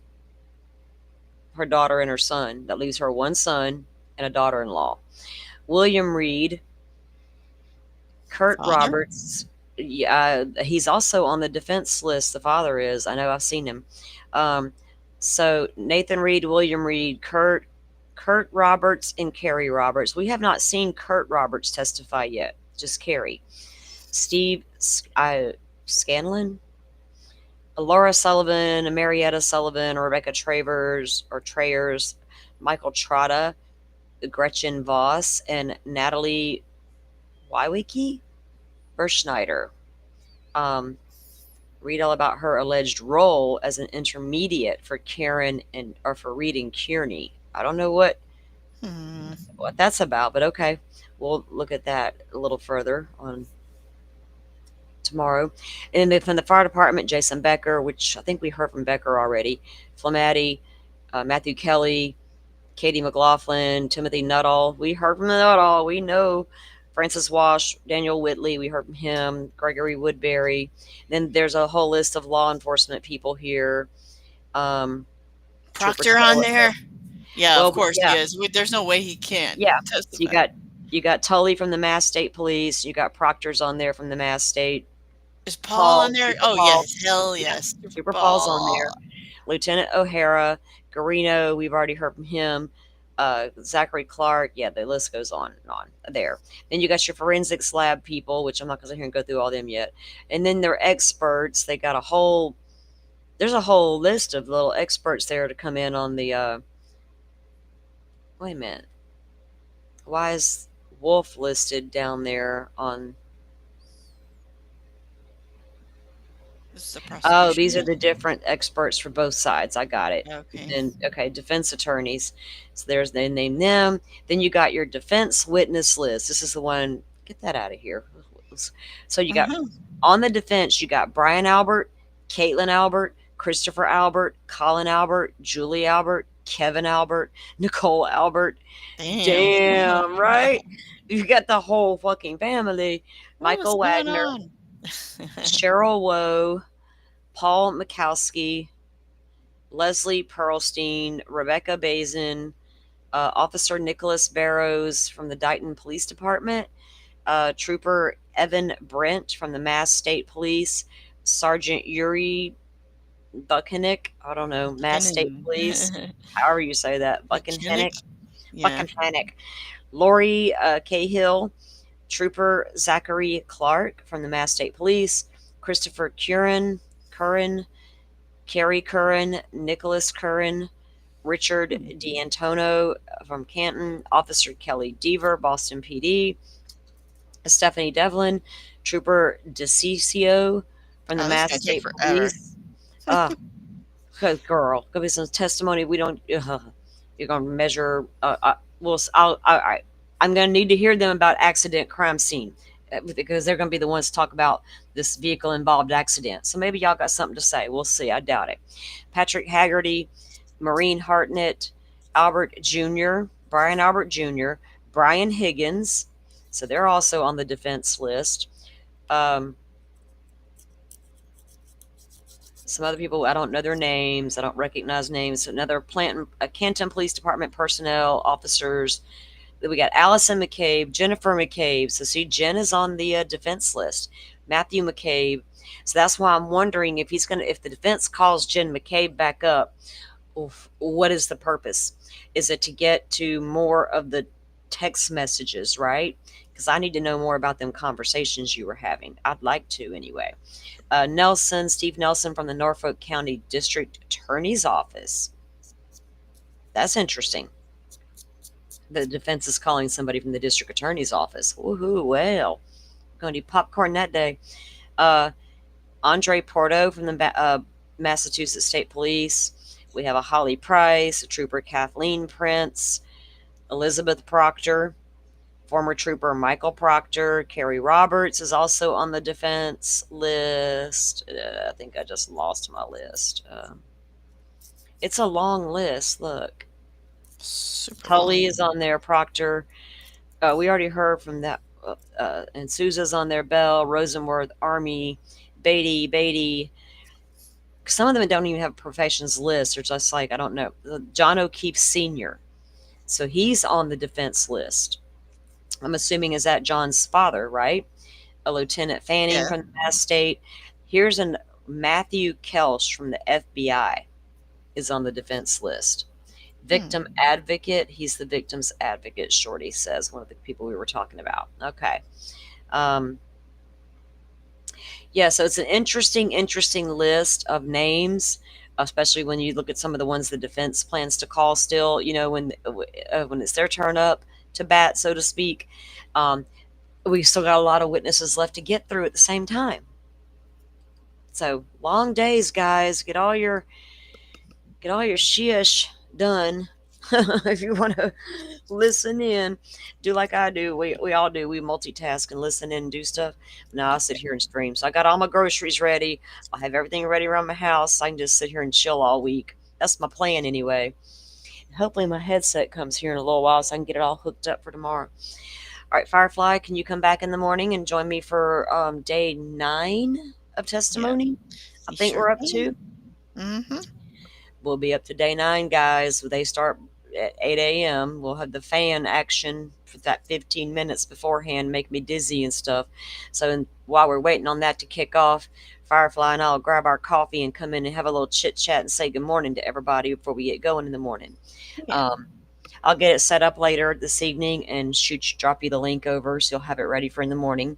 All right, guys, I appreciate everybody coming in and getting the Sunday case update with me, the Stern stuff, and then going through the text message thread with Jen. It's hard to kind of recap what we soaked in that day by the time night comes. I'm like, God, I really don't feel like going live right now, but I've been going over and chilling out in Miss Shorty's at night on the weekend when she was doing hers. I did that. What was it? Last night? Friday, it was before Feral Friday she was on. That's right, because when I ended there, I went in straight to Feral Friday. So I've been coming over there and listening to her, little recaps, and I've been enjoying that. So thank you guys for tuning in, and for being here, and thank you for tuning in here to watch the trial. The community aspect is everything, so I enjoy the conversations you guys bring to the table, and you guys chit chat away. It's just not my community. It's your community. It's ours, right? We do what we want, as long as we're all being cool, and we are. So with that said, everybody have a great day. Firefly, thank you so much for coming up, and I will see you back here in the morning. All right. See you in the morning. Bye, guys. Thank you all for watching this here video. Please like and subscribe and follow. Much love from Little Yas to each of you.